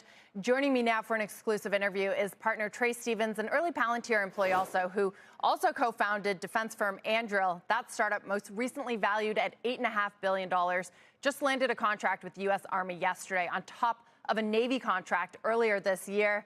Trey, hello. Thank you for joining me. Hi, how are you? Let's start with defense. you know, we've seen this trend of government agencies increasingly embracing startups like Anduril versus the broader, often more mature companies, even mature tech companies that they've typically worked with. Why is that shift occurring?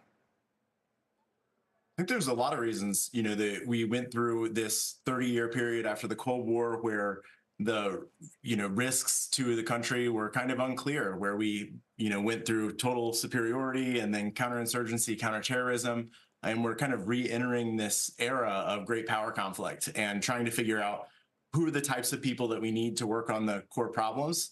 And a lot of those people have been working in internet companies, optimizing ads and figuring out ways to share 140 characters with their friends more effectively. And we need to draw some of those people back into these areas of national significance. I remember at the beginning of sort of when government agencies started to look at working more closely with tech companies, Google was there. But there was a big blowback inside the company, its employees, and its sort of its vibe was to not work with government agencies. Did it miss an opportunity there, do you think? Well, I mean, one of the benefits of a democratic society is that you don't have to work on things you don't want to work on. This is obviously very different than the civil-military fusion that we see in some of our adversary countries. I have, you know, no issue with Google employees saying they didn't want to work in defense. But at the same time, you know, in 2016, 2017, it was plausible to believe that globalization worked. And that closer interaction with countries like China, Russia, Iran were going to draw them into the global community. And I think in 2024, it's much harder to make that argument, obviously. Trey, at the top, I mentioned the now public companies that Founders Fund has invested in early, and we're in this new era of Gen AI. Steve Cohen was on air yesterday saying it's not yet a bubble. We don't even know who the winners and losers are.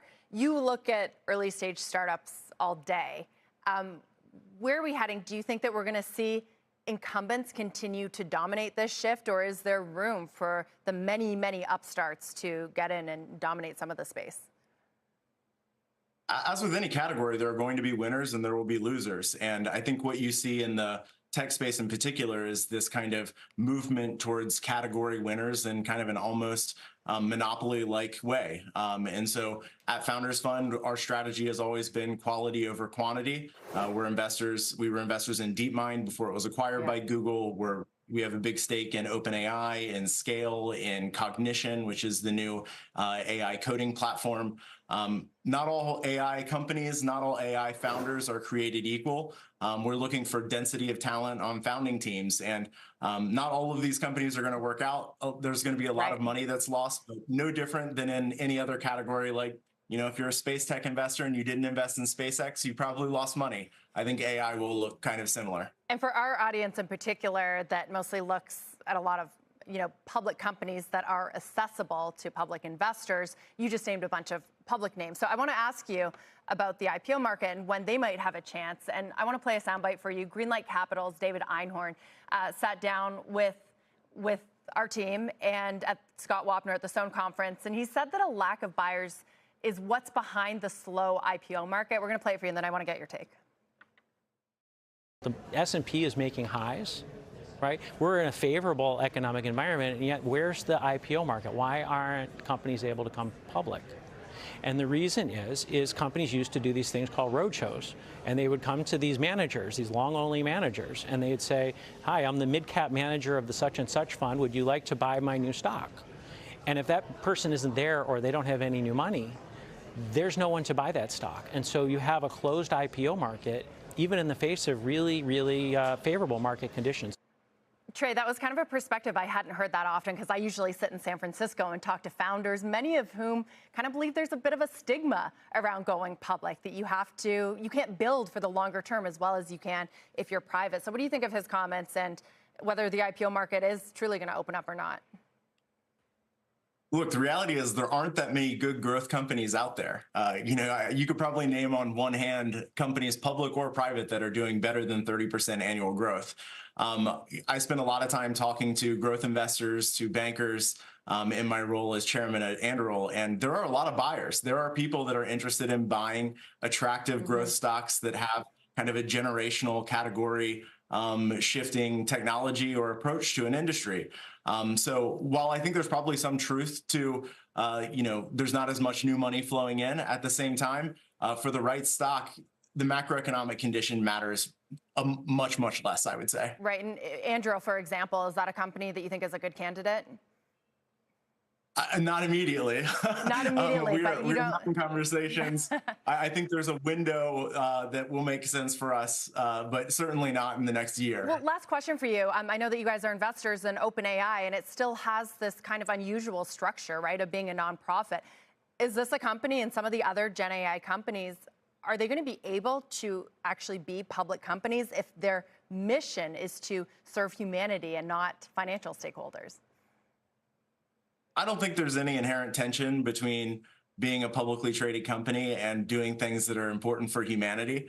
Certainly the structure of OpenAI is complicated, but I fully believe that the management team there is not only focused on things that are good for humanity, but they also do care about shareholders.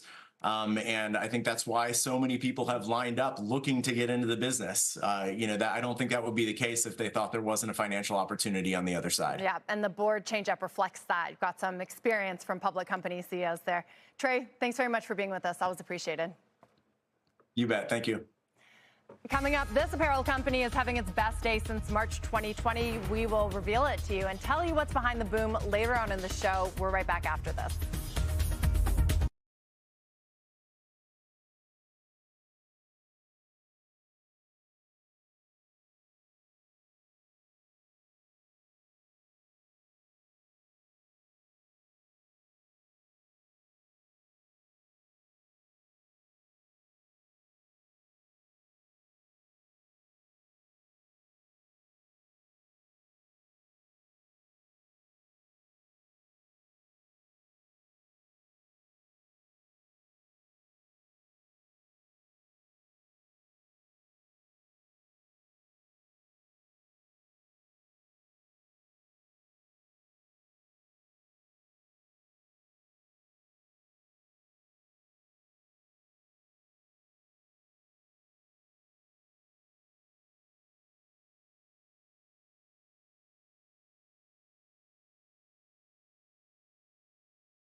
Welcome back. I'm Tyler Matheson with your news update at this hour. A Georgia judge has rejected Donald Trump's free speech challenge in his bid to dismiss the state's 2020 election interference case against him. A Fulton County Superior Court judge said that he found the statements made by Trump and the other defendants in the case were made, quote, in furtherance of criminal activity and not protected by the First Amendment. FBI Director Christopher Wray addressing the growing threat of ransomware at a cybersecurity conference today, saying the Bureau is currently investigating more than 100 different ransomware variants with scores of victims. To address the issue, he announced the FBI is creating a model cyber squad initiative to investigate cyber threats, aiming to have a team in every field office in the whole country. And Caitlin Clark, honored today as the AP Player of the Year in women's college basketball. Who else could have won it? Second year in a row for her, making her the 5th player to receive it in consecutive seasons. The NCAA Division I career scoring leader awaits a Final Four matchup with juggernaut UConn tomorrow night. That will be big. Love Paige to see Beckers and the ratings, Dee, on that game on Monday night blew away practically every other sports event. Telling you, we could do a whole thing on investment in women's sports, Tyler. It's big stuff. It's great. Thank you. We'll see you soon. All right, see ya. Coming up, we're counting down to tomorrow's big jobs report with an inside look at the labor market, the latest hiring trends, and worker sentiment from recruiter.com. That's next.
BC.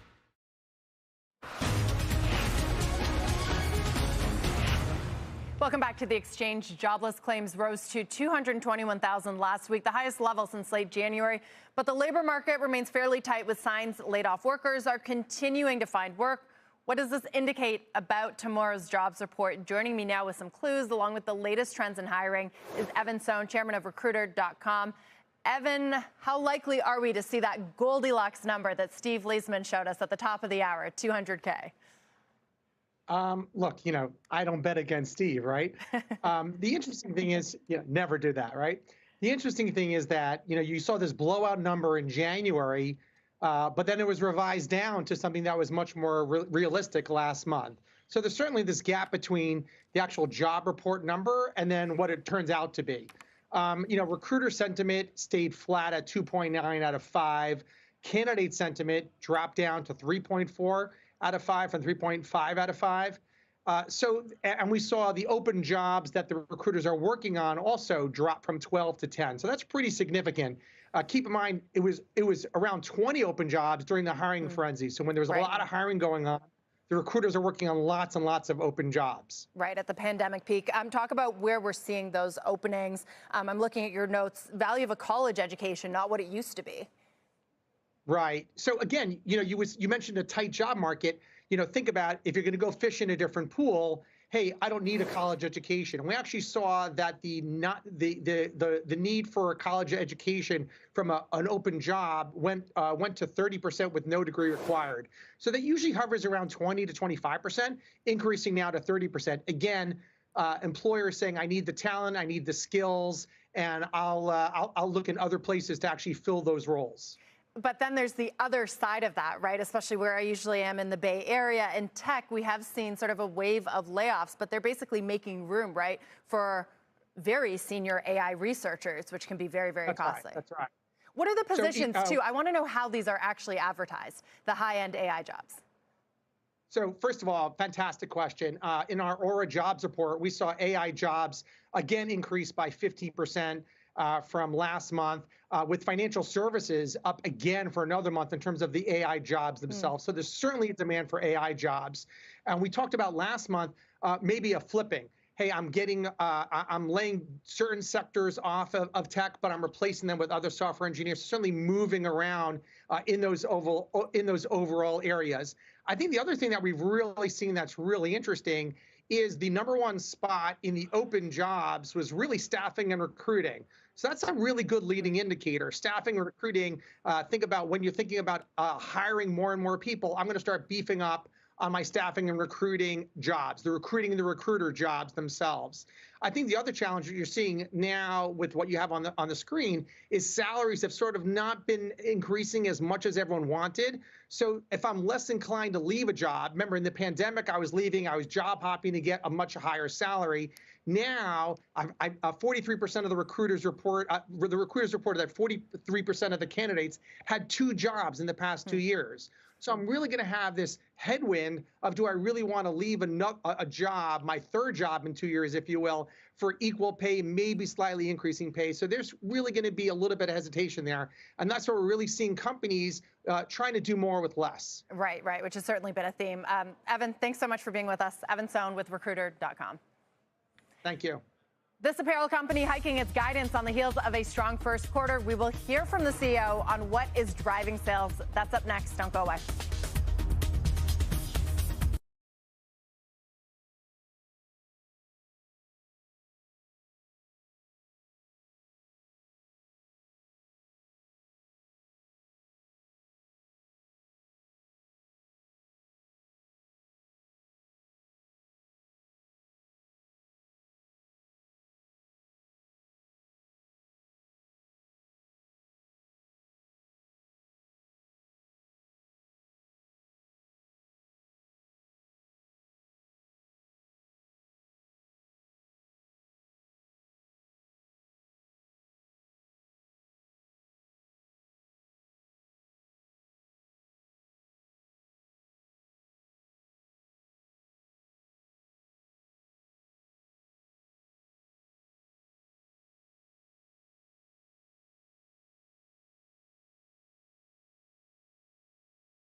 Let's get to some show and tell. We show you a chart and then tell you the story. Levi Strauss was that mystery chart that we showed you earlier, having its best day since the start of the pandemic on an earnings beat and a full year guidance raise. Nearly half the company's sales came from its website or Levi's stores as it moves away from wholesalers. Here's what CEO Michelle Goss told Courtney Reagan last night about that pivot. We're seeing phenomenal traction in our direct-to-consumer channel. We were at 8% overall globally. We were up 10% in the U.S. And then that 8% is 25% on a two-year stack. So the consumer is definitely saying they want Levi's in direct-to-consumer. But wholesale continues to be a really important channel for us. It's an amplifier of the brand. It reaches consumers at as many stores as we plan to build over time. We're not going to be in every neighborhood. And we're seeing traction in that channel as well. And coming up on the show, shares of DoorDash, they're up about 41% so far this year. Why one firm says Dash could leave the likes of Uber and Instacart in the dust. That's next.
Welcome back, and check out shares of DoorDash. They're slightly higher after Benchmark initiated coverage with a buy rating and $165 price target. The firm bullish on its growing dominance in restaurant delivery, as well as its ability to monetize areas like grocery in the near future. Mark Skatovich is the analyst behind that call, and he joins us now. Mark, thank you for being with us. I've covered both DoorDash and Uber, the gig economy space, for a long time, and what I always like to look at is valuations. When I look at a Dash versus an Uber, Dash is, wildly more expensive with a forward price to earnings ratio of more than 500. So why get in now? Well, I think what Dash has proven, and it's interesting you mentioned Uber, it's really in the restaurant space, is a two-legged, two-headed race here. And, we characterize Dash as, 3 laps in front of Uber Eats. So in terms of the relative valuation, I can't comment on on that because I don't cover Uber itself, but I can say that what Dash has proven is that they have command of the restaurant delivery space. They have 3x greater share than Uber Eats. And I think their network effects, it's classic network effects here where they have, close to 40 million MAUs and several million drivers that afford them the ability to move that into other verticals, that being grocery as well as brick and mortar retail, which I think are some pretty interesting opportunities for them that really hasn't really crossed their revenue screen yet. Right, and Dash has been making a big push into groceries where the basket size is larger, so seen as more profitable. And I wonder, though, it does sometimes feel like a race to the bottom. You've got Instacart, right, which has become public just in the last 6 months or so, and they're really trying to compete with each other, and they're doing that on pricing. How does that trickle down to the bottom line? I think that's a fair characterization. I think the challenge with grocery is really you're dealing with legacy systems, number one, that don't afford the best sort of inventory management that makes selection a challenge oftentimes for a consumer. And I think, frankly, just the consumer is in terms of adopting online grocery, it's been slow. And it moved up to roughly 15% of total grocery was purchased online during COVID, and that's fallen back to 12%. And I think that, the differences between Cart and Dash, Cart was certainly in front of Dash and has a really strong platform, but they don't have a real strong user base. At 7 million, that's not a tremendous base to scale with. And I think where Dash can offer, I think, not only extension to Cart's existing grocers, but also sort of build out its own moat there is by extending that, sort of 40 million user base across, just a broader spectrum of retailers. So I think that's one. I think the other piece, just branching out from grocery, is brick and mortar retail. If you think about brick and mortar, they're facing Amazon every day, increasingly moving to same day delivery. And what Dash is doing, leveraging that several million driver network of theirs is providing them the ability to deliver their product same day. So if you're buying a pair of sneakers on Dick's Sporting Goods or buying a tool set at Lowe's, you can get that same day with just a modest subsidy from the retailer themselves. So there's another part of that, though, Mark. Even though DoorDash has the distribution, they're also more capital intensive, right? Tony Xu and team, they're actually building their own line of Dash Marts. Do you think that this is going to be substantial cost outlay for them? Is that going to ramp up going forward? I don't think that's going to be substantial, no. I think really you're leveraging the core network that you have today. And again, that's, obviously it's a big network that I think hasn't really proven itself yet, honestly, in those two areas. But I think you have a proven model and a proven loyal base. Okay, we'll leave it there, Mark. We're running out of time. I hate to cut you off, but thank you very much. Great insights on the gig economy. That does it for the exchange. Tyler's getting ready for Power Lunch. I will join him on just the other side of this quick break. See you soon.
begins here.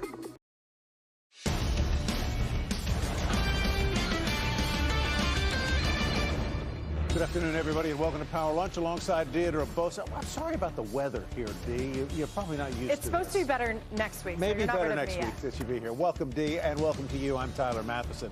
Proxy fight is over, but the war of words is not, at least not yet. Bob Iger and Nelson Peltz on CNBC. Who deserves more credit for the stock's 50% rise since its lows last fall? Plus, certain retailers, they are late paying their suppliers. Could that be a sign of financial distress? We will tell you which names to watch. But first, a check on the markets. They are higher today. The NASDAQ continues to be the outperformer, up 0.8%. The S&P up about 0.5%. Shares of Lamb Weston, they're getting mashed today. The maker of frozen potato products missed on third quarter earnings, lowered its forward guidance. MASH. I wasn't prepared for that one. Good pun. All right. Shares of Paramount down 8% on doubts the company will actually merge with Skydance. Its former CEO, Barry Diller, Paramount's that is, on CNBC this morning saying this would be the worst time to sell. And he thinks the company can turn itself around. And let's get right to the other big media mogul on CNBC today. That would be Bob Iger of Disney, talking earlier today with David Faber following his triumph in yesterday's shareholder vote. David Faber joins us now from L.A. with more. David, it seems as though Mr. Iger is being, I guess I would say, magnanimous, at least pointing to some of the salutary impacts of this proxy fight and the enlightenment that may have come from it. Yeah, I think that's a fair statement, Tyler. He's not given any real credit to Nelson Peltz. You know, that was a back and forth that we had, of course, in terms of, well, was there a way that perhaps having an activist in your stock yet again in the form of Mr. Peltz focused you or gave you a greater sense of urgency? Iger was having none of that. But to your point, he did at least say, hey, you spent a lot of time with your shareholders, and there are some benefits that come out of that. You can take a listen. This whole process gave the board and some members of management an opportunity to engage with many shareholders, perhaps on an even deeper level, and have a good, honest, candid dialogue where we had an opportunity to describe to shareholders what our priorities are and what our various processes are, including succession. And we had an opportunity to listen to them and hear what was on their minds as well. So I think if anything came of this that's positive is that it did in fact increase the engagement that we've had with shareholders, and that's a very good thing. And of course, that engagement, as he indicated, is very much focused on succession. I know you guys have discussed that as well in the previous hour, Deirdre, but it's certainly going to be, you know, his legacy in part is going to be defined by who follows him, which is interesting after all these years at the company.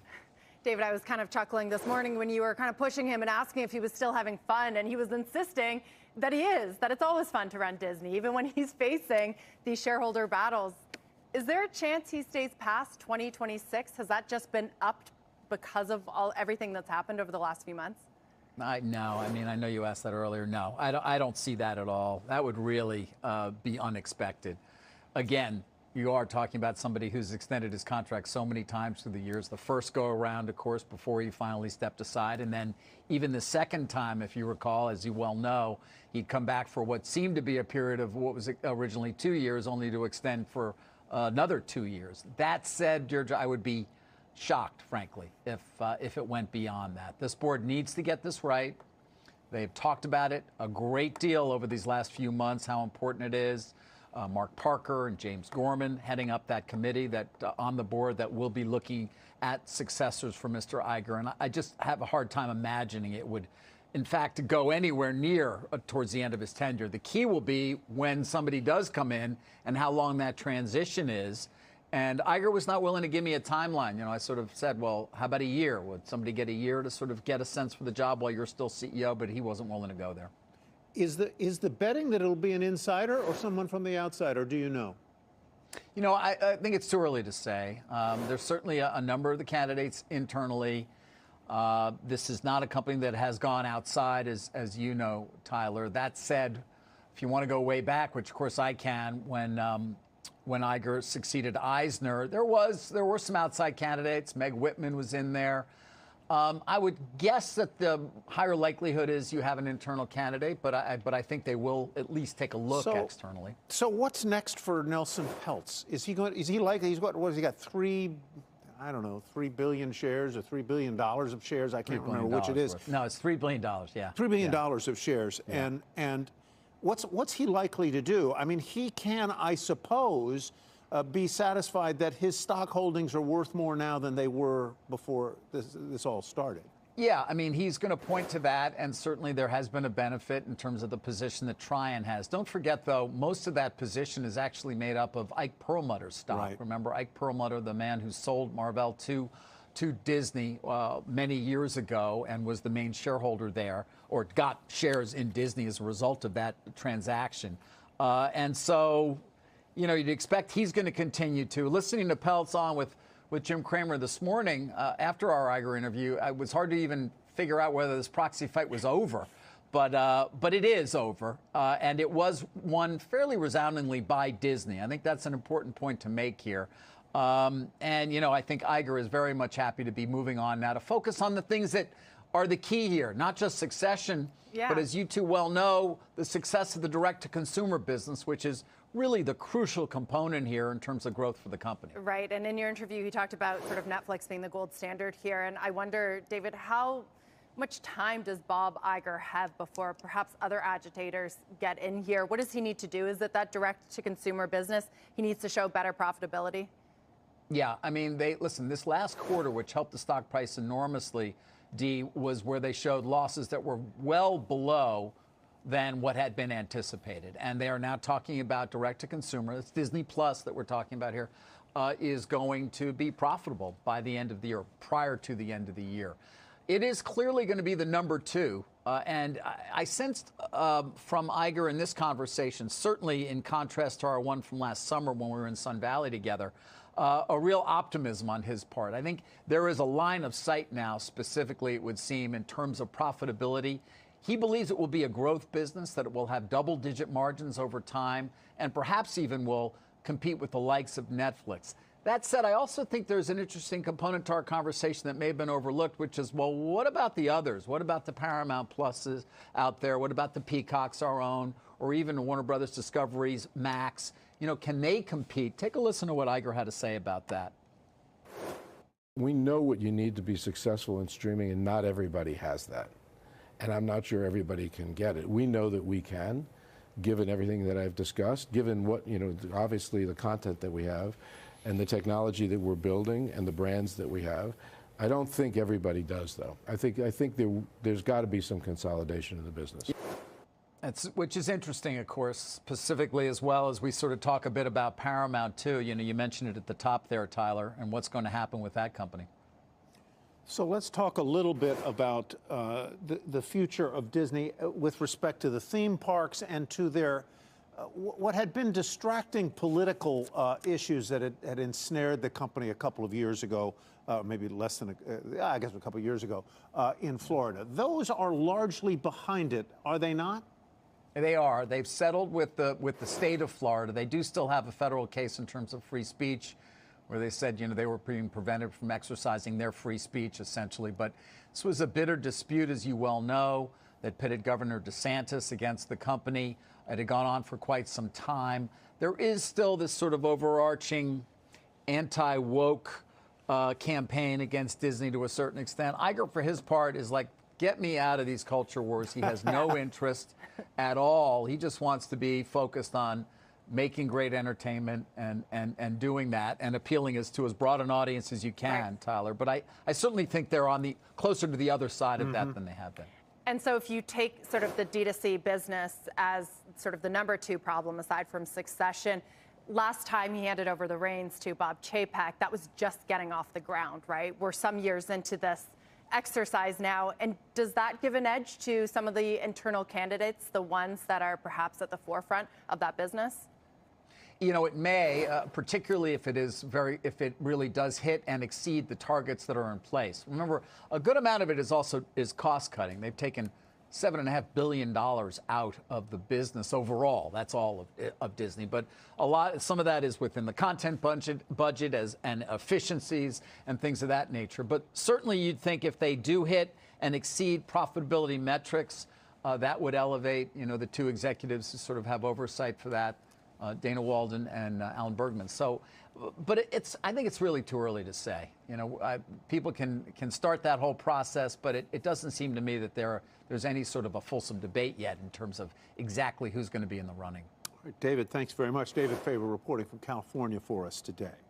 All right, let's move on to the markets more broadly now. Fears that the Federal Reserve may keep rates higher for longer have weighed on stocks this week, and as a result, tomorrow's jobs report will be closely watched by investors. Always is, maybe a little more this time. Let's bring in Carl Farmer, portfolio manager with Rockland Trust. Carl, it seems this week that there is a growing sort of thought base that indicates that inflation may be stickier, and that the result will be that the Fed will have to keep interest rates higher than they might otherwise. Where do you come down on this, and are you worried by the possibility that inflation may be harder to get to that 2% number than thought?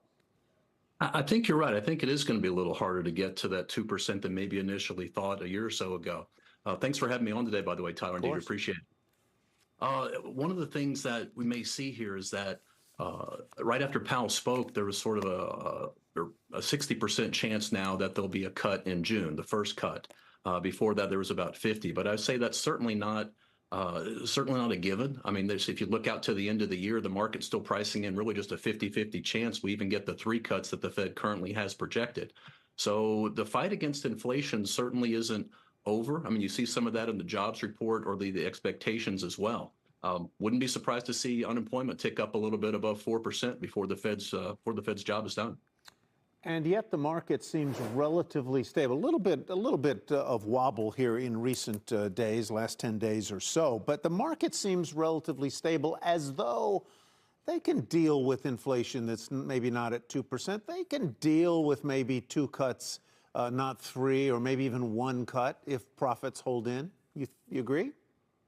Well, so the first quarter was fantastic. Like you say, we're off to maybe a bit of a wobbly start just a couple of days into the second quarter. I saw a report from JP Morgan's Guide to the Markets recently that they did a study historically that all-time highs are not always a bad entry point.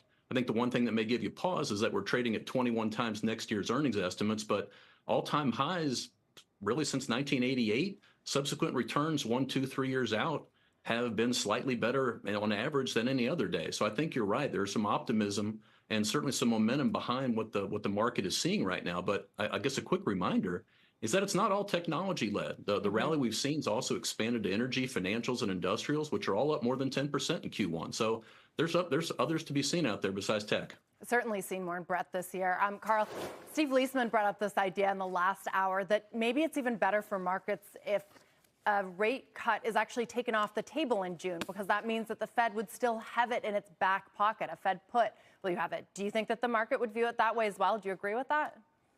I think there may be some truth to that. Certainly always having that in your back pocket directionally makes some sense. Also, I think it's still an indicator that you may still see stronger economic growth. Certainly the labor market has been above anybody's expectations in terms of its resiliency so far. So I think you make a good point. And finally, Carl, the other big catalyst coming up is the start of earnings season, and you could make the case that a stronger economy is better than looser monetary policy. How important is that going to be for markets? And I was talking earlier about Tesla's delivery numbers, how that really hit the stock hard, and Tesla, sort of a unique case, a unique stock, but could it be a warning that misses coming up in the next few weeks and months during earnings have the ability to rattle markets more than they might have before? Oh, definitely. One thing, I'm not necessarily saying Tesla will be a canary in the coal mine, but heading into earnings season, I think you're going to see active stock selection being rewarded. You certainly saw a difference between, the results from NVIDIA versus Tesla, as you mentioned. And I think you're going to see some separation as companies begin to not only report what happened in the first quarter, but if they're willing to, give projections of what they see next. Carl, thanks very much for your insights. We'll be watching tomorrow. Everyone will be. Right, great. Carl Farmer. Treasury Secretary Janet Yellen arriving in China today for 4 days of meetings with Chinese officials. For more on whom she's meeting and what they will talk about, let's bring in Megan Casella. Megan. Hey guys, so Yellen's trip is aimed at managing the economic relationship with China. She'll be pressing Beijing on areas of concern and looking for room for cooperation. Her schedule includes meetings across 2 cities with government officials, as well as the head of the Chinese central bank and American business leaders working in China. She'll also spend 2 days meeting with He Lifeng, her counterpart on the economy. Now, Yellen has made clear that a major focus of her meetings will be China's massive investment in manufacturing of products including solar cells and EV batteries, which she says has led to overcapacity that hurts manufacturers globally. During a refueling stop on the way to China yesterday, Yellen said that while Inflation Reduction Act funding is helping boost U.S. production of these products, more action could be needed. We're providing tax subsidies to some of these sectors, and I wouldn't want to rule out other possible ways in which we would protect them. Now, guys, the trip comes just after President Biden spoke with President Xi earlier this week. And after that call, the Chinese embassy warned that if the U.S. took further action to restrain China's development, Beijing would, quote, not sit back and watch. So it's clearly a source of friction heading into this trip. Guys? So, Megan, what would that further action look like then if the U.S. did take additional steps on overcapacity? Tariffs are a very likely answer here. We know that the administration has considered imposing further tariffs on China, potentially on electric vehicles specifically, adjusting some of those tariffs that were imposed during the Trump administration and are still in place. But we know that China is going to respond to that. Just last week, they sued the U.S. at the World Trade Organization over our subsidies on electric vehicles already. They say, there's really going to be some tit for tat here because China's the one saying that we're actually engaging in market distorting subsidies, not them. They're defending their own actions. So it's obviously going to be a big part of the discussion this week. Right. We know you'll be tracking it all. Megan, thanks very much. All righty, coming up, a canary in the natural gas pipeline? Well, prices turning negative in a major West Texas hub. That's another sign of market oversupply, negative prices. Plus, further ahead, changing trends in the liquor business, all stemming from a slowdown in consumption. We'll talk the state of the industry when Power Lunch returns. Who's News?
Our natural gas prices down nearly 30% so far this year, and in one region in Texas, prices actually falling below zero. Could that oversupply problem spread throughout the nat gas industry? Pippa Stevens. You got it. You know, everybody knows who Pippa is. Joins us here with more. Hey, Pip. Hey, Tyler. So nat gas prices at one key delivery point have dipped into negative territory, as you said, in a sign of just how oversupplied the market is, with producers effectively paying pipeline companies to transport it. So we're talking about Waha in the Permian Basin, which straddles Texas and New Mexico. Oil is the cash cow there, and gas is produced as a byproduct, meaning that even when nat gas prices tumble, production doesn't slow, especially with WTI at $85.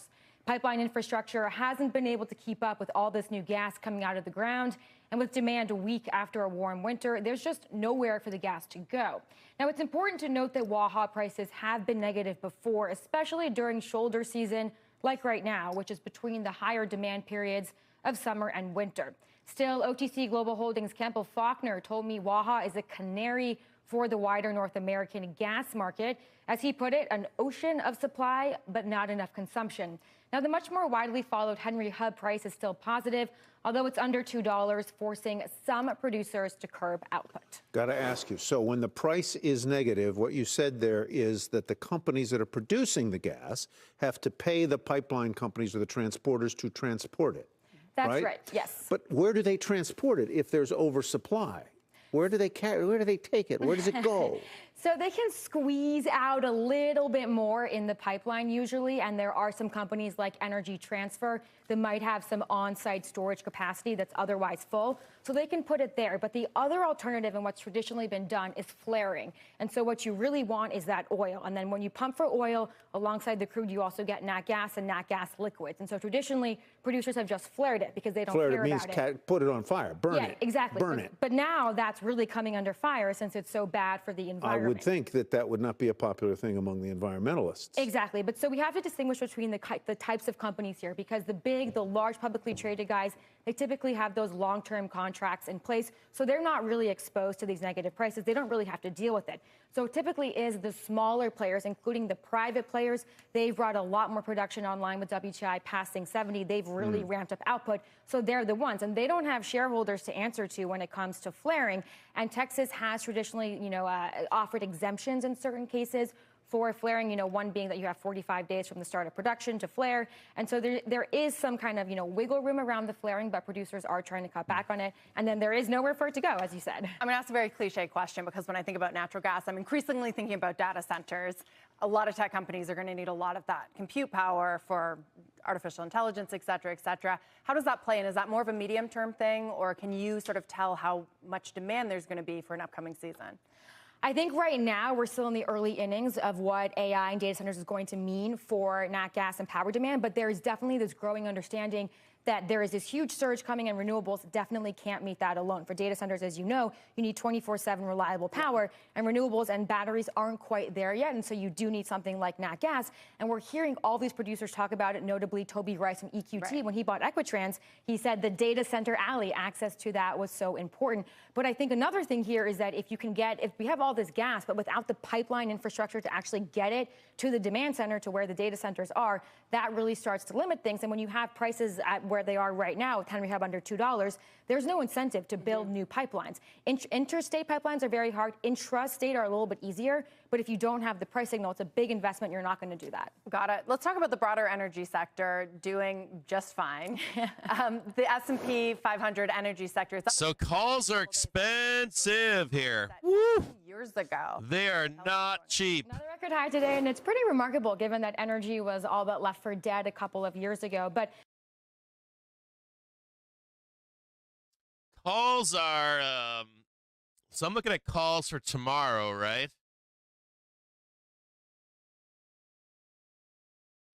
520s are $2. 520C for tomorrow, $2. Kind of implies that at least, what are you guys talking about in there? Oh, XSP? Oh. Not enough liquidity That's probably my biggest thing. So what did I tell you? I told you to wait until we got down here, didn't I? Told you to wait until we got down here, didn't I? What did I say to you? And then I said, dotted yellow line is alternate trade up here. So they roped you in down here, didn't they? But this is the trade right down here. It's a beautiful thing down here. What did they do just now, do you know? They closed the gap. Closed the gap. So the first question becomes, can we take this? Is this it? The options chain for tomorrow is saying that it's pretty expensive. Like, hey, come down here, buy me.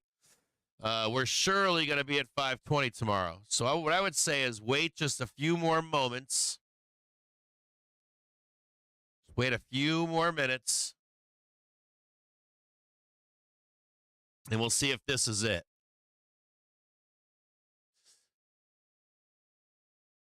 You already bought calls?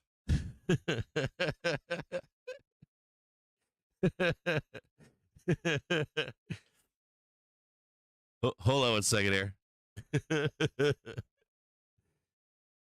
All right, yeah, don't buy calls yet. Not quite. The one thing that concerns me here is how expensive calls are for tomorrow morning. They're not cheap, so. And what do we got down here? Whoa. Now, I wasn't expecting this. I wasn't expecting that we get all the way down here and that would be the one bounce, but it's possible. I mean, it's just a question at this point. Ho, ho, ho, ho. Dude, look at that. Ho, ho, ho, ho, ho. Gorgeous. Faked you out, pulled you in, and then bam.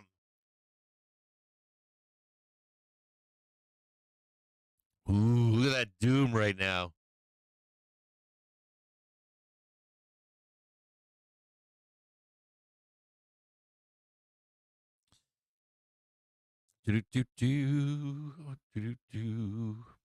Tesla down here took out their first right here nicely. Took out their second right here. Nice. They had the 1, the 2, and then down. So this should be top for Tesla. This should be the top. If you're a Tesla bull, you've got no more trades left here. Until the only way you'd get another trade in Tesla here is if you were above the daily trigger. So as far as direction is concerned, you've got no more trades long on Tesla until you get. Oh, dude, look at that! Look at that death and dying down there. Woof. So Tesla, no more longs for you. And if you saw price of Tesla get above 178, we could talk about it. If the hourly trigger could get underneath, but otherwise, sellers are here to sell to the downside.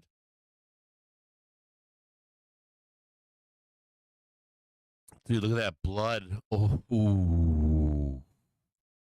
Look at that hit and run right there. Ooh. Nice bull trap in here. Bam. Hold on one second here.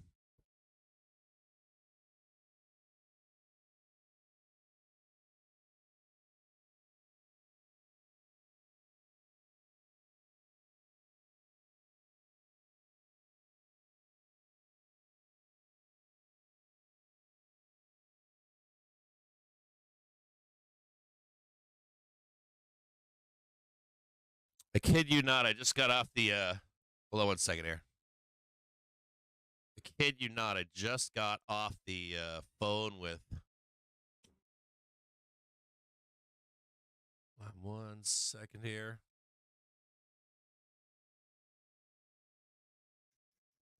Get that off.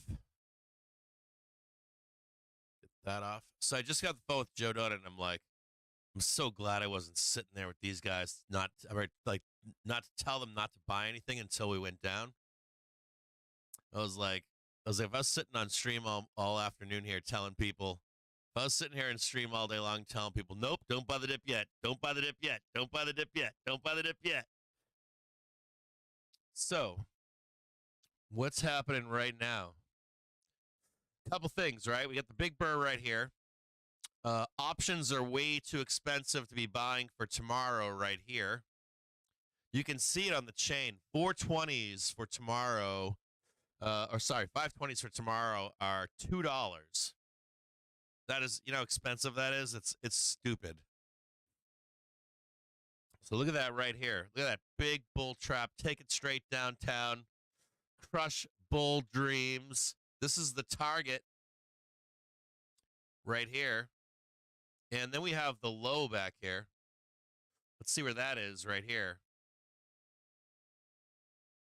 Oh, stinky Pete's. Bunch of stinky Pete's down here. Woof. That's the whole move right there. It's the whole move. This is what we started buying. Started buying that, right? Bam, bam, bam. Come down here. Bam, bam. Buy the doom. Look at the blood down here. Woof. They can't catch me. You know that, right? They think they can catch me, but they can't. They cannot catch me. Can't happen. I bet you there's somebody in a hedge fund right now this morning or this afternoon that's like, I hate that guy. I'm trying to catch him and catch him and catch him, and I still can't catch him. Oh, look at that. So sweet. Hold on one second here.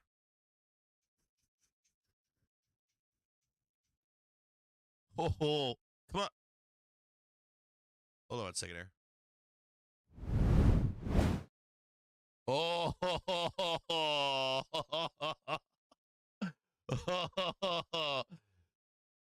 bull trapper. Oh, bull trapper. Oh, there's the daily trigger. We're going to buy that. You ready to buy the daily trigger? Oh, we're going to buy that right there. Oh, look at CL. Oh, CL ripping face just then.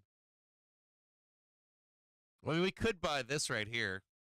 That'd be a beautiful thing to buy.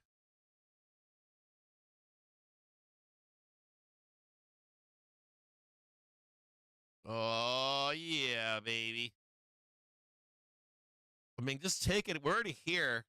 I think it's almost time to buy call spreads.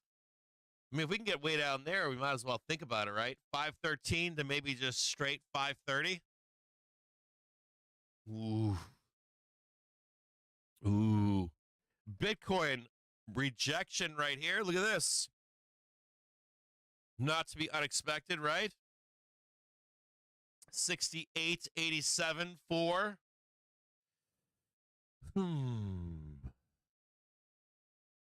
Ooh. Dixie with a nice bounce.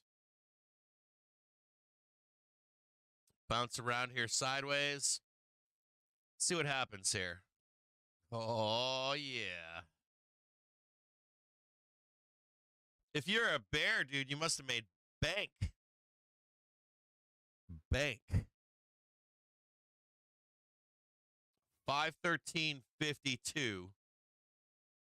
I got told we weren't going to 520 today, too, on social media. Someone told me on social media that we were not going to 520 this morning. Who is that? Which one of you was that this morning that told me that? Somebody told me.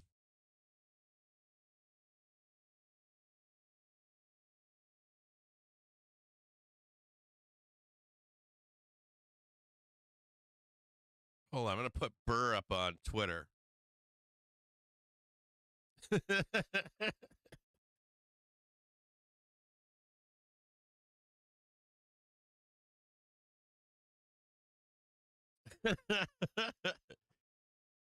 Someone told me we're going to 521.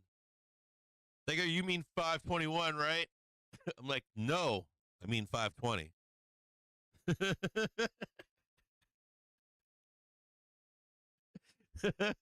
Which one of you is that? I'm not going to name names right now.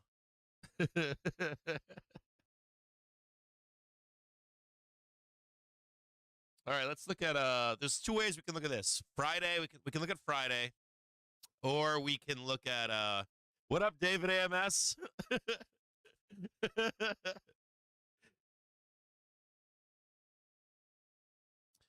So there's a couple things we can look at here. Let's look at a few things. Let's go trigger full screen. Let's look at a few things here. So this is what I was looking for here.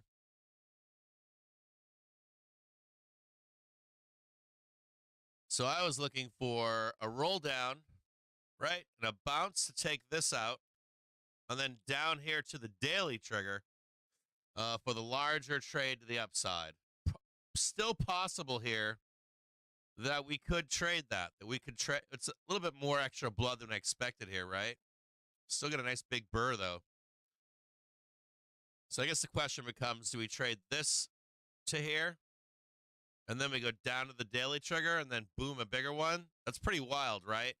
Bam, bam, bam, bam, bam. Tough call here.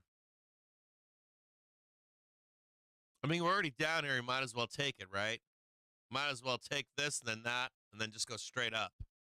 So let's see how this works itself out here.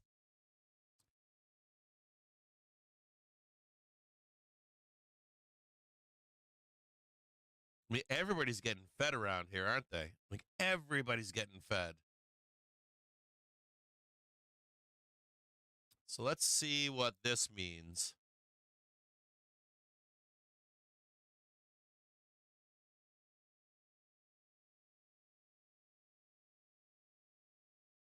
What I would say is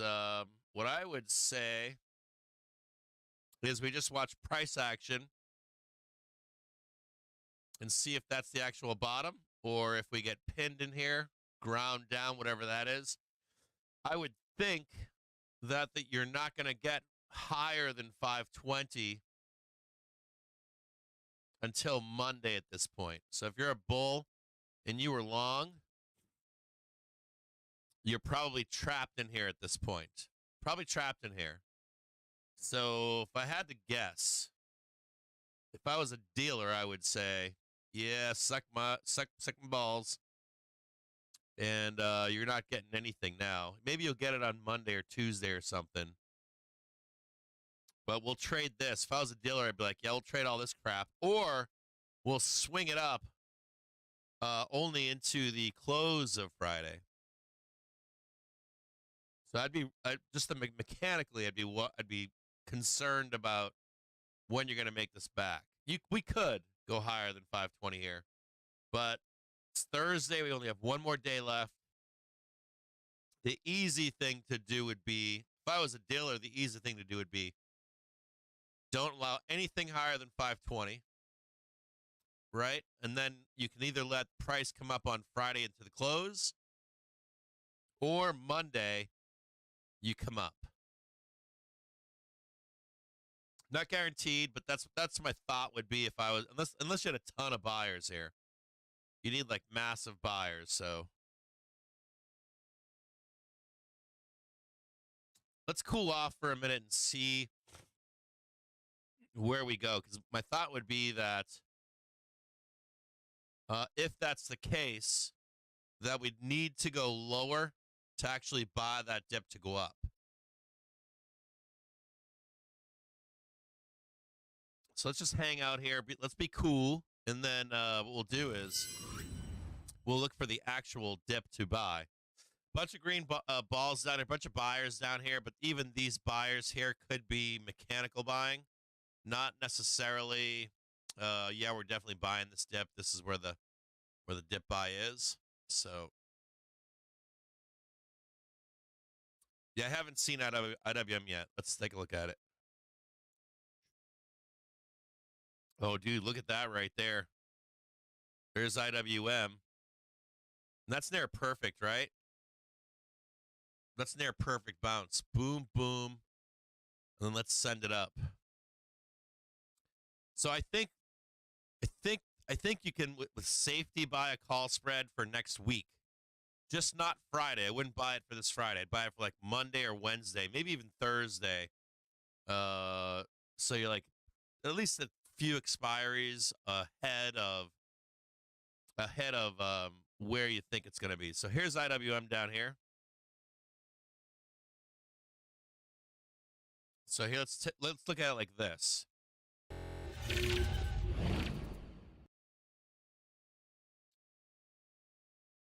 Let's look at it like this. So we've got the 5th, right? That's Friday. And you got, here's Monday. And here is Tuesday. What if it looked more like that? You know, where you're not that it's gonna be, I'm saying let's theoretically say if I was a dealer, we just pounded just like this. And then Monday they actually cut it loose, or even Tuesday they cut it loose. If I was Theta Gang, I'd be like, nah, if I was Theta Gang right now, I'd be like, I bet I can get a week. Anywhere from if I was Theta Gang, I'd be like, boom right there, boom down here, hit them, and then woof, sometime next week we actually go up there. Now, not guaranteed. This is worst case scenario for a bull. Worst case scenario for a bull. And we're already down here. We broke through the hourly trigger. Might as well just take it out, right? We're already down here. I mean, why not just take it out and then we make the ride higher? So I would say hold off on that. This is GCT right here. They're on their hourly trigger again. They might come back down too. Look at this daily trigger coming up here. This one's almost ready to rock too. Look at that. Bam, come back up here. Bam, right up there. So I would say just hang tight and be cool. Let's go back to the main screen. And I'm going to look for... Let's take a look at some call spreads here. Just take a look. Give me one quick second.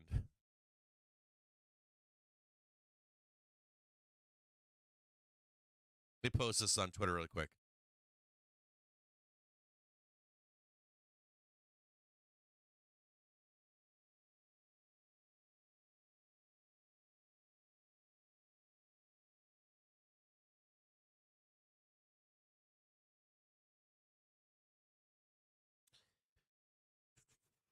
Let's take a look at some call spreads.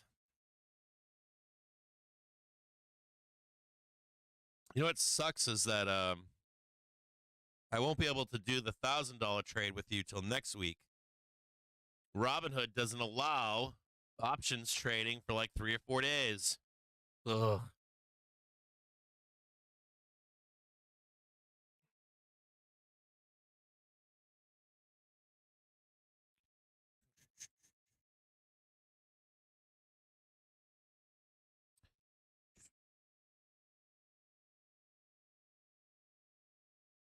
All right, hold on here.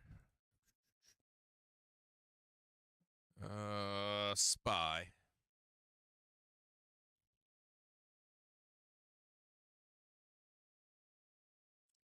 Call spread.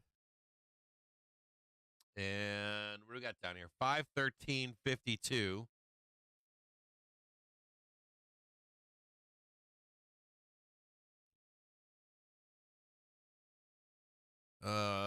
We got May 3rd. 513. Let's switch it off to 513. And we're saying that it's going to go to where? What do we set? What's the target? Target is 532 to 535. 532 to 535. So let's do 530. And fascinatingly enough, it only prints 100%. No. Hold on 1 second here. The trade is right here. I'll show you the trade right now. Hold on.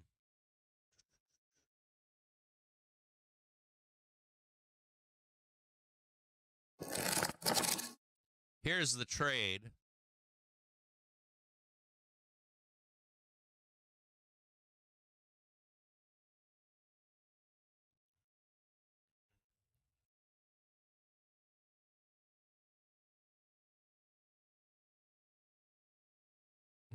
See, I don't want to enter the trade. I don't want to enter the trade until we're down here. I don't want to take it just yet. Trade cost currently right here, $860. It only pays $844. That means you'd only make 400 bucks, roughly, $422, something like that.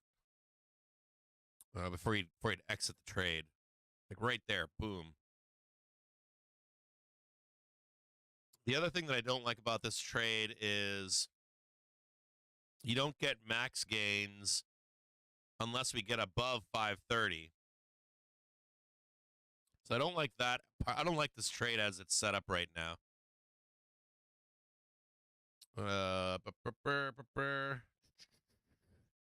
Let's try to scale it a different way. We're at 516.91 right now.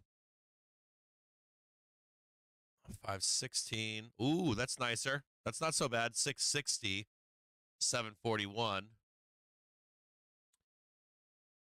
516, 530. How about 520? A little bit of skin in the game. That's a little bit better, right? See that? 425 for 576. That's a little bit better, right? It's getting better. 525, 530. We still have to get above 528 and 530. It's pretty risky here. It's a pretty risky trade. Switch this up here. Let's see what we got going on here. 516. Let's try something lower. How about 516 and 525? Got to pay more now, right? 474 for 425, but you make money over 522. Now that's a nice trade, right? You got to pay more to play on this one. But what else is cool about this trade? You're at 100% if you get over 525. Pay a little bit more. Pay 478, but you get 422 if we trade above 525 at any point in the month of April. That's a nice trade, right? Now you're paying more money, but you're getting some pretty decent gains. And the thesis here would be that, yeah, whatever you got going on there, I really don't care.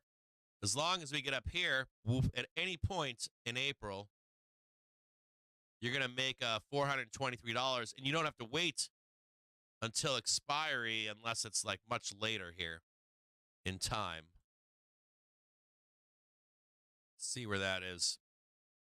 542. 531. What's that? April 30th. So we'd have to hit 525 by April 11th. I think this is the trade right here. If I had to take a trade right now, this would be the trade. 479 to pay 421, and you would hope that by April 10th, that would give you a week to get above 525 for 100% print. I think it's a pretty good trade right here. We're on 517 right now. Let's try 517. Boom. 419 to make 381.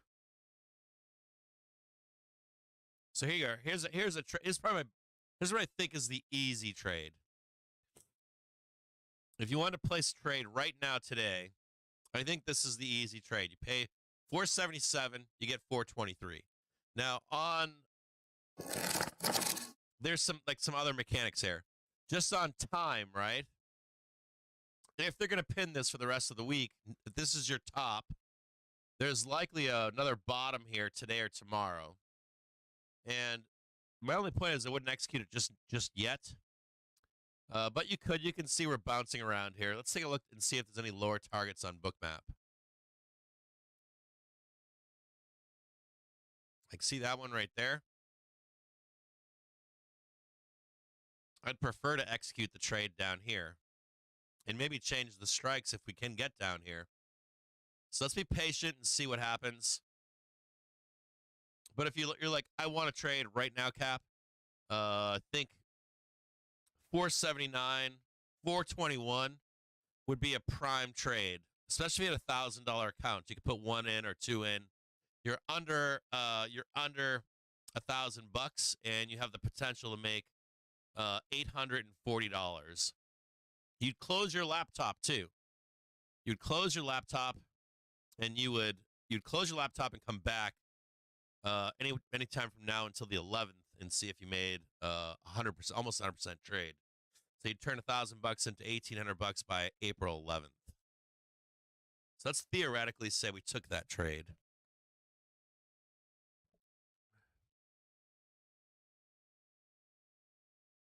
Yeah, I guess we forewarned of Ukraine doing that earlier today.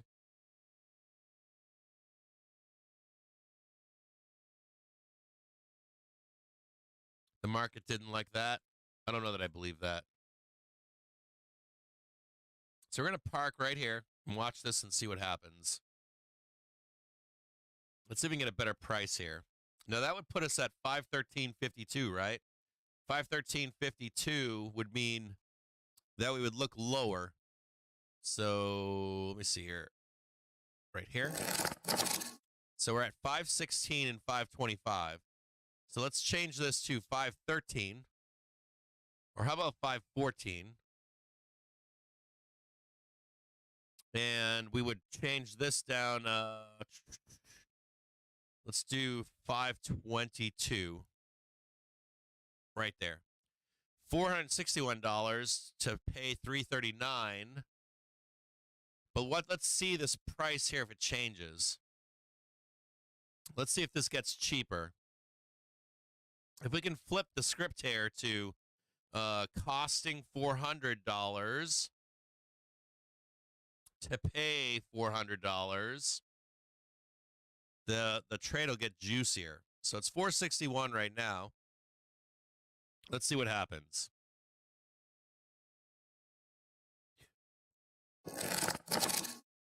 So let's watch this. And in the background, we'll watch this call spread and see if it gets any cheaper.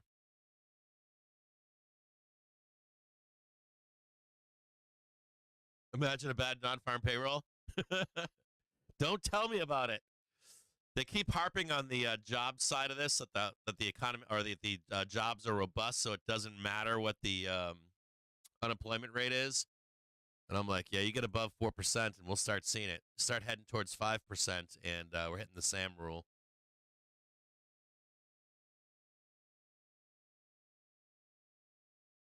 And we did tag a new low, didn't we? But you know what? That is bad right there. I will say this, too. We actually got a new low. Look at this.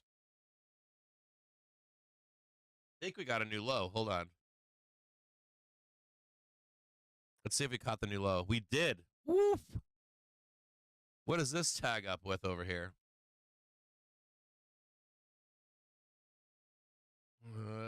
We didn't get the new low. We did not get the new low. They just cleaned this one out right here. So they took it to right here, to the exact start of demand. You see it? Oh, you can't see it.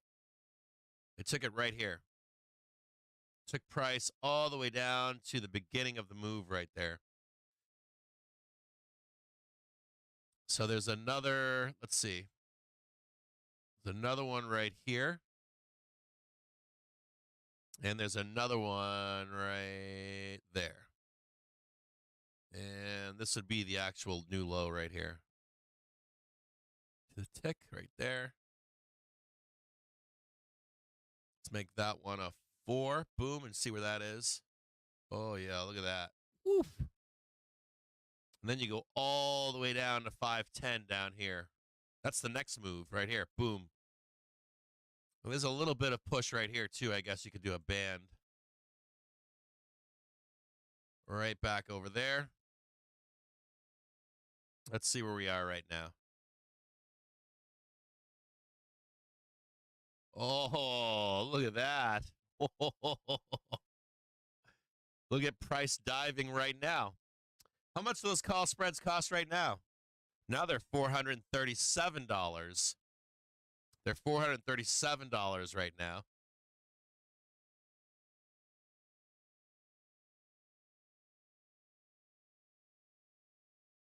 $437.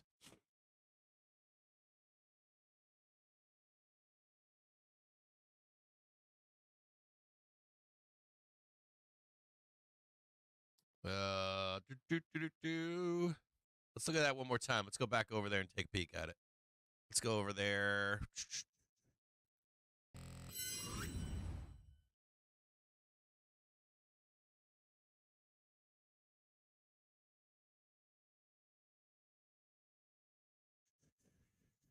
Oh yeah, dude, I gotta buy this, dude. I can't not buy this. I can't not buy this right now.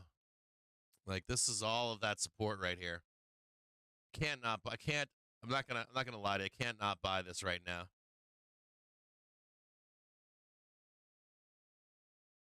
Look at him down here. Look at him down here trying to pound it all out.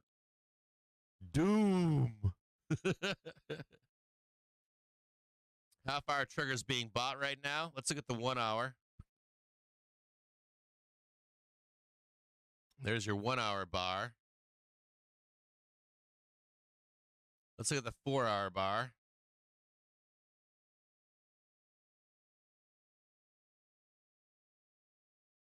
Yeah, we got to buy this. I mean, look at that. Bam, bam, bam, bam, bam. This is support right here. This is all support right here. 4 hour bar is being bought right now. It's gorgeous, dude. Look at that. All erased in 4 hours. Oh, yeah.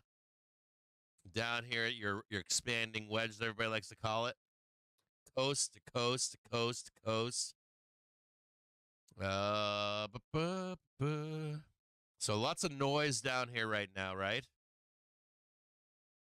Lots of noise. Probably people calling for a crash. World War III and all that kind of stuff on you. Is that what they're doing? I want more doom. Tell me more doom. Whisper it in my ears, please.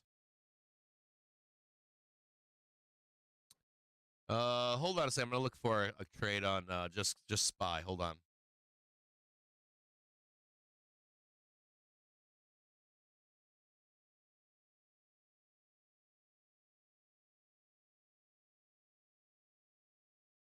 May 3rd.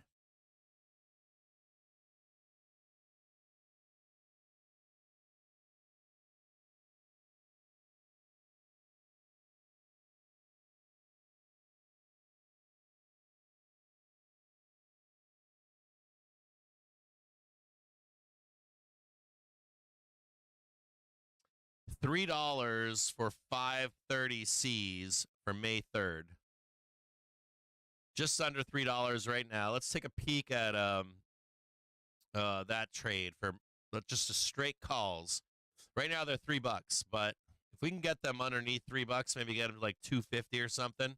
If they just if the gremlins are in here in the background, just trying to grind out some of these options, and then we can get some just straight 530 Cs.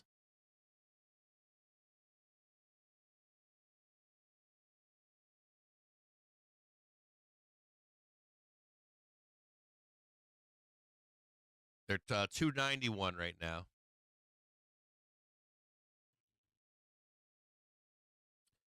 Yeah, I like selling the 540 against it. I like that too. I like that too.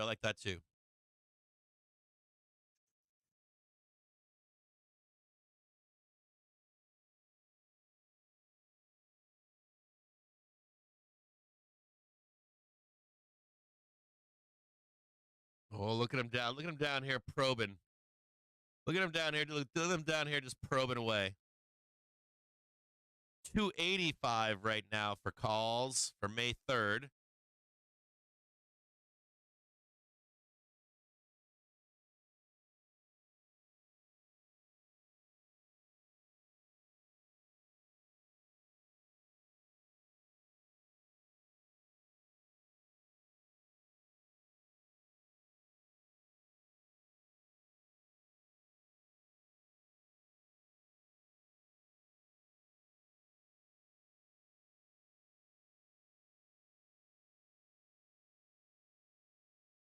It's like three grand.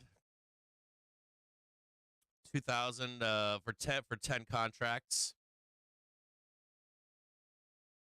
Should I pull the trigger on this?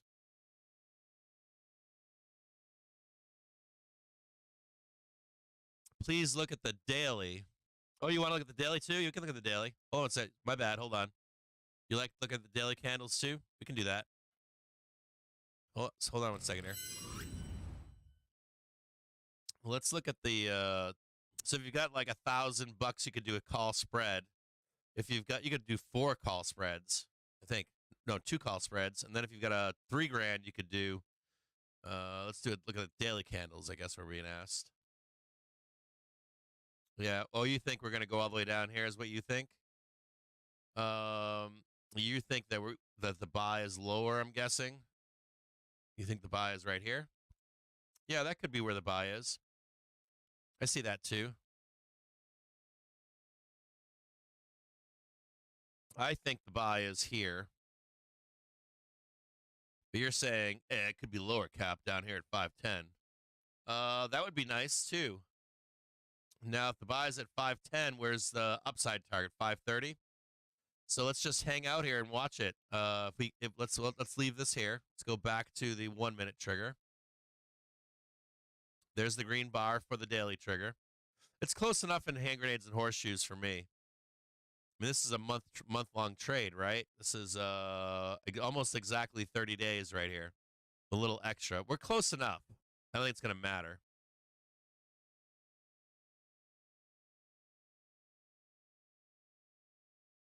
I don't think it's gonna matter if it's like if the turn is like right here or if the turn is down here.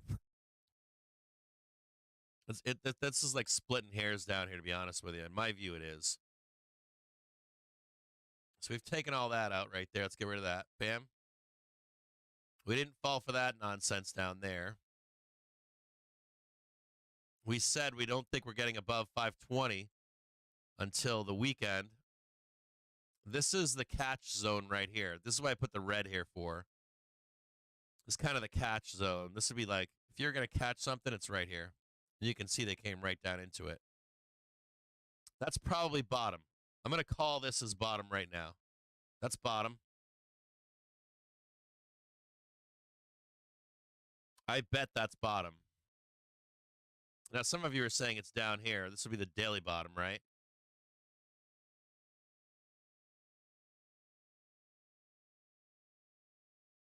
Oh.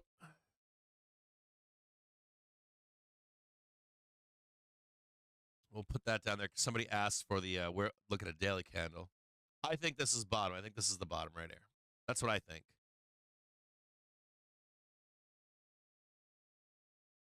But we'll pay attention. If we reverse off the 1 minute trigger, maybe we do this kind of nonsense, then that's the actual bottom, possibly.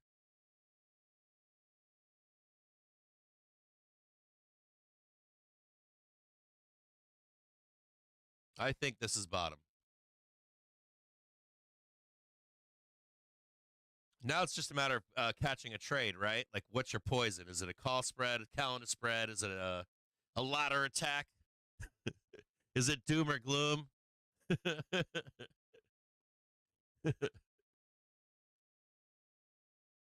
God, you guys put me under so much stress. Like, you guys, this show has turned into catching knives.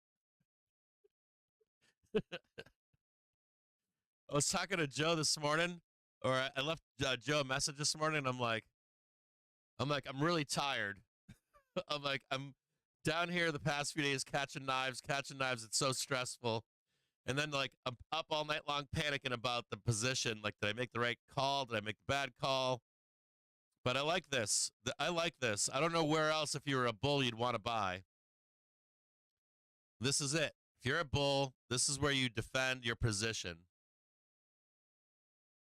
So if you're a bull, this is your place. This is it. If you're a bull, you pick your poison what you're buying. Don't be copy trading me. If you are a bull, this is your place.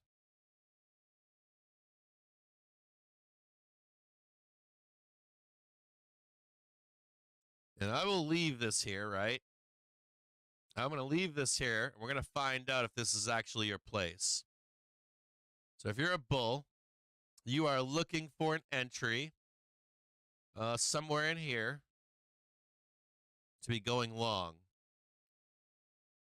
And I say that because if we go down below the daily trigger and we begin to reject here, what does that tell you? Do you know what this price action here tells you? You switch from a buyer of dips to a seller of rips. Let me show this to you here in a better.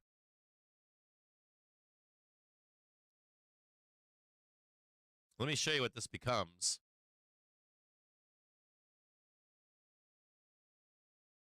If you're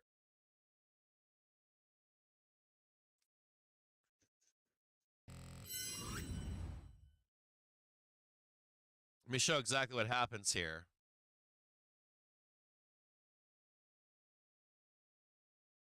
If you think that's the hourly trigger, right?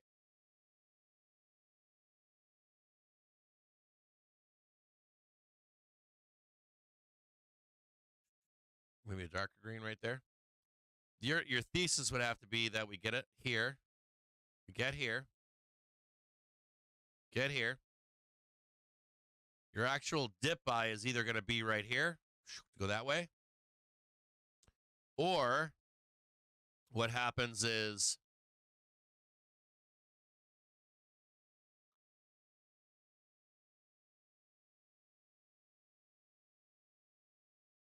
there's your daily trigger. That's kind of the same color, isn't it? I don't like any of that. Hold on here.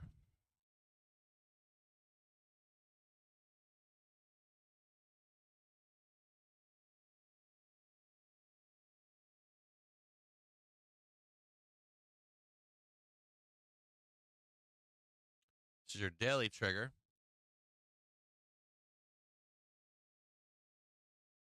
What you don't want to see happen is we like bounce off this, right?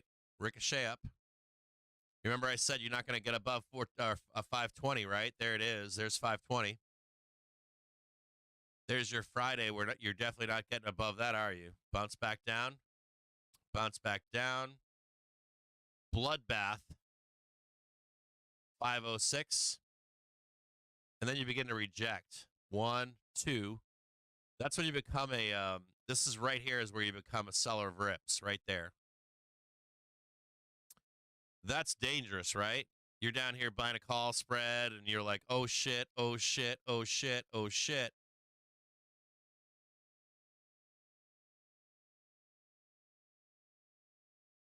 Or you're not doing anything right now.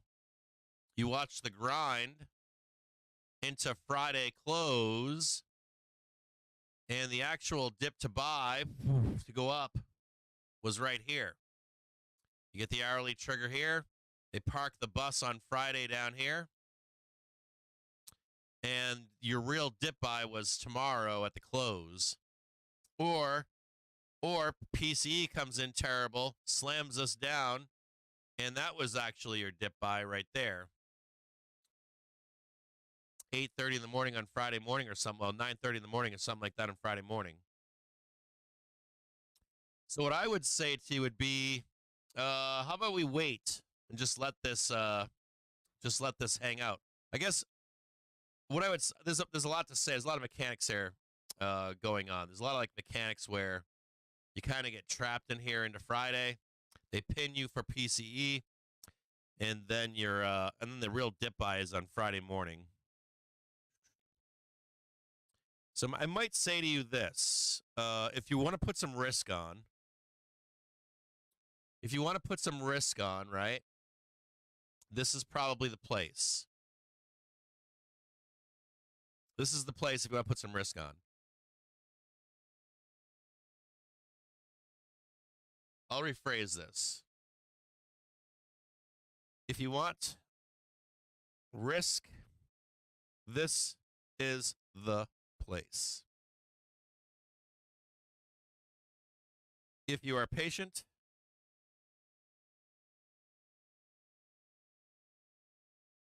wait until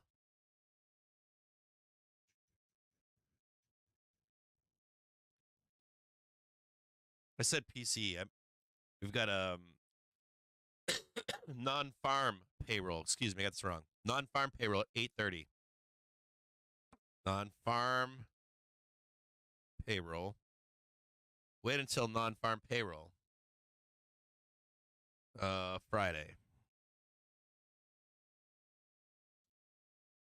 And that might be your dip buy. How that would look would be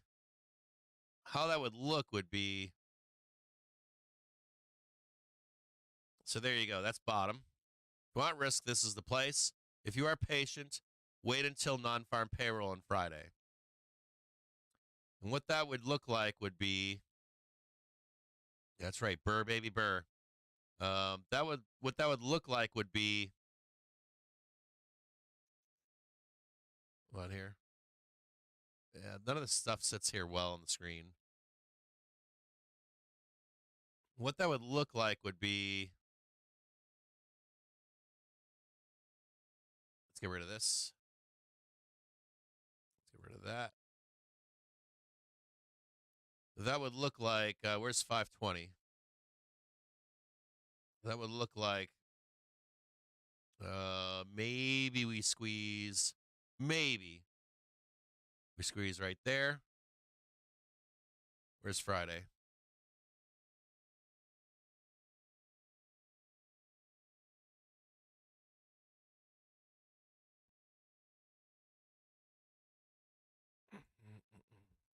Uh, 6 p.m. on Thursday.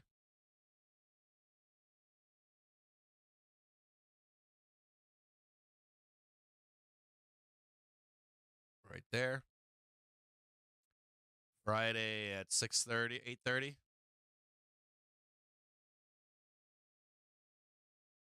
Something like that. I don't even think you get that.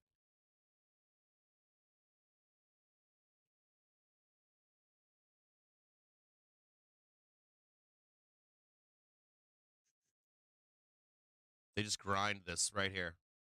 Wham, wham, wham, wham, wham, wham, wham. Hourly trigger comes down, and boom, you're off and running tomorrow. Something like that right there.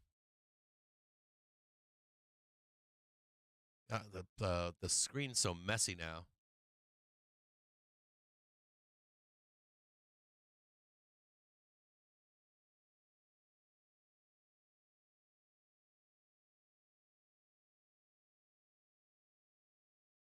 Right there. So I don't know that it matters on for spreads if you want to take the risk. But we'll watch this right here. So for me, I'm going to sit up. What I'm going to do is this. I'm going to sit on my hands and not take any trade. I'm either going to look for pricing it down here today at the close, or pricing it down here tomorrow in the morning, or I guess there's a trade right here. There's a nice little trade right there. There's a sexy little trade right there. We could take some 0 dates if we can get above. You can trade that, but what I don't want to do is like trade this into tomorrow morning, and then that's the actual trade right there. So let's just hang out and see what happens.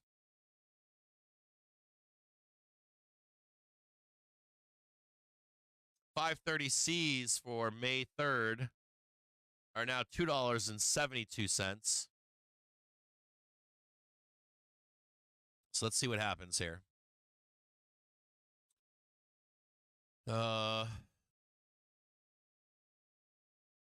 I think if you're in puts, you take the money here, regardless if we go down anymore. I also want to say that too.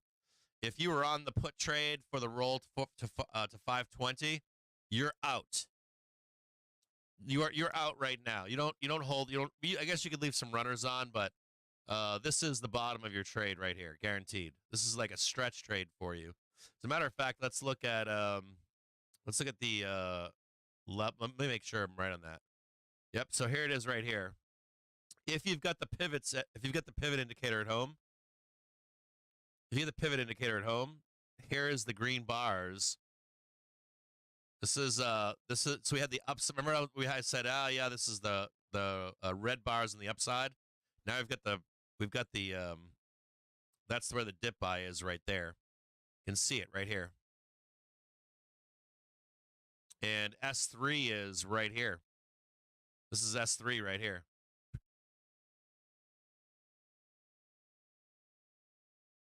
So, I mean, we are right there. Daily bottom, we can move this one down below. This is the bottom. This is the crazy bottom. Outsized move. If you are in puts, you close them here. If you took the trade, hey, we're going to 520, just fucking close. You're done. Even if we continue down, you're done. There's no need for it. We went higher, too, for a brief moment, right? We blasted up briefly. See right here? Blast it up one more time. Catch all the FOMO crowd in there. And then bam. Bam, right? Trapped all these FOMO buyers. They got slammed right down in here. We knew we were going down here, right? Then we got an extension. All the way down here. Woof.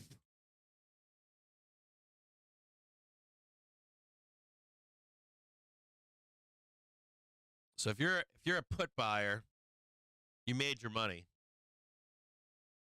Now time to be looking for a dip to buy. Let's watch this. This is S3 right here. See right here? Here's S3 right there.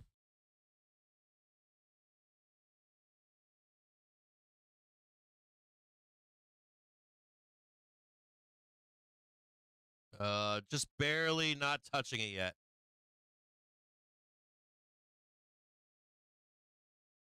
$514.45 is 514.45 is S3.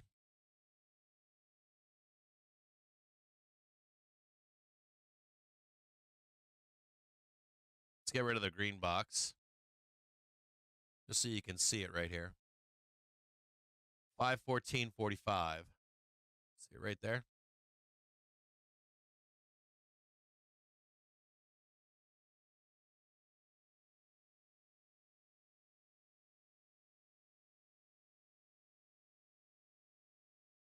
Dixie with a bounce here too, right? Well, look at Dixie down here. Dixie looks strong, doesn't it? 104.66 looks kind of strong. TNX still rolling over. I thought that yields was why the markets go down. Can anybody tell me why that's not the case? You guys have an answer for me today on that one? Oh, dude, IWM's already touched its daily trigger. And they're right where these guys buy, too, right down here. GCT, blooding down to the daily trigger. Silver, blooded. NVDA, what happened? NVDA down here touching its daily trigger. 864.50. Whew. Qs. What can we see here in Qs? Warning, if HT crosses through DT, there'll be a bloodbath. We also see the buyers coming out here on Qs. This is where they are, right here. They're right there. Hold on a second here.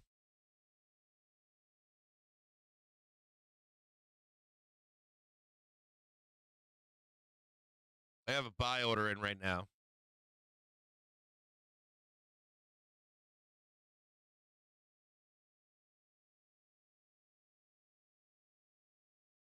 All right, I'm long 530C for May 30th. So I'm long here. I shouldn't be. I'm only 10 contracts, not going crazy or anything. So I am long the market now. Let's get rid of that.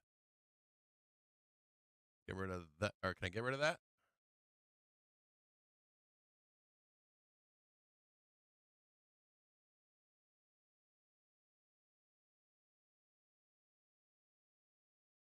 And I'll DCA down here. I'll add some more contracts down here if we need to. This is far enough out in time, I'm not too concerned. I will capital DCA right here.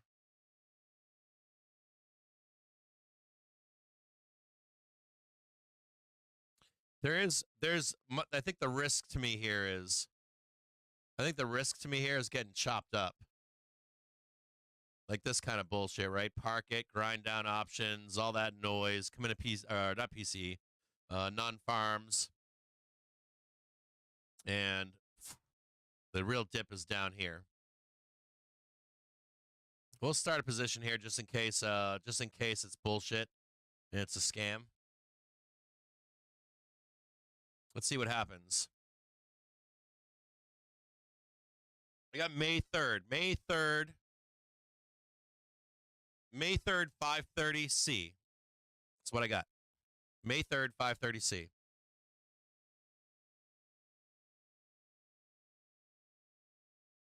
Remember, we talked about whenever we got down here, we talked about switching from 0 dates to farther out in time, some kind of like calendar spread or some kind of, and I'm saying debit call spread for people because it's simple.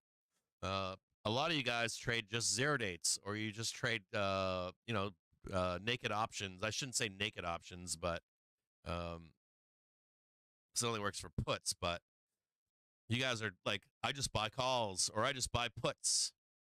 Not all of you, but I know a lot of you do. That's all you do. 1 dates exactly.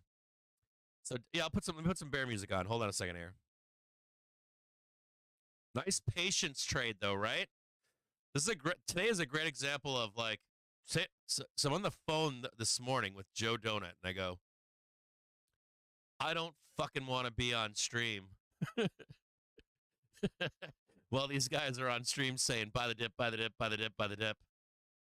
When there's probably a better dip, way lower. And this is even better than I expected. I expected this. But this is all a discount to me. This is all way better. Way better. Tell me more doom.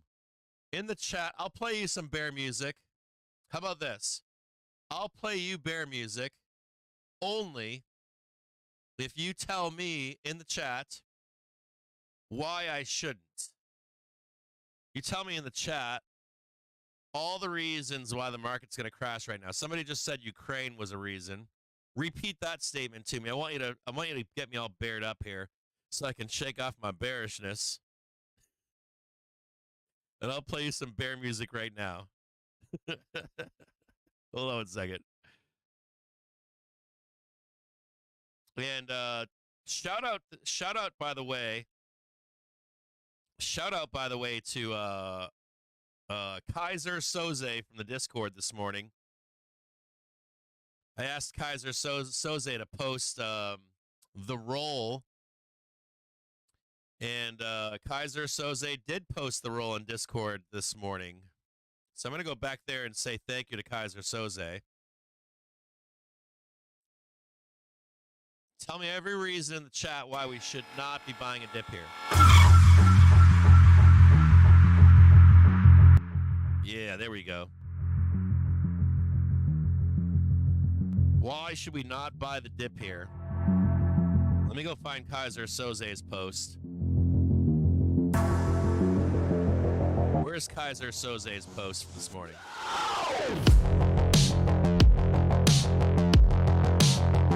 Where's Kaiser Soze? Way up here this morning. I thanked Kaiser Soze. I actually thanked Kaiser Soze. Right here. Here we go. I thanked you earlier this morning.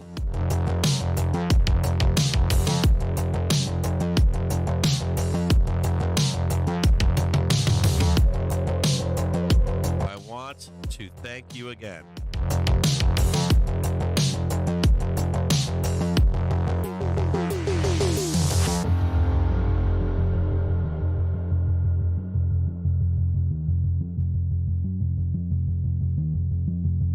That's right.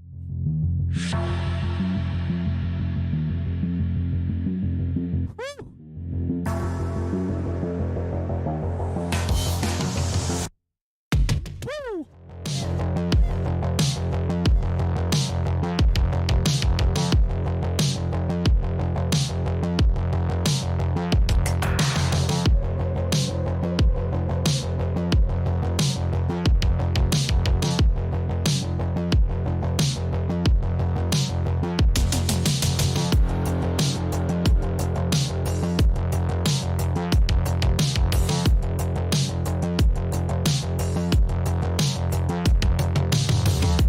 I should have left the red lines here.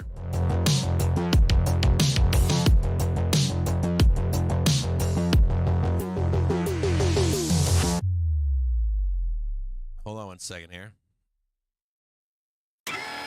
No, we got to do some better music for him. Oh, wait a minute. We got better music, don't we? Hold on. We got better music than this.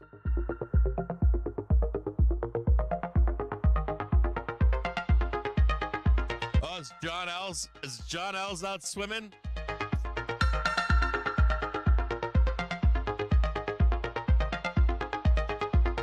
John L's out there swimming right now. Hell yeah, John.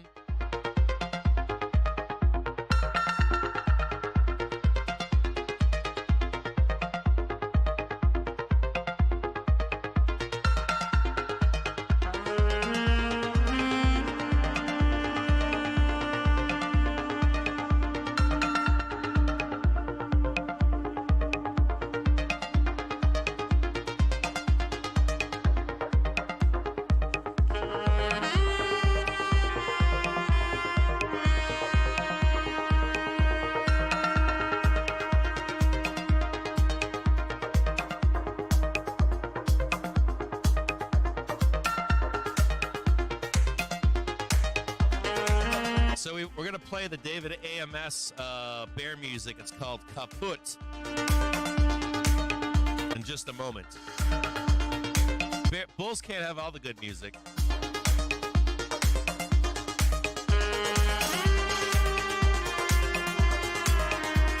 I'm going to add another 10 contracts down here.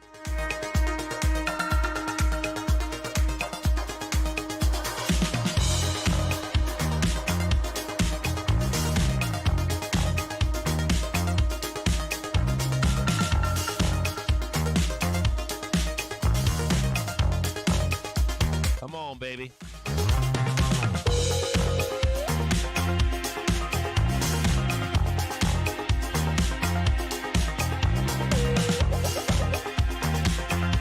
Hold on one second here.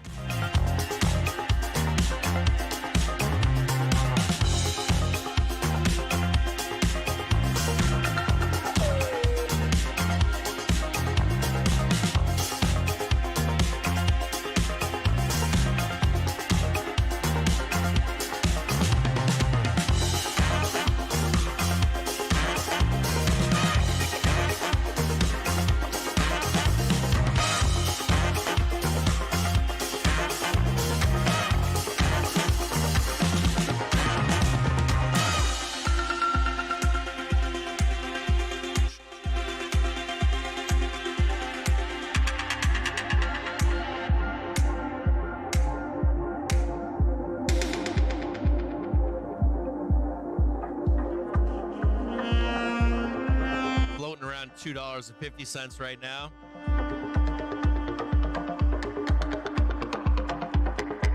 Could I add 10 right here, maybe? Oh, dude, they went from 250 to 255 on that little green bar. They're down here buying right now. Price is moving right now.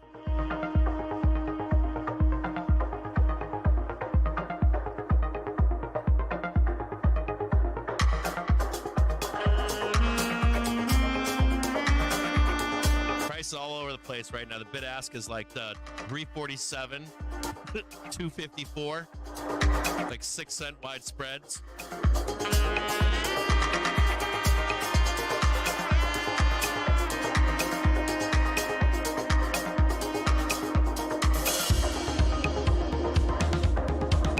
I got a stink bid in now.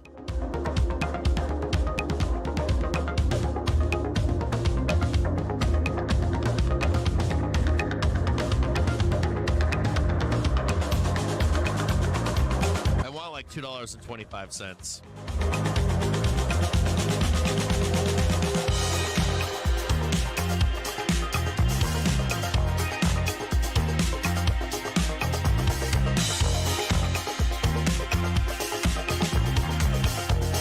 All right, fuck that. 250. Give me 250.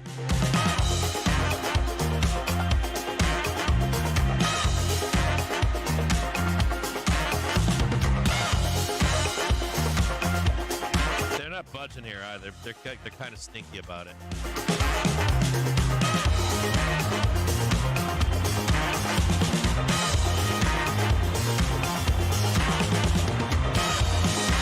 There we go. I'm getting a fill right now.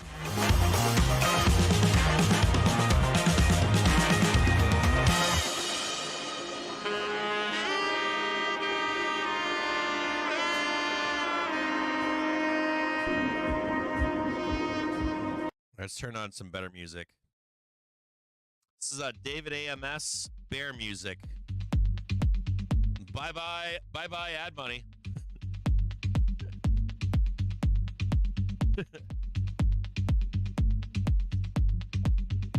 So turn this up. This is David AMS, Bear Music.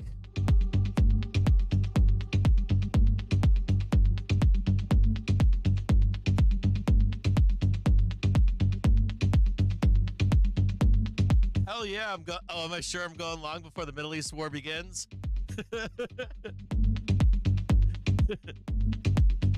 Did somebody say Warren Buffett deceased?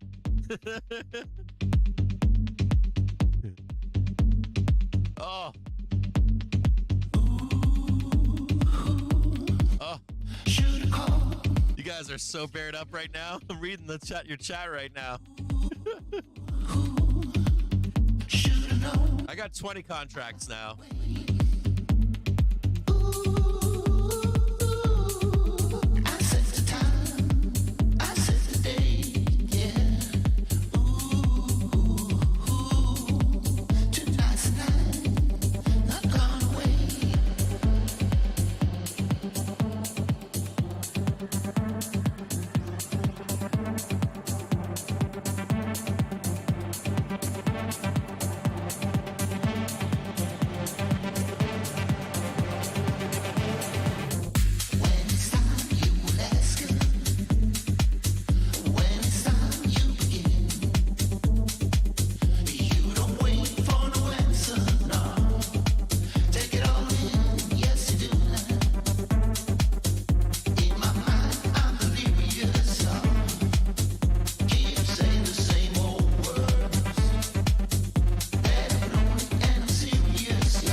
I got stuff for you guys. Hold on a second here.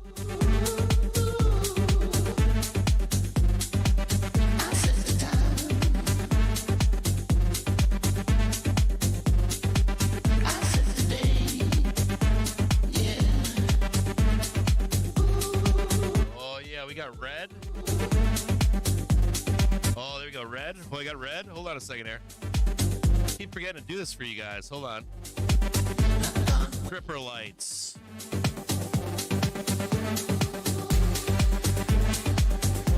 Oh, we're turning everything red in here. Hold on a second here. Oh yeah, we got this red stripper lights on now. Hold on.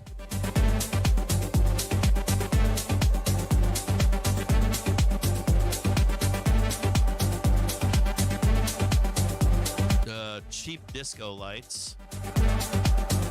Oh. Hold on here. Angry bear lights. We ever got those at red now. LED dildo bar lights. LED dildo light bars.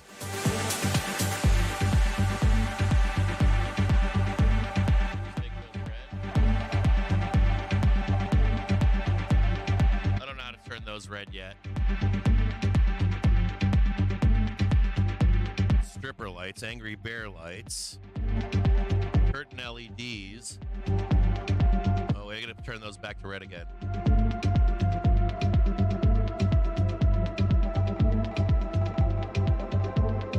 There.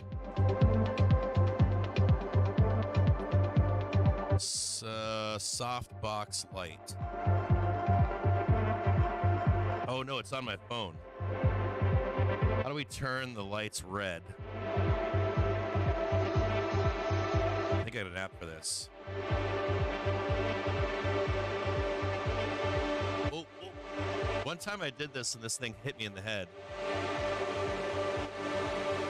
Hold on a second here. It tore off the string or something. It was so bared up and hot in here. Where's this change the color of all the lights?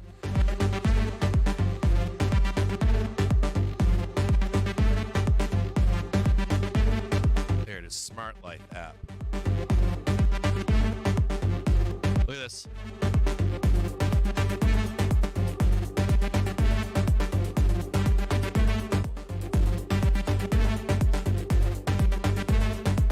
Will that focus on there?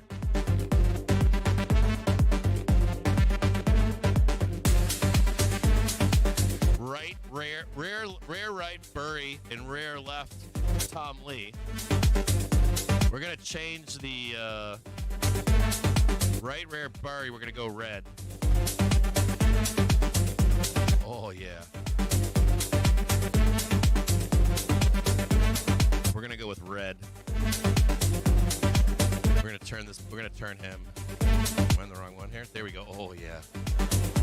Oh, we're gonna go red.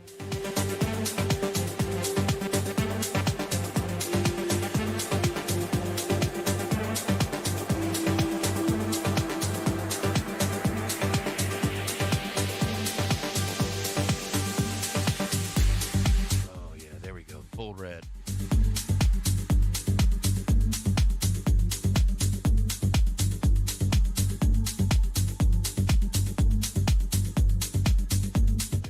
We got everything on red now.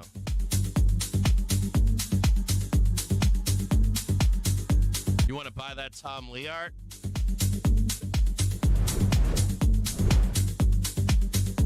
All the doom down here.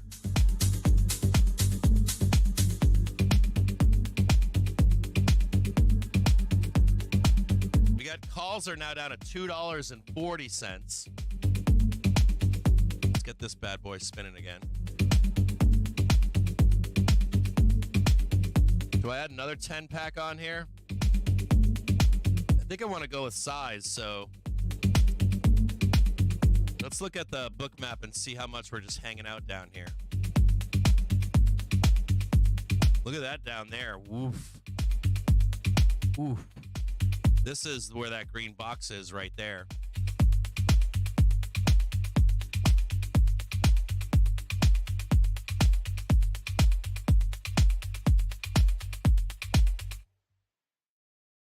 Hold on here. Let me get back to some other music here. We'll play this for the Bears, too, because they love it.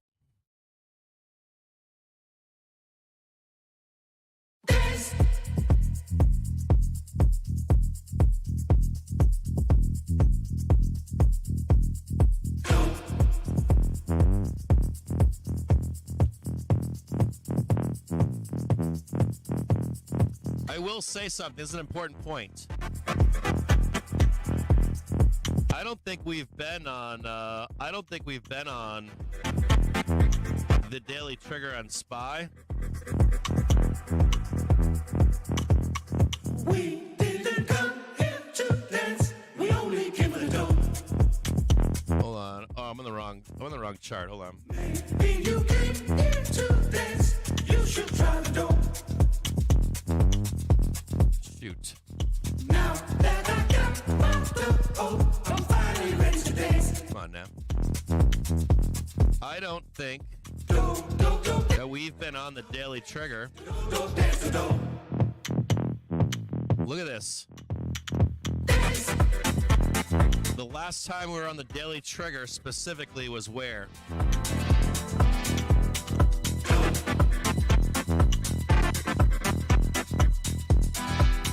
January 5th. January 5th was the last time we actually touched the Daily Trigger.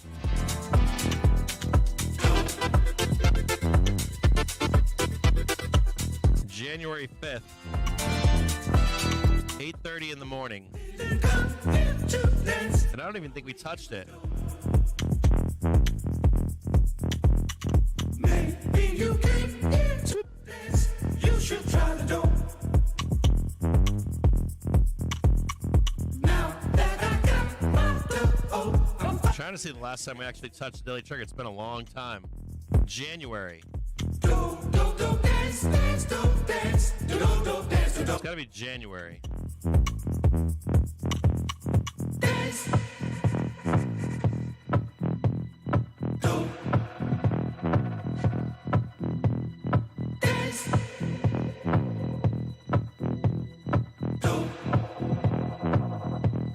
Still only on 20 contracts.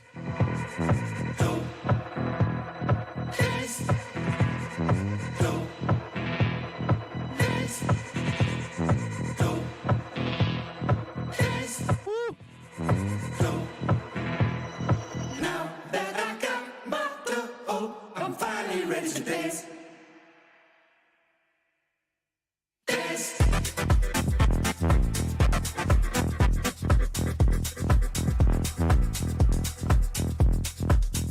Oh my God, I'm reading Mester and Cash Carry's comments. It makes me want to throw up my mouth.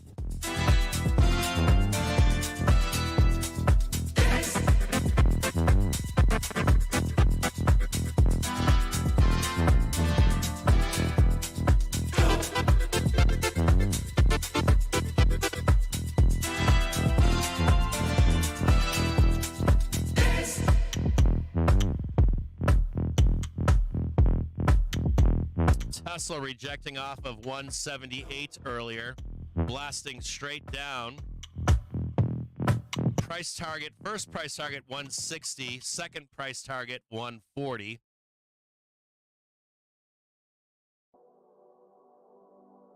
So you got first target 160, then a rejection above to 140. Silver getting blasted down right now.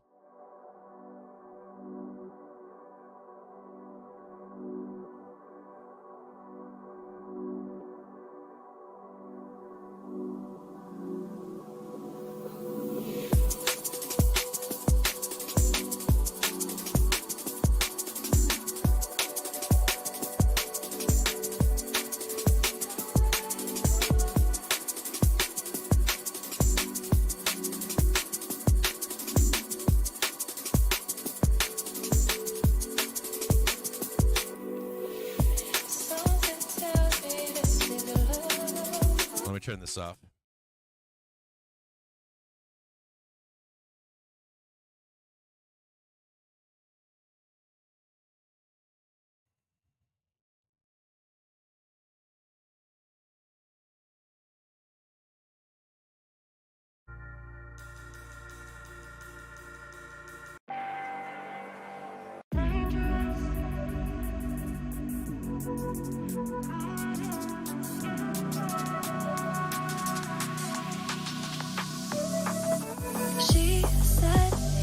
No touch of the Daily Trigger since January of 2024. Against the bed frame, it's a safe bet. This will happen again. So walk away now, don't back down. You're better without. No longer sacred, your place is endangered. Sorry you face this. Seems like us these spaces being desirable number one. anything here. You don't add any. You don't add anything here. But if you were to add, it's down here. Down there is where the ad would be. I got 20 contracts. I'm good right now. I'm happy. My DCA is like $2.62 somewhere in there.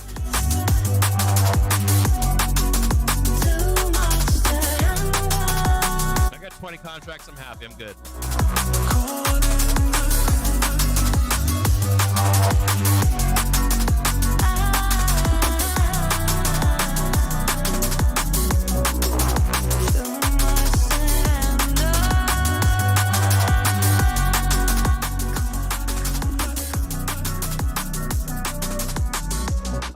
No, because no overnight trades, because I told you earlier that I'm afraid of. What I'm afraid of tomorrow is see this 520 right here? That's your box right there. You can't get above this. They're not going to allow you to. I don't think they're going to allow you to get above this. So I don't think that. I don't think that they're going to allow you out of this box. I think they've got you. I think they've got bulls and bears trapped in here. No, we're not getting any higher than 520 into tomorrow. So it's going to be like zigzag, zigzag, PCE, and then non-farm payrolls, and then we blast up. So no 0 dates, no nothing. They likely park this shit, trap both bulls and bears in here, and then depending on what that read is, we'll either go up or we'll start crashing down. Unemployment numbers are what matters. I've told you that 16 times this week, right? Went on like 10 rants about it.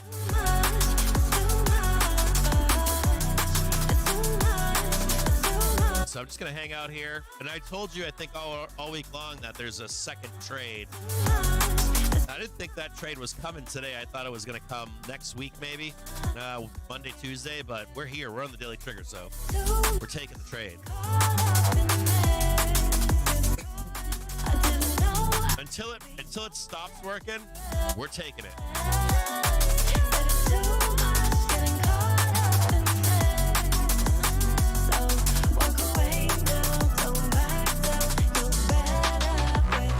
Let's take a look at the daily. Let's take a look at the daily. What the hell is that? How many of these versions do we have playing right now?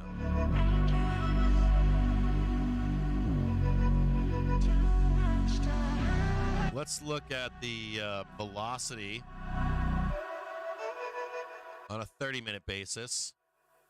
Just make sure that we're not crazy here. It says we have more down to go. Our hourly velocity says we've got more down to go here.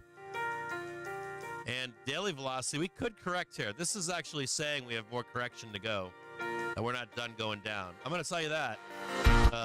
Daily velocity, hourly velocity says this is not bottom. That we are not in bottom right now, and we're not close to being in bottom right now. So I would say to you, be scared. Be scared without a doubt. There's daily velocity is saying that we're not done going down. So that is cause for some concern here. Even if we were to squeeze, that we're still not done going down. So that's possible. It is possible that we are going to correct. At least on a velocity on an hourly and daily basis is saying we're going to have a correction. So we'll find out if that's real or not.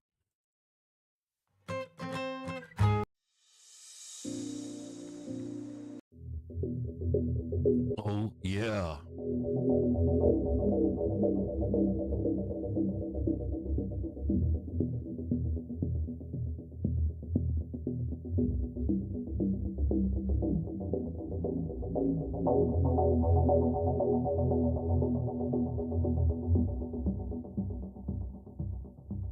Oh.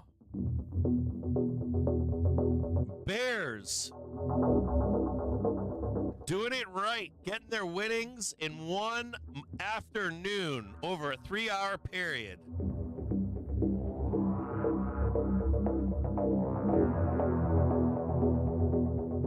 Biden tells Netanyahu Gaza aid strikes unacceptable. Israel must end. I don't know, civilian something or other. Trying to look for some bearish news.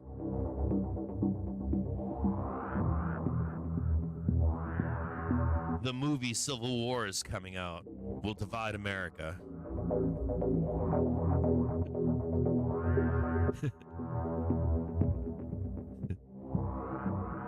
Dow falls 500 points. Oh, we got the red graphics up on CNBC now, too. Dow falls 500 points as Thursday's sell-off intensifies into the close. 351 right now, 9 minutes left. What else do we have here? I'm not going to say that one because it's political. What else do we got here?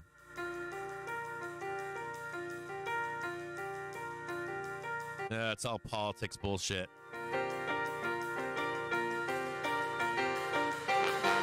Did you guys hear about the mass hysteria? Just get all your bearishness out right now. So, lay all your bearishness off on top of Cappy.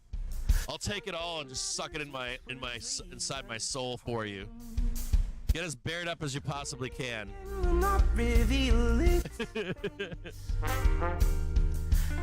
So hold on a second here. Lay all your bearishness down for Cappy to absorb so that you can get it off your chest. I'll absorb it into my body for you so you don't have to carry it around anymore.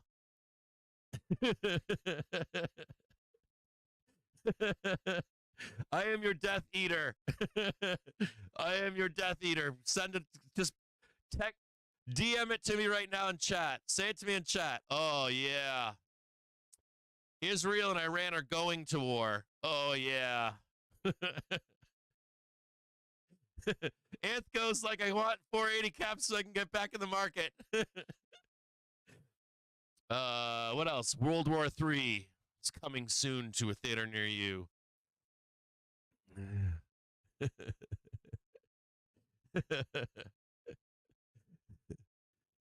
The made-up war news is way better than real war news, right?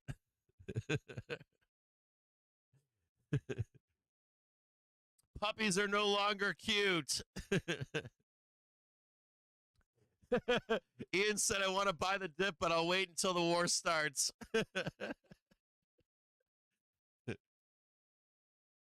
You think there's a ton of money in the sidelines? There is. And this is likely a portion of positioning. We know how long have we been talking about range expansion? You can find it. I on the market briefs I told you, expect range expansion, expect bears and bulls to be able to eat. This is normal. We expected all of this. So you're looking for what? What do I say to you repetitively in the market brief? What do I say to you? Especially recently, right? It's like ramped up. It's like, okay, we're going to go from 0 dates to range trading. You're going to look for extremes to trade. Bulls are going to be defending 520, 5,000, possibly 490. And you're going to be looking to buy these dips and rips on higher ranges, right? And then I told you what else in a market brief. I said when we trade these ranges, we begin to trade these ranges, that you're going to see bulls drinking the Kool-Aid and bears drinking the Kool-Aid. Both sides will drink the Kool-Aid, and they will be buying the tops. Bulls will be buying the tops when they should have been buying the bottoms, and bears will be selling the bottoms when they should have been selling the tops, right? I have a feeling that bears will do a better job at this than the bulls because they've gotten burned so much that they're more cautious than a bull is. I think bulls have learned this since October that you can buy wherever and you're going to be fine. It doesn't matter if you buy a top 2-3 weeks later, it's going to be up there again and you'll make at least 30% or something. You might not make, if you time it wrong, you might not make 3,000%, but I made something. Where bears have had to be so tactful for a year that they're like, yeah, we're listening. We're going to sell that shit, Cap, like you told us. Yeah, we're going to sell 530. Yeah, we're going to sell 550. That kind of stuff. So I think the bears are better trained on where to buy or where to sell and where to take the money and run. I think bulls are not, though. I think they've been trained that it doesn't matter. You just put a 3-month call on, it's going to print. And what I noticed specifically, so you got it's weird. It's not OPEX and COPEX or COPEX or whatever, but it's not a date. It's like a range. You guys that have known me for a long time know that I normally do not trade the first 2 weeks of a quarter. I actually stop streaming normally. I take a break and I disappear. I'm like, I ain't fucking doing this with these people. It's crazy because you get all this volume in the market for a positioning for a quarter during this time period. And so you see craziness like this, right? Just the past, like the crazy open this morning and the craziness down today. And all this is a function of a quarterly positioning, right? Quarterly flows, quarterly exiting the market, quarterly buying the market, taking the money and running. Hey, I'm going to take some money off the table. I can get a better price lower for the next quarter. Or, you know what, I've been long. I'm a CTA. I've been long since October. Let me show you this. Let me show you something cool. This is where the danger lies in a correction. Let me show you something really quick. I'm going to show you where the danger lies in a correction here.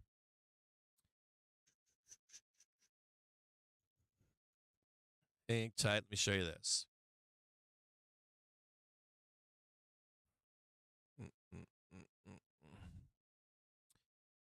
What am I looking for here?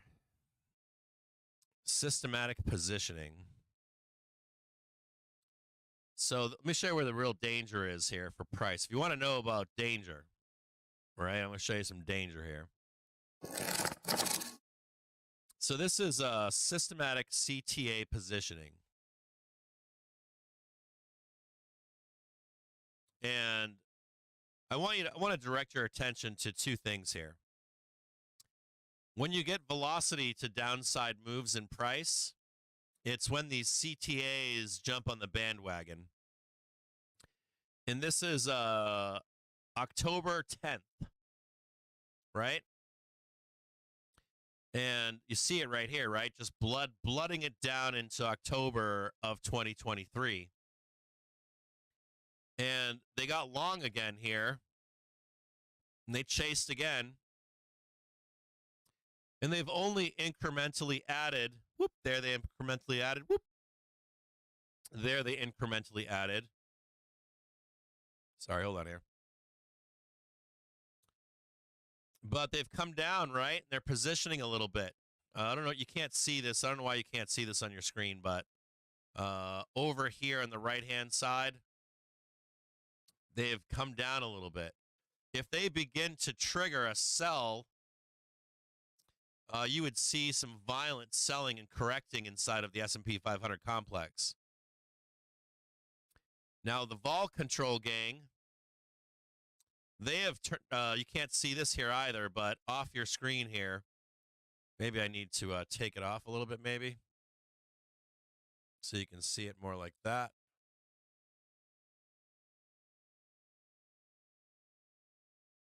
You can see it more like this. You see that now?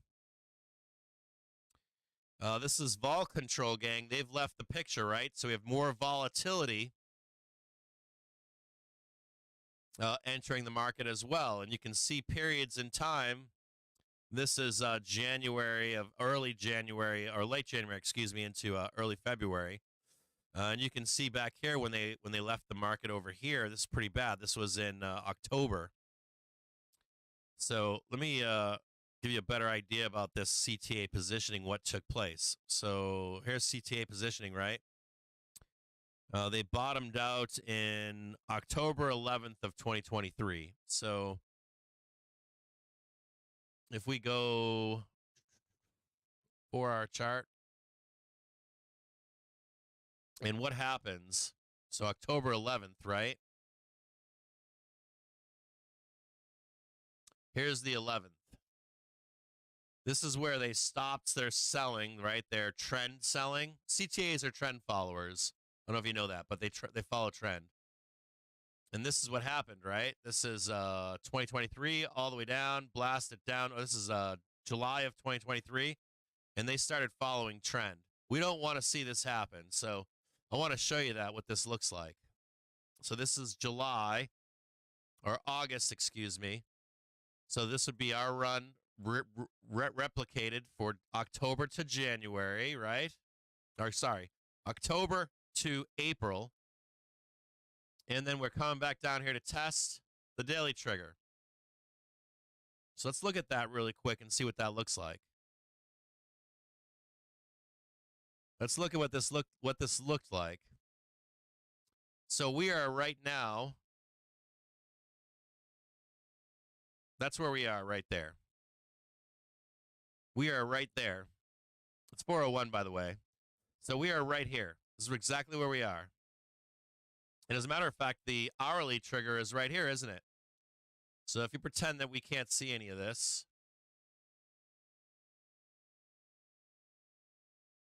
pretend we can't see any of this.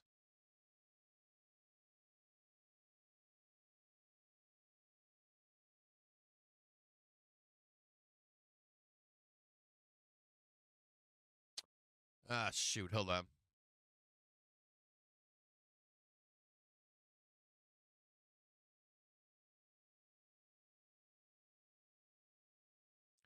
We don't know anything about this at this point, right? We don't see shit.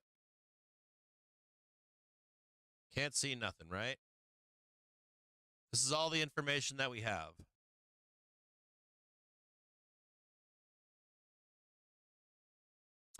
So what would I say to you? What would I say to, well, this is right where we are, exactly where we are, right here. Bam.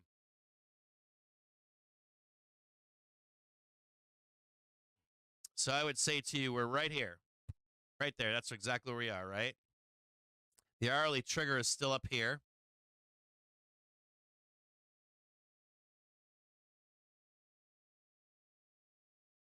It's right where the hourly trigger is, right? 520.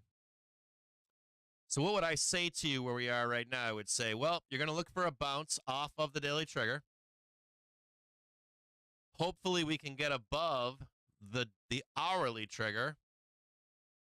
But we want what? A retest of the hourly trigger that is successful and a new high. So you're going to be looking for the hourly trigger to come down. We break above it. We come back down and we get the new high. Now we would come back down here, right? And then you would catch the hourly trigger on continuation to the upside.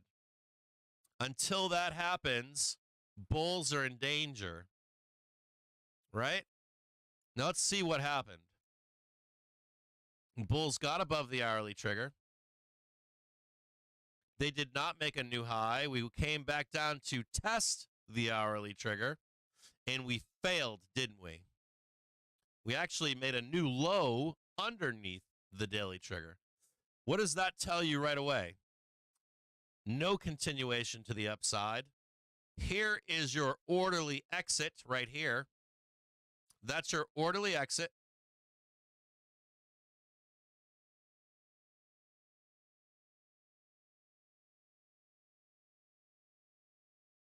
And then all of a sudden, what do you get? The same thing in the inverse of this trade, right? Boom, new low. As soon as you get that new low right there, you go, holy shit. We're about to correct. We're about to start correcting. Get your bear suit on. And someone out there goes, no cap, we're turning around. And I go, no. You forgot we got the new low here and we got the new low here. It's pretty fucking bearish.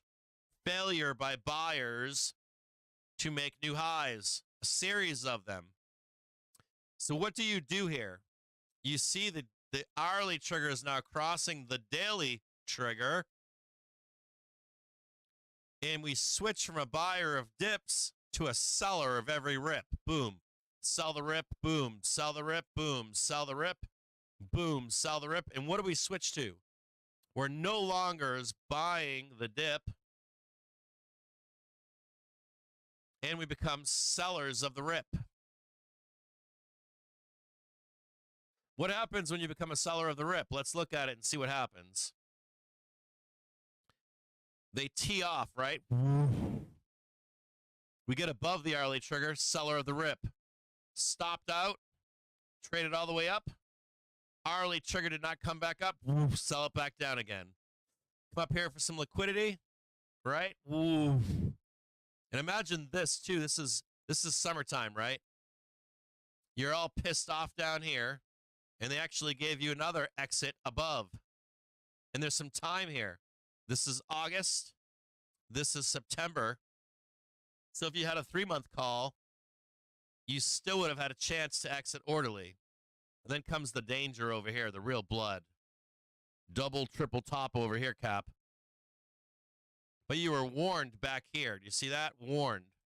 And you know where all those sellers are. They're right here. They're right here. They're right here. They're right here. These are the old gym bros. Sell it down, baby.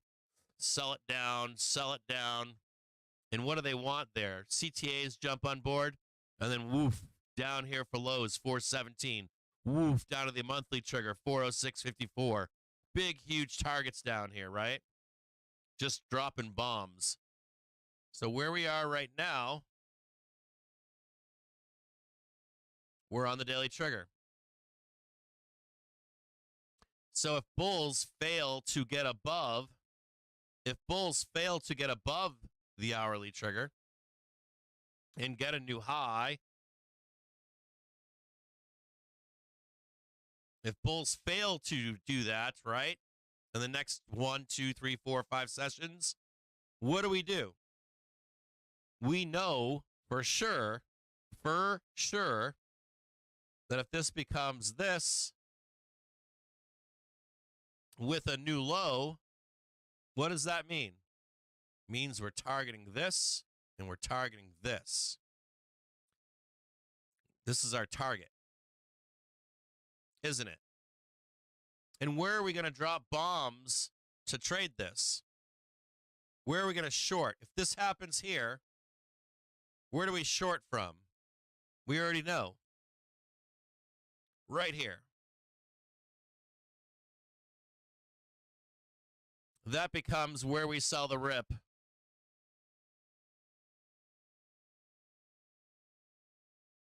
Until we hit these targets.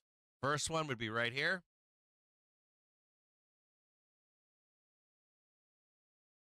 And this one right here.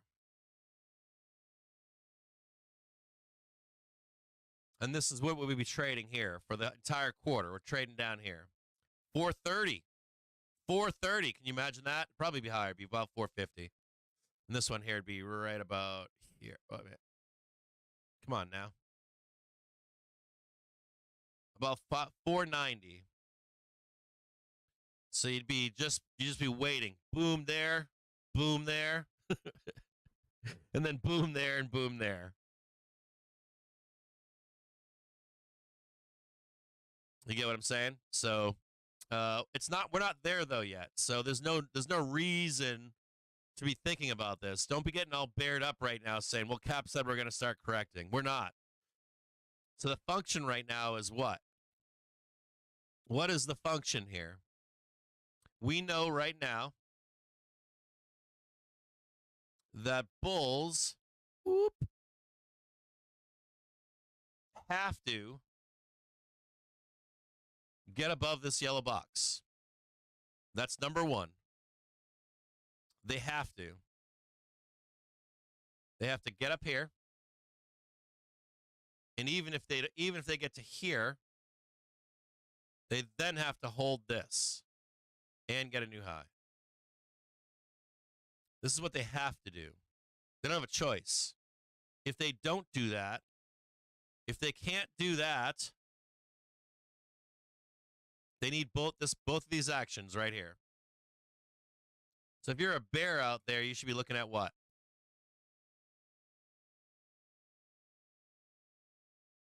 That's what if you're a bear, this is what you want. Ready? Failure. You don't want this. You don't want to see that at all. If you see this at all, you run if you're a bear. Because what will happen is that right there.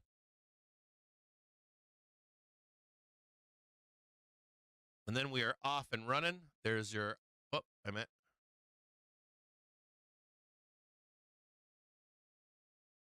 The bulls are back in business again right here.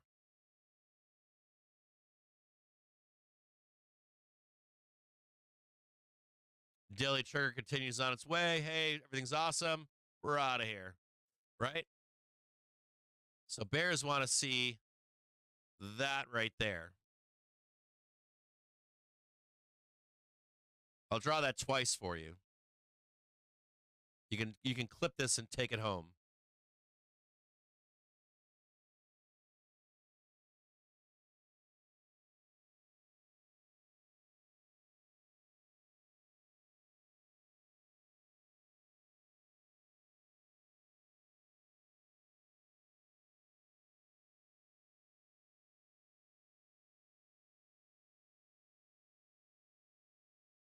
This is what a bear wants to see.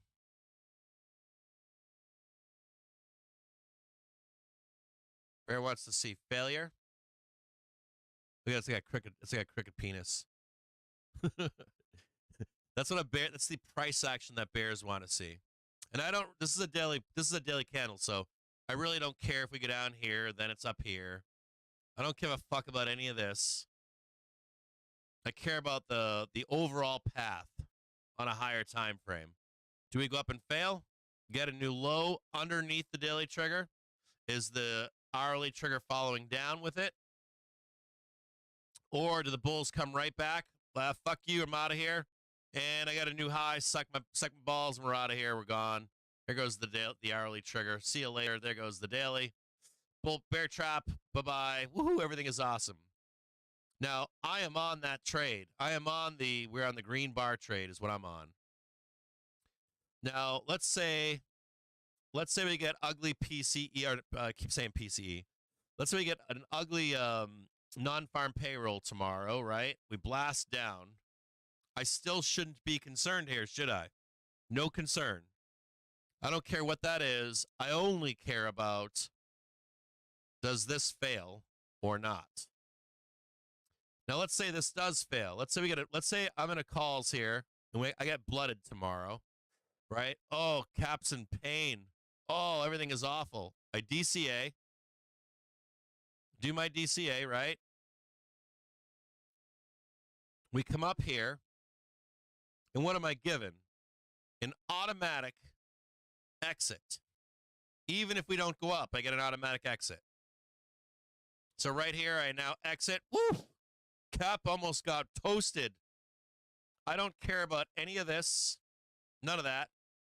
But I do watch with my eyes. I watch to see what happens. And if it gets rolled down, I'm like, oh, fuck yeah, I'm going to become a seller of the rip right there. If it goes up, we got blasted down, I DCA. I make bank. Take the money and run. Take the money and run, Cappy, right? And then I go, well, what am I going to do right here? Nothing. I'm going to sit on my hands, because if we do get that new high, I'm still going to get a chance to enter in again right here. Buy the dip. Buy the dip. Nothing's changed. Buy the dip, buy the dip. Keep on keeping on to the upside. If we break down here,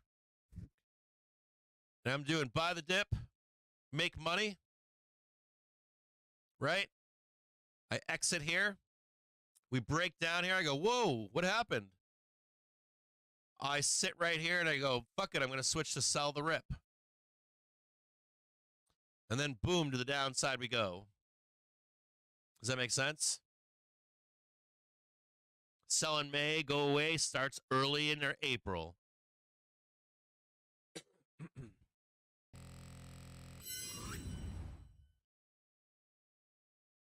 You guys understand the concepts behind this? Hopefully you do.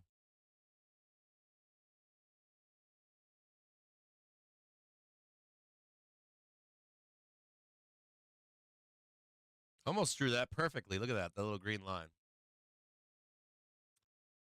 Well, we drastically broke below support. We are not below support. The daily trigger is your daily trend. I'm sorry. If you don't believe that, right, don't come to my show. I'll be honest with you. We are on the daily trigger. This is support. This is trend. Daily trigger is trend. Trend, trend, trend. And as a matter of fact, if you don't believe that, right, we can't even sell the rip together. Because if the trend turns down, if the daily trigger turns down, you're going to be telling me that that's not trend either, right? Or if you're a bear and the daily trigger turns down and price is underneath it, and you're completely defeating the purpose of what this is. Here, I'll show it to you. I'll show it to you right now. Hold on. That's a good question. So you're telling me that we broke support, right? That's what you're telling me. That we broke support. We broke trend. That's what you're telling me, right? Let me tell you what trend is. Let me tell you what trend is. Fucking trend is when price is above the daily trigger. Fucking trend is when price is below the daily trigger. Fucking trend is when we're above the daily trigger. That's fucking trend. Always been fucking trend. Anytime it's been trend. Let me show you trend. Above the daily trigger. Trend. Up. Up. Up. For years and years and years and years. So have we broken trend? No. Has the daily trigger crossed the weekly trigger for a bear market? No. Do you see the cross of the daily trigger and the monthly trigger or the weekly trigger? Do you see that? No. Where is the daily trigger right now? Has the daily trigger crossed below the weekly trigger? No. No, it is not. No, it is not. No, it is not. It is not. It has not happened. Has price broken through the daily trigger? No, it has not. It has tested it. We've tested it back here. We've tested it back here. We've tested it back here, back here. I've been told that so many times. There, there, there. I've been told the same bullshit again and again and again and again and again. Well, not this one. Sorry. But this one right here, this one right here, this one right here, this one right here.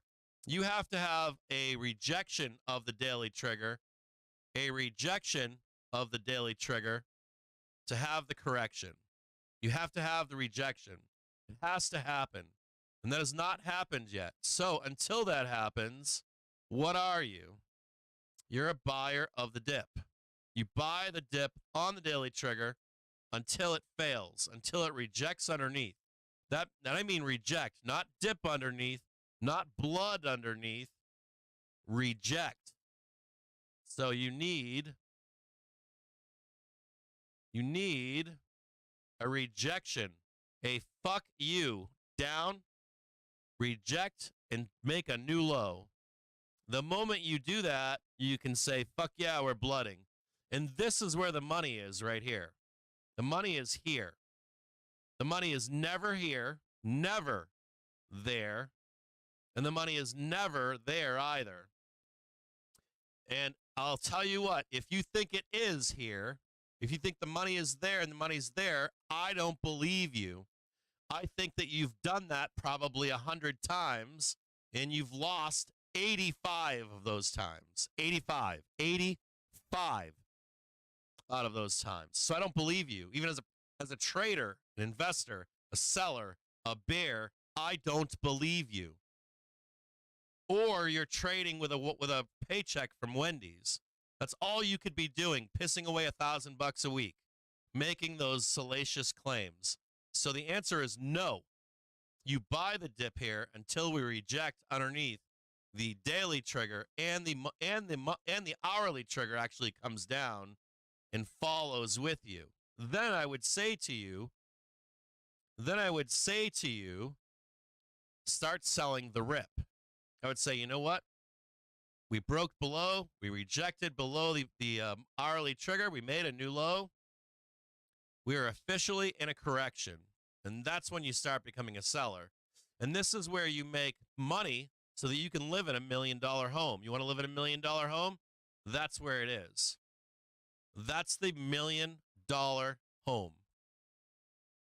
And if you don't live in one, or if you haven't paid off mortgages on 3, 4, 5 properties or whatever it is that you do with your life, I can assure you that you will if you follow those rules. I assure you, you will live in a mansion if you follow those rules, because this is where the actual probability is for you to make max gains. It's here. And the same thing goes for being a bull, too. The exact same rules for this are the same rules for a bull. You're not buying these tops up here. You're buying the doom down here where it's dangerous. That's what makes you rich. You get rich buying this. You get rich buying that. You get rich. You buy 27-cent calls and you sell them for $2.65. You understand what I'm saying here? 27-cent calls and you sell them for $2.76. That's by buying down here. That's where you put risk on. And the same goes for you as a bear. When this car starts to roll over and you want to make some real money, you wait for the confirmation. Break below, reject, new low, and then you're Johnny on the spot right there. Boom, I'm going to sell that down. And that is some serious money. I mean, like, this will make you a millionaire. This will make you a literal millionaire. This will bring you, $1,000 will bring you $50K. Easy. 30K, 50K. That 50K in a reload up here will bring you $300,000, $500,000. Easy. More, maybe more. Millionaire. Boom, by the time we're done. I'll tell you what it doesn't bring selling here. It brings you heartache and pain. It takes your $3,000 or your $10,000 or your $1,000 now, or your $50,000 you made back here, or your $300,000 that you made in 2022, and then it becomes $175K, $150K, $130K, $100K, $90K, $30K, $10K, $1,000. Oh, I have to go back and get a job. I have to go back and now get 2 jobs. Now I'm delivering pizzas. And you're now telling me, not you personally, but now you're on, FinTwit telling me, because you're working at Wendy's, that this is finally it. And you've been predicting it again and again and again and again and again and again. And what if we turn up? You're back working at Wendy's while the rest of us are buying the dip.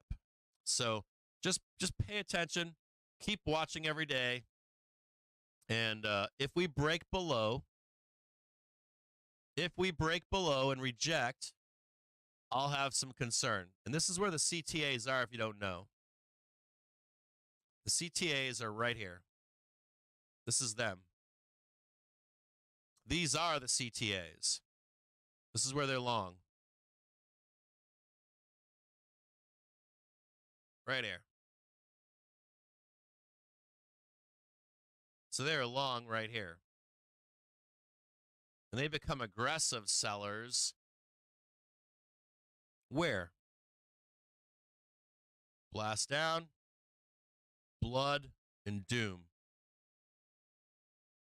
They become aggressive. They jump on trend, and they amplify a down move. And then you're trading with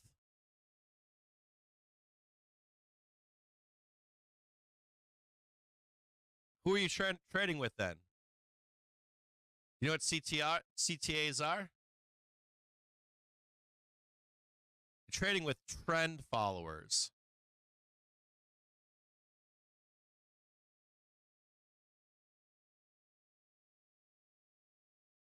And what are we?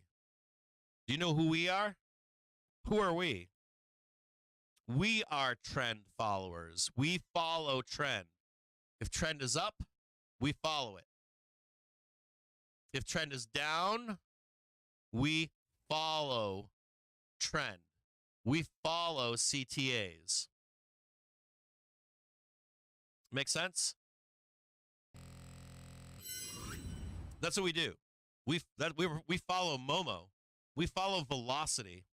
So if we're following velocity and trend, we're following CTAs. Why do we follow CTAs? Because I can make calls all day long. I can be like, yeah, we're going to the moon, right? Or yeah, we're going down to 0.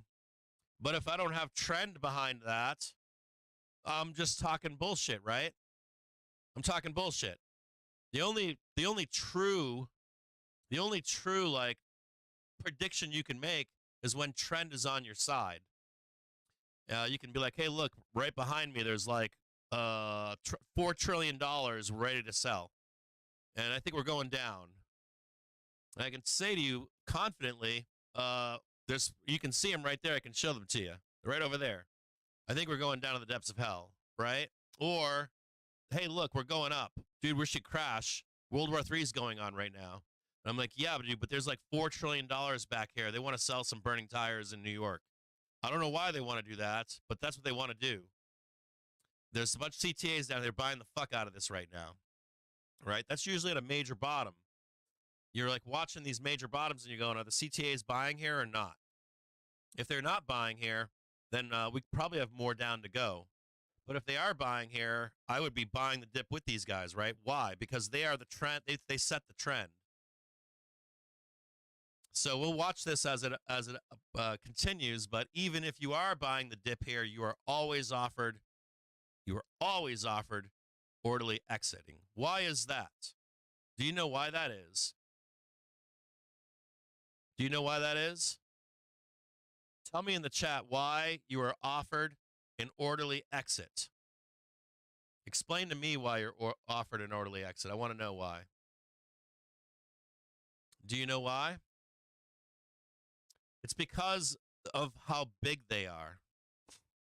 You're trading $1,000, $1 million. They need time to exit. You got it. They need time to exit, and they can't do it all in one fell swoop. They have to like unload, then they set back, price goes back up again, and you're all bulled up. They're like, woo!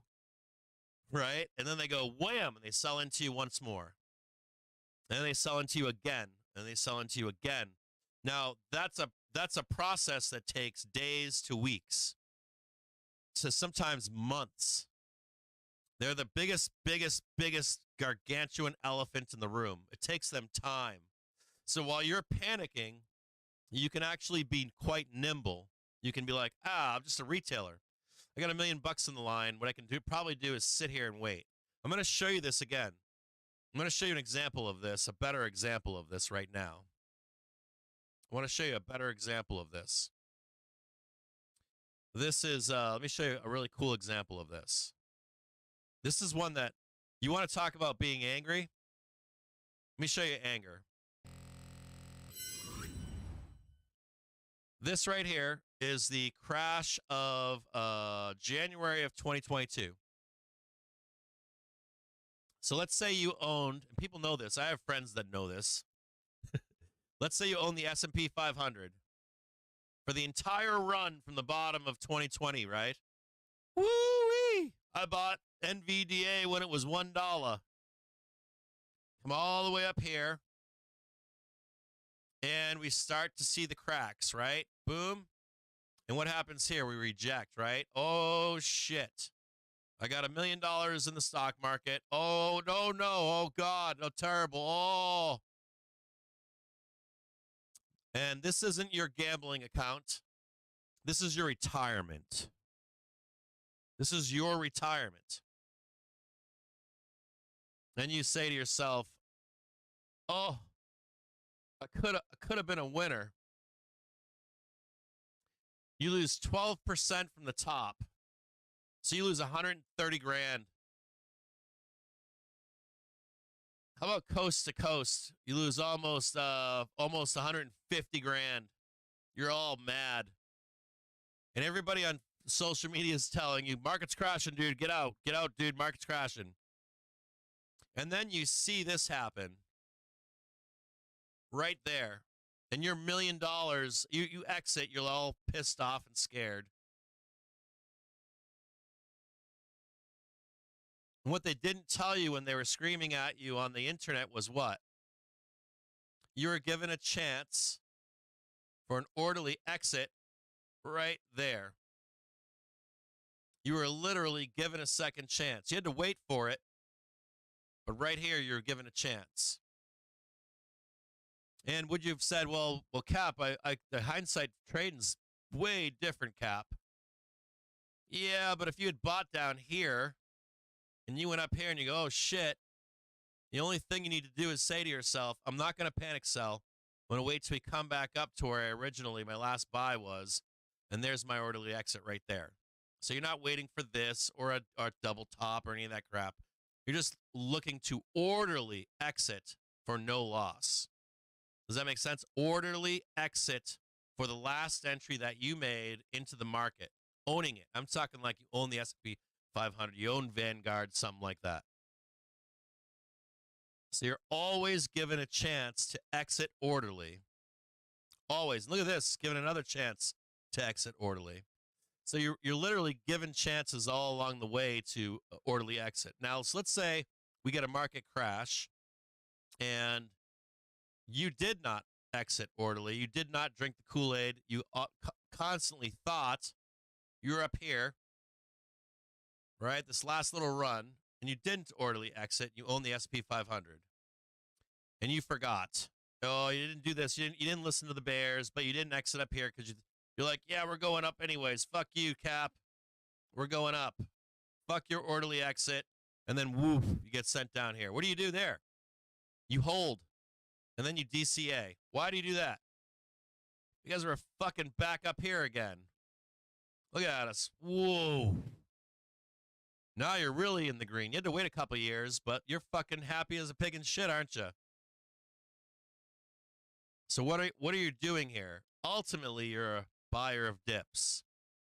Ultimately, you're a buyer of dips. One way or another, you're a buyer of dips.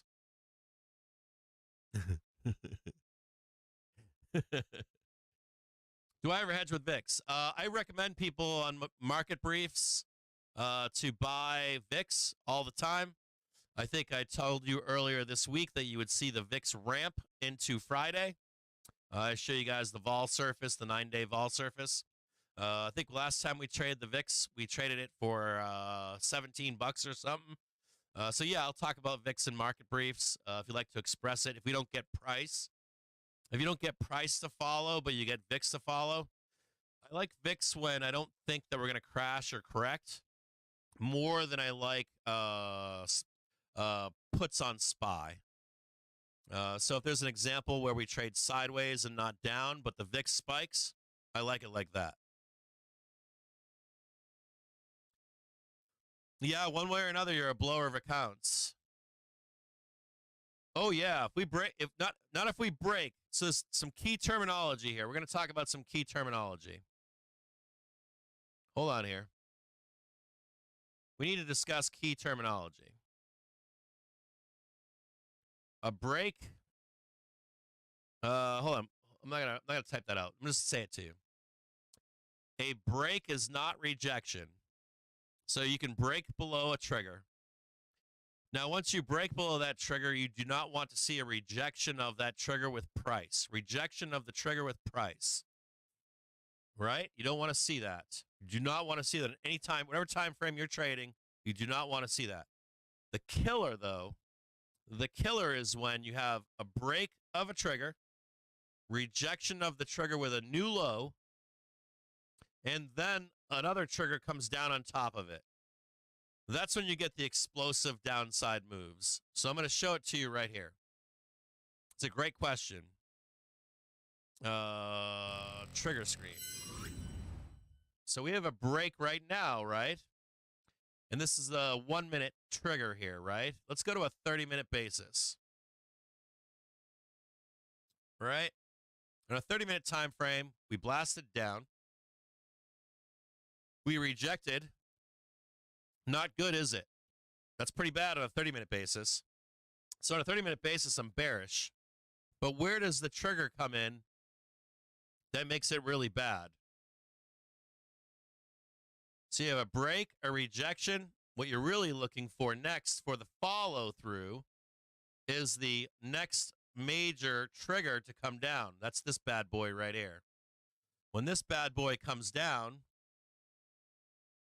and meets with the daily trigger, and they're just like holding price down, holding price down, holding price down, getting new lows, getting new lows. This is the trigger for the down move over here. You're literally given time before this happens. It doesn't just happen. You're not going to just sit here with the hourly trigger this high up and watch like blood. Then eventually the hourly trigger comes down. That's not what happens. We actually end up going up here and testing it. They give you an orderly exit before we go down. Always, every single time. Even COVID. So make sure that you're listening to or make sure you're understanding the verbiage, I guess, that I'm saying to you. So you have a break, then you have a break with rejection, and a lower low, all the things you need. This is a recipe, right? And then a cross of a lower time frame trigger. And the same thing applies for bulls. So let me show you what the bulls need here. So the opposite, if I flip this chart upside down, I could show you the same thing for bulls. The green one is the hourly trigger. So even bulls, I say to them all the time, what do I say to bulls? Like right now, what would I say to a bull? I would say, you need to recover the hourly trigger with price. You need to get a new high. You're still not on the clear as a bull. You need a back test that's successful of the hourly trigger, and then you're clear to go higher. So the same rules apply for bulls as bears. So if you hear me say these things to you as a bear and you're like, well, fuck you, Captain, you're wrong. The bulls say the same shit to me. They're like, fuck you, Captain, you're wrong, we're going up. And I'm like, no. The high rate win trades are when you follow those rules. That's when you actually make a ton of money. So where we are right now for bulls, we're stretched, aren't we? We're stretched right now because bulls are buying the dip. And so when we're stretched like this, I want to put some risk on. If we were opposite right now, let me see if I can flip this over for you. Let's look at it a different way.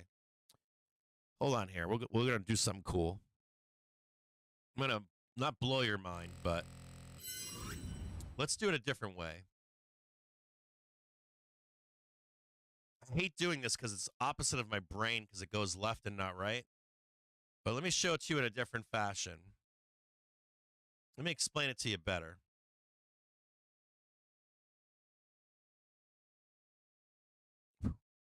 Ah, there we go. So much better. Let me wrap your brains around something here. Okay. So, pretend that this move right here was a squeeze higher. Pretend this is a squeeze higher right here, okay? Pretend that this was a squeeze higher. What would I say to you here? What would I say to you? What would I say to you? Tell me. I would say to you, wait for the consolidation phase, right? And then we'll take a long right there. How does that look to you now?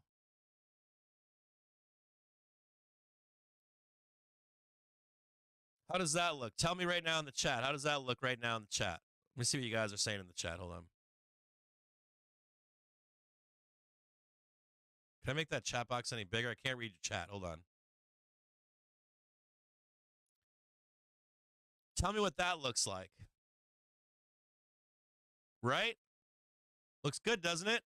Well, let me show you something else here. Watch this. See it now? This is the hourly trigger. Do you see it now?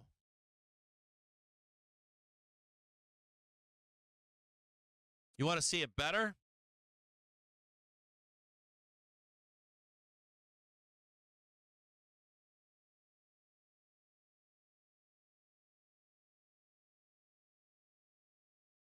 How about this right here?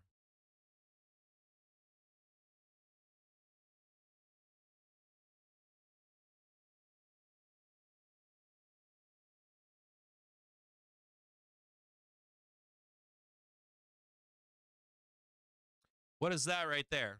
Explosive, isn't it?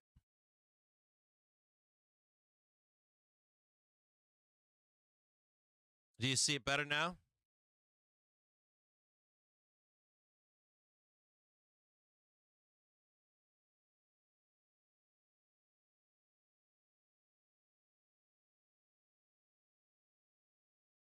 See it now, right? It's kind of wonky, isn't it? Oh, hold on. I got this in reverse. There we go. Hold on. I got to do something. Hold on a second. I got to do something here. I went the wrong way. Hold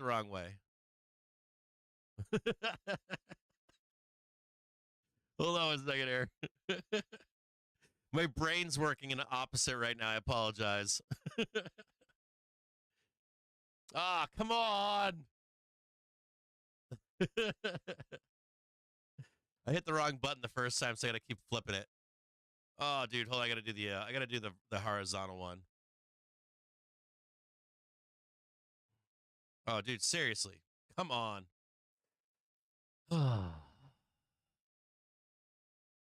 There we go.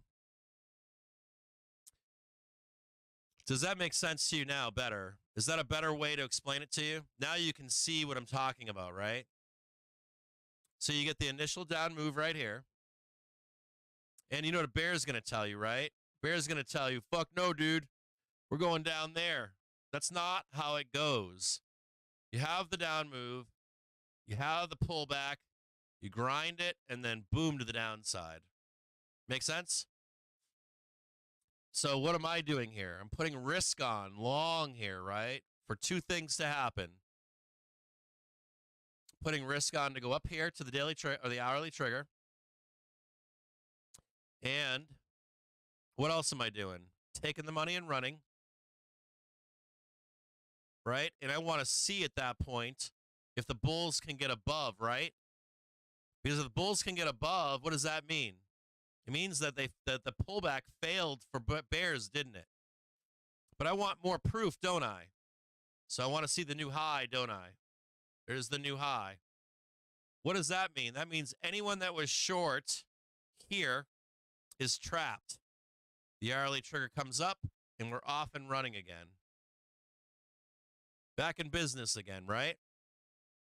Same thing in the inverse. Exact same thing in the inverse. No difference. So please don't tell me that we're going to crash here. Please just don't tell me that. Don't tell me we broke support. You're not there yet. You have more work to do. You have more work to do as a bear.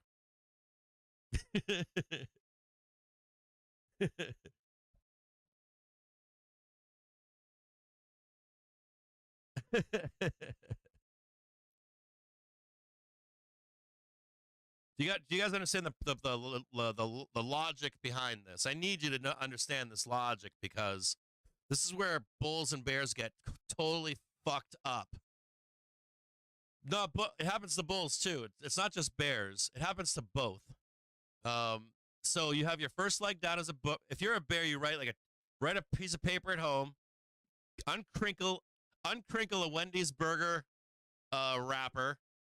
Take a knife and stab it on your wall in your mom's basement, and then write this shit down. Be like, Captain said to me, first we have to go down and slam into the daily trigger. Check, we did that. Then write more check boxes that are unfilled out. We need to now back check the hourly trigger and reverse to the downside and make a new low underneath the daily trigger. Has not happened yet, but I'm going to look for it. I'm going to short the fuck out of any price action on the hourly trigger now. Write that down in that Wendy's wrapper. So ready if you're a bear, I'm going to short any attempt at the daily trigger. That sits at 520.20. That's where it sits right now. I'm going to short any attempt to get back to the hourly trigger. If I short that hourly trigger as a bear, I also know that if the bulls get a new high right here, that I'm going to get squeezed out to the upside. So your only job at this point is to look for the next short. Where is that? Today it's at 520.20. It might be down here though, right? Might get a bad employment read. And you're like, oh, Cap, I missed the trade. I hate you, Captain. No, it's okay. It's still coming up to the hourly trigger. When we're buying dips, what do we buy? The hourly trigger. We buy the fucking hourly trigger like a madman. Buy that hourly trigger like a madman, don't we? When the hourly trigger fails, we stop buying it, don't we? Oh, shit, we're underneath the hourly trigger. We're going to have a pullback. We're going to buy the daily trigger. Right? So you're shorting the hourly trigger. And then if we do begin to break lower, you have two places to short, don't you? You're going to, as a bear, you're going to have shorts on the hourly trigger. That's your trend. And then you're going to have shorts on your daily trigger. That's a pullback for a bear. You're shorting off trend, hourly trigger, or that's not trend, but intraday trend on the hourly trigger and daily trend on the daily trigger. If we pull back to the daily trigger, you're still buying or selling that rip, aren't you? And you don't stop. You don't stop selling that rip as long as we have price, hourly trigger, daily trigger, do you? You're shorting on the intraday of the hourly trigger, and you're shorting on the weekly trigger, or excuse me, on the weekly basis, the daily trigger for trend to the downside. It's all right. It's okay. You guys are going to learn. I'm going to make you guys rich. Some of you I have made rich. And I promise you one day, I've been doing this for 3 years. I promise you that in the next, when I hit year 10 or year 20, we'll have at least 1,000 people that are millionaires because they learned this stuff. Guarantee it. Guarantee it. Guarantee that I'll drill this in your head enough. Ask Jill Natolo and Stacy. Ask Emerson. Ask these people. They'll tell you. You'll become rich. You'll pay your house off. You'll start traveling if you follow these rules. Drill it. I'll become a seller with you.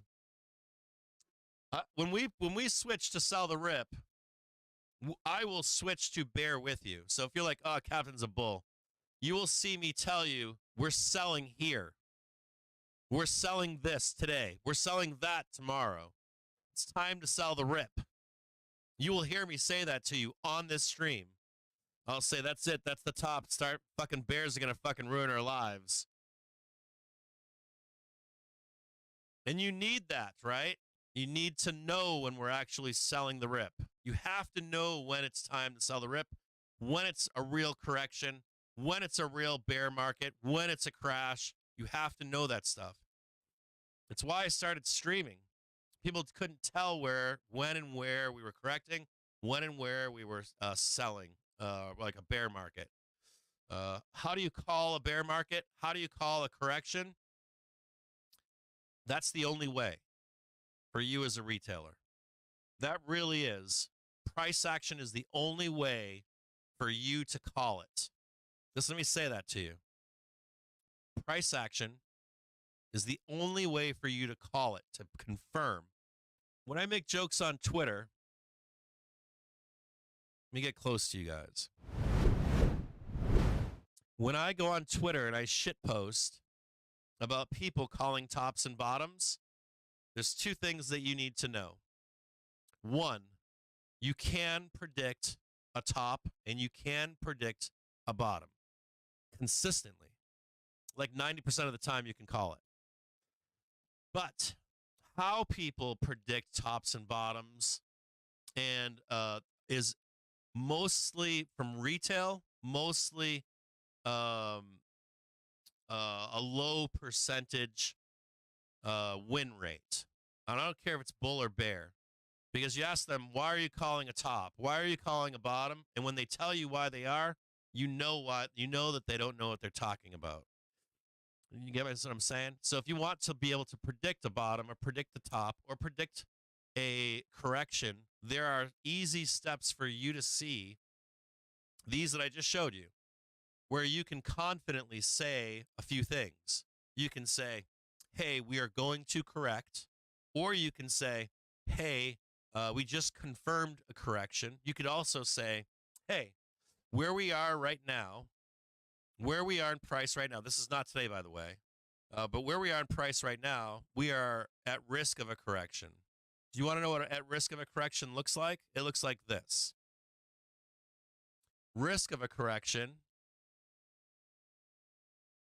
looks just like this. Basically this. You fail here in the hourly trigger, and you get a new low. And you get one rejection. That's it.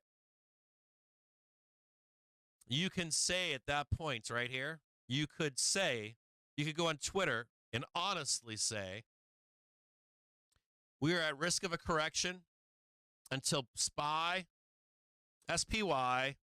recovers above 515. And you could make that statement on Twitter. And if you did make that statement on Twitter, do you know what I would say to you? I'd say I'm going to follow that fucking guy because he knows what he's talking about. And I'm going to follow him for my rest of my time on Twitter because that guy knows what he's talking about. Anybody else that tells you that this is the top and this has not happened, this has been since October of 2023. Guess what I say to those people? They're out of their fucking minds. They don't know what they're talking about. They're literally out of their fucking minds. They don't know what they're talking about. And they're bound to be wrong 18, 19 out of 20 times. That person is wrong. Now, if I see somebody out there that doesn't say that, and then all of a sudden they say, hey, we're at risk of correction, and we're right here in price, I would say, fuck, that guy knows what he's talking about. I'm going to take that guy serious. I should follow that guy. Now, if that guy came back a week later and said, the risk of correction is over again, I would say that guy knows what he's talking about. That guy knows that we're at risk of correction. That guy knows that the correction risk is over. And we should continue on buying the dip. If that guy came back a week later and we start breaking down with new lows, he would then change his Twitter tweets to, we are correcting. And you'd find his handle on Twitter and you'd go, dude, this guy never once said we're going to correct. Then he said we're at risk of correcting. Then he said we are correcting. This fucking guy is smart. He knows exactly what he's talking about. He called it. Does that make sense? So that's how you know who knows what they're talking about and who doesn't know what they're talking about.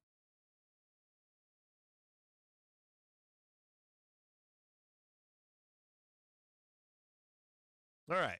So that's all I got for you guys today. Do you have any questions for me? Any questions before I get out of here? Let's see what you guys are talking. Do you guys understand these concepts at least? I need you to. Does after hours count? Not really. I mean, if you ask some of the trades futures, they're going to say that it does. It can be material.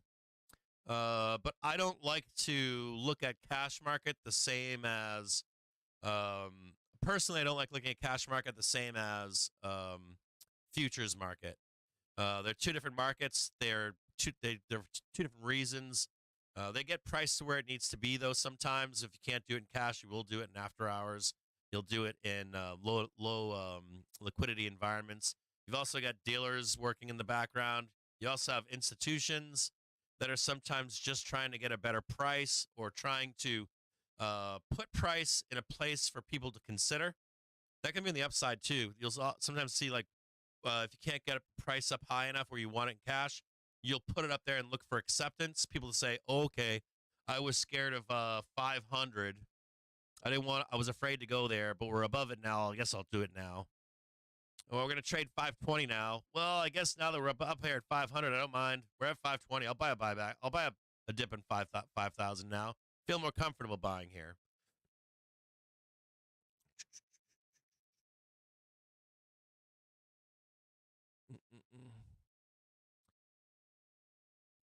Yeah, I told you guys not to buy, right? Here's rule number 2. Did I tell you guys to buy the dip this morning?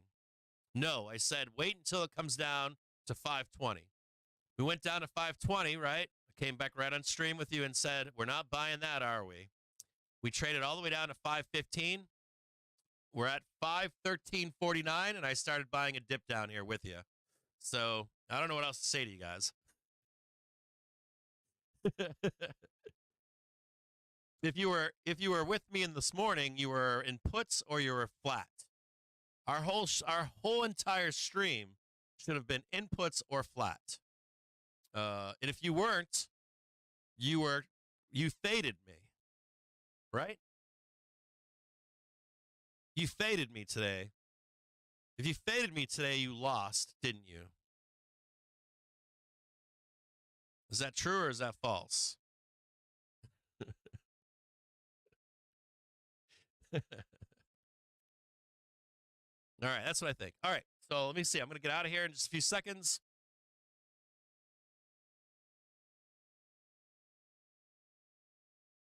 Hey, Stacy, what's going on?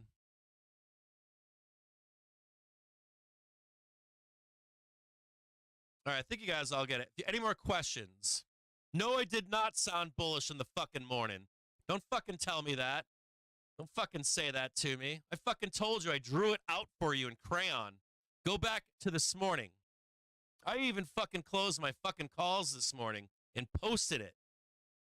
I even told you this morning to wait for the roll. Don't tell me that shit. Get fucked. Fuck you with my bullishness this morning. I told you this morning that there would be a pullback. That's what I told you. Don't fucking change my fucking words on me. Ever.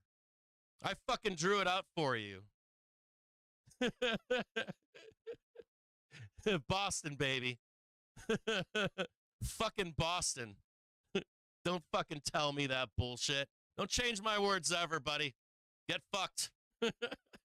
I was bullish this morning. I was on this fucking stream, closed those fucking calls, and then told you to wait. Then I drew out for you that the pullback was coming.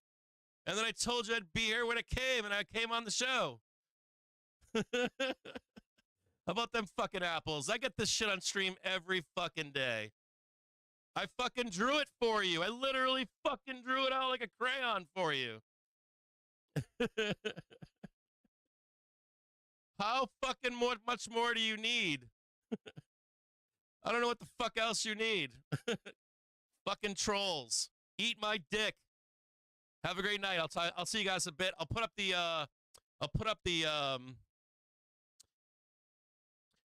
tell you I'll put up the market brief in the next. I'm going to take about an hour or two off, and I'll put the market brief up for all of you guys, for supporters, members, next couple hours.